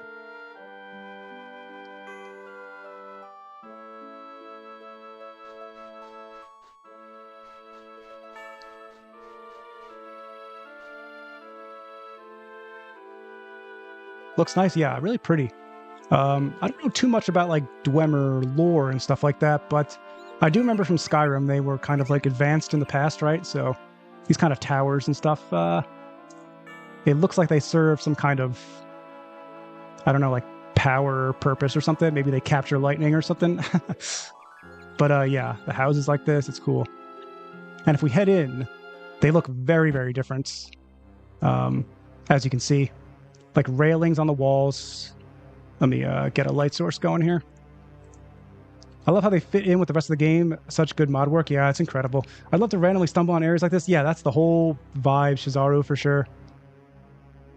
That's what's so exciting about Daggerfall, you know? You almost can't intentionally do that, necessarily, in playthroughs, but that's what builds the emergent storytelling, you know? Sometimes when you're traveling, you will find these things, and sometimes you might go a whole playthrough and not find them. Yeah, mixed normal dungeons are fine, but you do definitely start to see the same chunks of dungeons over and over once you play through several. Yeah, Chrono, especially like underwater sections. You could basically memorize them. But yeah, like look at how these doors look, you know? There's like runes on the railings here. Like old machinery. You know, it's crazy. He really went for capturing the vibe of, I mean, I guess I don't know anything about like Morrowind if they have like Dwemer ruins, but you know, I can kind of see a little bit of the Skyrim sort of interpretation that Bethesda had for Dwemers here, like mechanical looking stuff. Look at these beds and chairs. The doors are like completely unique. Pipe systems that go into like the ceiling and stuff. It's just crazy. This feels a lot more like Morrowind. Oh, gotcha. That's cool. Yeah, I actually don't know. But, yeah, thanks for saying that, because I would just assume sort of, I don't know. I only really know to compare it to, like, Skyrim's interpretation of how Dwemer stuff looks. But this is incredible stuff. Going from the largest of Daggerfall to the limited world of Morrowind and Skyrim, ignore the advanced graphics. The size is much smaller than Daggerfall. I think only Oblivion is closer. I could be wrong. Oh, interesting. Is Oblivion larger than Morrowind, then? I guess it probably is, right? Is Morrowind the smallest? It might be the smallest of the mainline games. But yeah, just absolutely crazy work. And I didn't really get a chance in my mod showcase video to really show off what SquidKamer did here. I kind of regret the way I built that mod showcase video, honestly. I was too quick with going over what he did for this mod, partly because I didn't see it all, and I didn't realize its scale. Which isn't really a great excuse, because I should probably spend more time doing that then, but yeah. It's large. Oblivion is quite big from what I remember. I could be 100% wrong. Yeah, that makes sense. Maybe it's the second largest. I don't know. Yeah, and look at these switches here, you know? So cool that he made that like a custom switch.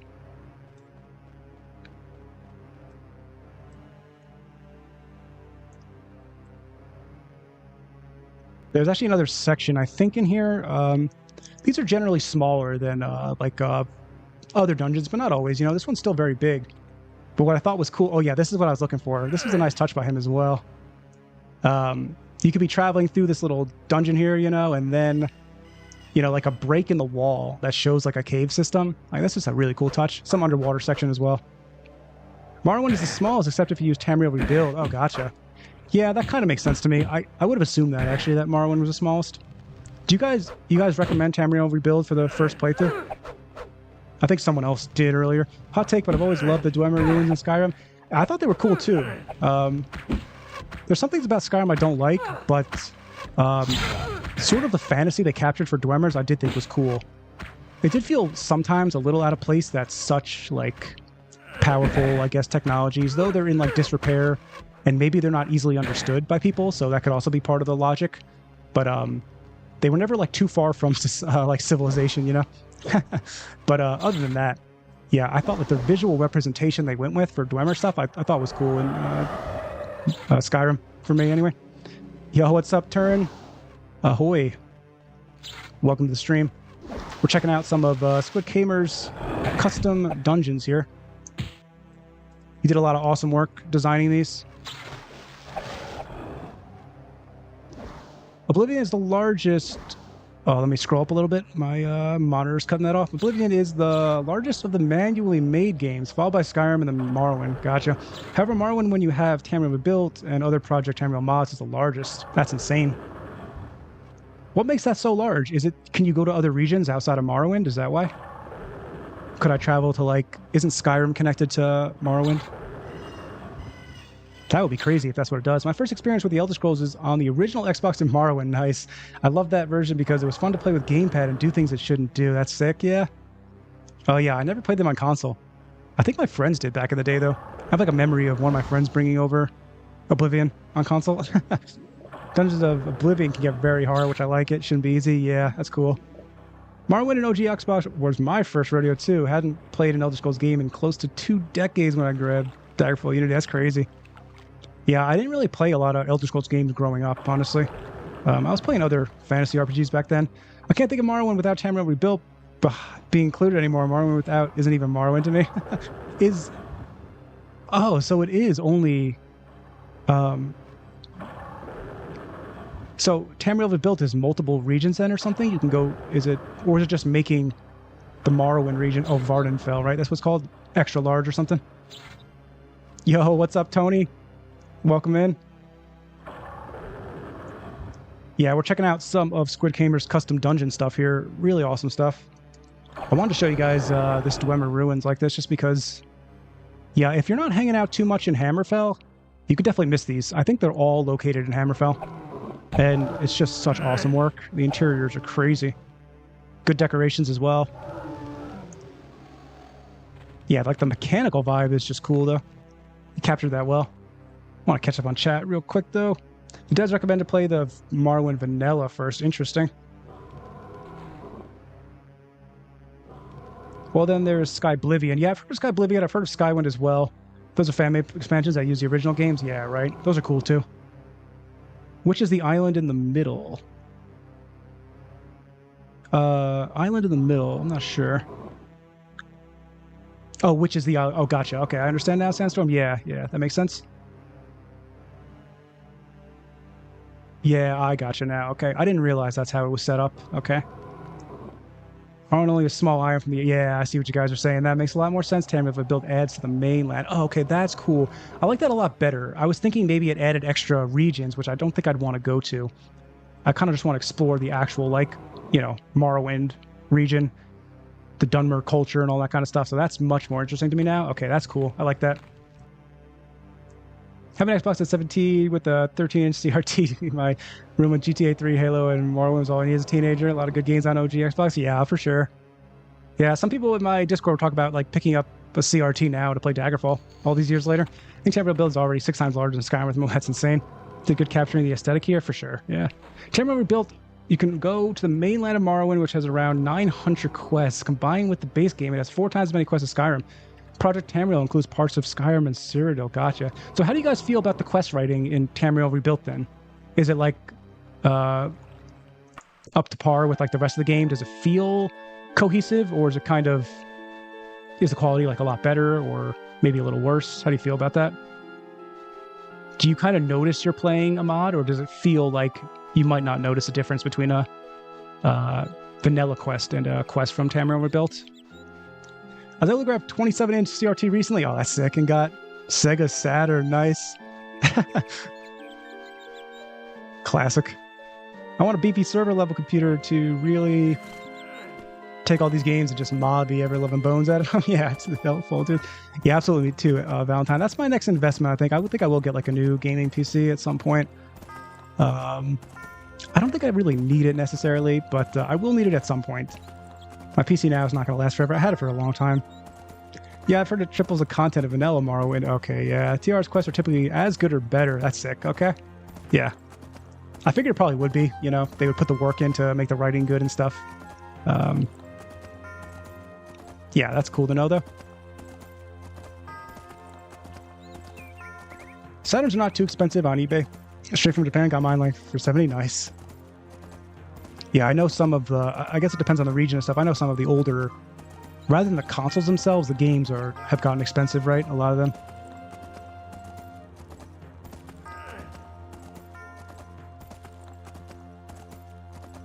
Yeah, basically the whole library. Yeah, I still have a lot of physical PS2 games. I basically held on to all of my childhood collection stuff. Partly because I kept playing them for years and years after. I didn't really stop playing the PlayStation 2, so yeah, I just kind of kept going with it. The overall project wants to add all the Elder Scrolls world eventually. The new update is coming out soon. This will make the number of quests over 1,000. That's insane. It's still being worked on then? Wow, that's actually crazy. Is it like the type of project where you think it's just kind of always going to be worked on, or do they have like an end goal set up where they're going to be done with it? Because that's crazy. That they're still, like, I would expect, with a project like that, I would expect, like, some fine-tuning every now and then, but the fact that you're saying there's another 100 quests eventually coming, that's crazy. Tamriel Rebuilt's landscape and dungeon design is also as good or better than Vanilla Morrowind. Oh, that's sick. Okay, so this is the way to go, right? For even my first playthrough, I should get open Morrowind, and I should go with Tamriel Rebuilt, you guys think? That's the way? Because we're going to do this live on stream someday. Once Daggerfall calms down a bit and I get the Druid playthrough started, then we can do some Morrowind stuff, which is not that far away, I don't think. Maybe a few weeks or something. Or just like, I don't know, 2 months, I don't know. We'll see how it goes with my Daggerfall stuff. But yeah, I'm excited to do Morrowind, and I want to make sure it's this year where I get back into it. I wish I did. My brother had to get a bunch of SNES cartridges at least. Glad they stayed in the fam. Yeah, I know a lot of people back then did not realize this stuff was going to be worth a lot of money one day.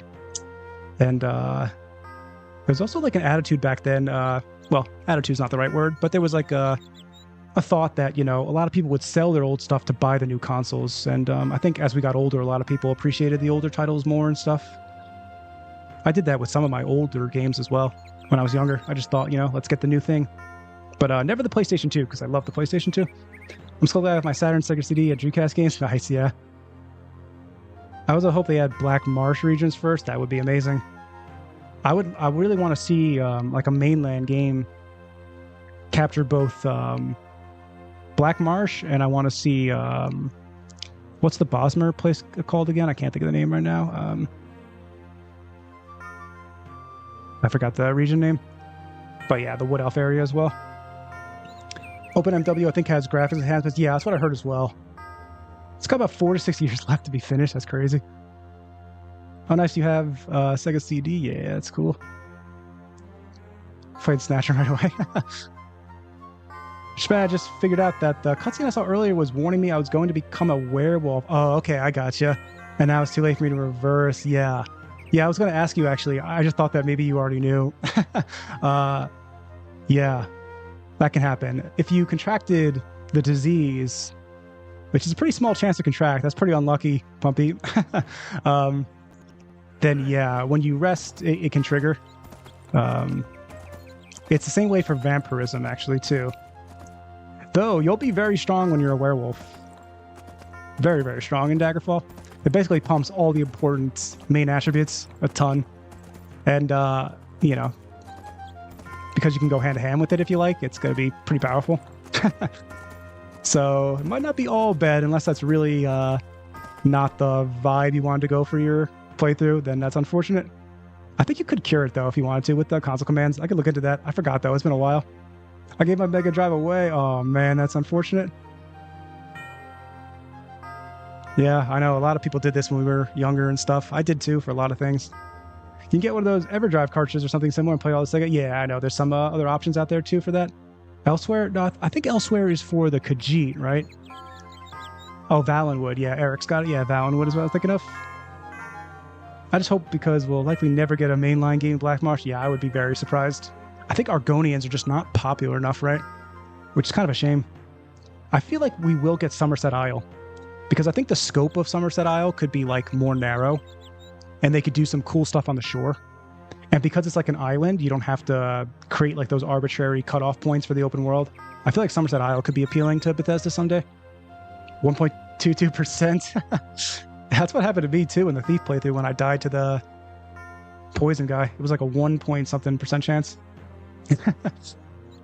When the team finishes off Tamriel Rebuilt, they'll be moving over to the Black Marsh Project Sick, but the team is still going to be working on Cyrodiil, Skyrim, and Iliac Bay. That's crazy. The full project probably won't be finished until 20 years from now, as after Tamriel, the plan is to add Akavir 2. That's insane, yeah.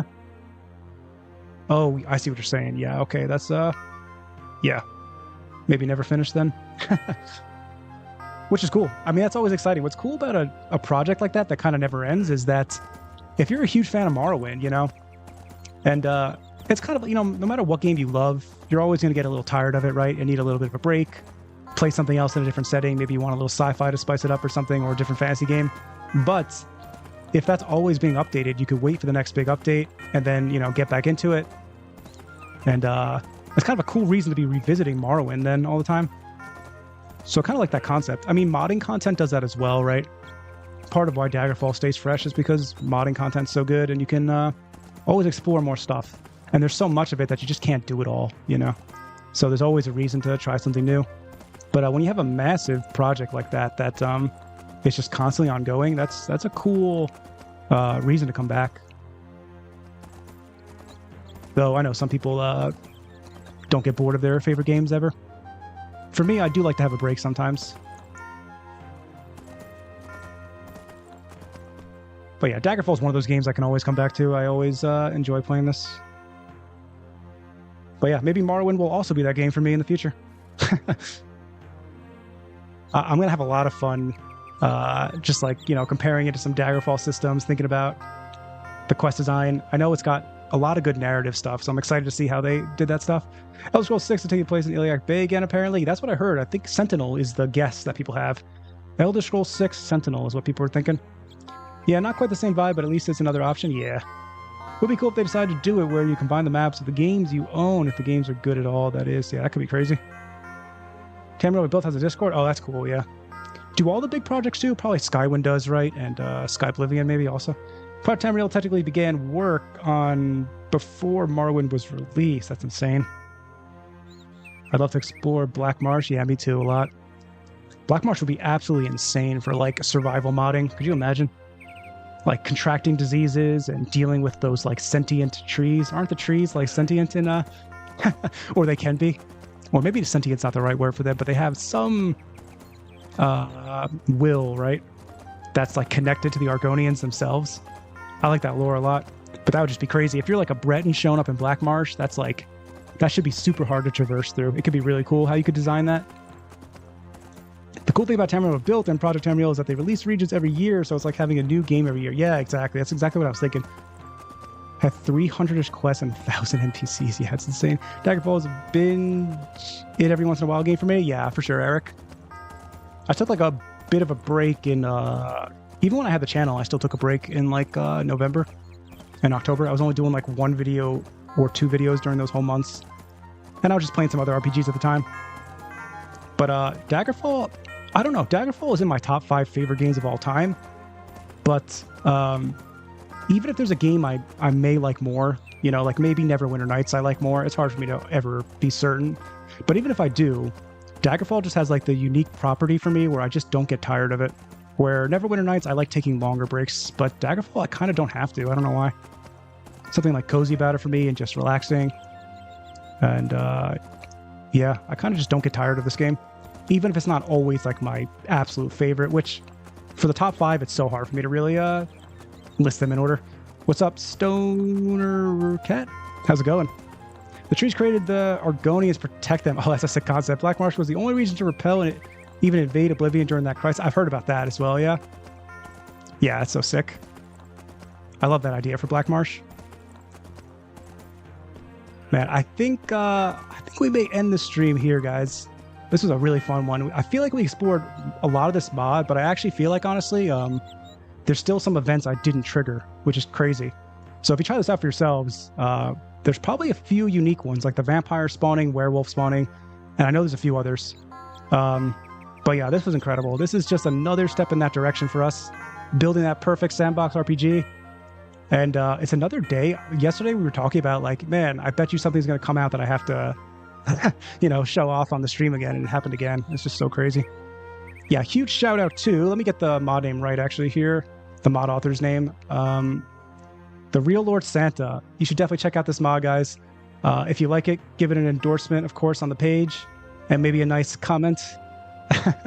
And yeah, I think we'll also go again tomorrow probably. I do want to get back to the Thief playthrough, so we might just do episode 3 of the Thief playthrough. We're right outside of the like the test for the Thieves Guild, which is awesome. Yeah, I might incorporate some of these mods into the playthrough moving forward. I'm not exactly sure yet. I'll have to do a little bit more testing with like the lag and stuff, and see if it really fits the, you know, Thief vibe that we're going for. But yeah, that'll be tomorrow, probably same time, 12 p.m. again. And yeah, thanks again for all the support, everyone. Thank you again, Tabby, for all the gifted memberships and stuff. I really do appreciate that. And yeah, thanks everyone else for watching, and I'll see you in the next video. We'll probably do also this week. I do want to mention I'm working on a like a tutorial video for some stuff in Daggerfall Unity. I haven't done this in a long time in the video, so I'm trying to make it a little bit better. The last time I did this was like 2025, so it's been a while. And that might be out this week. I'm not sure. But either way, yeah, thanks again, guys. Take care, and hopefully see you tomorrow.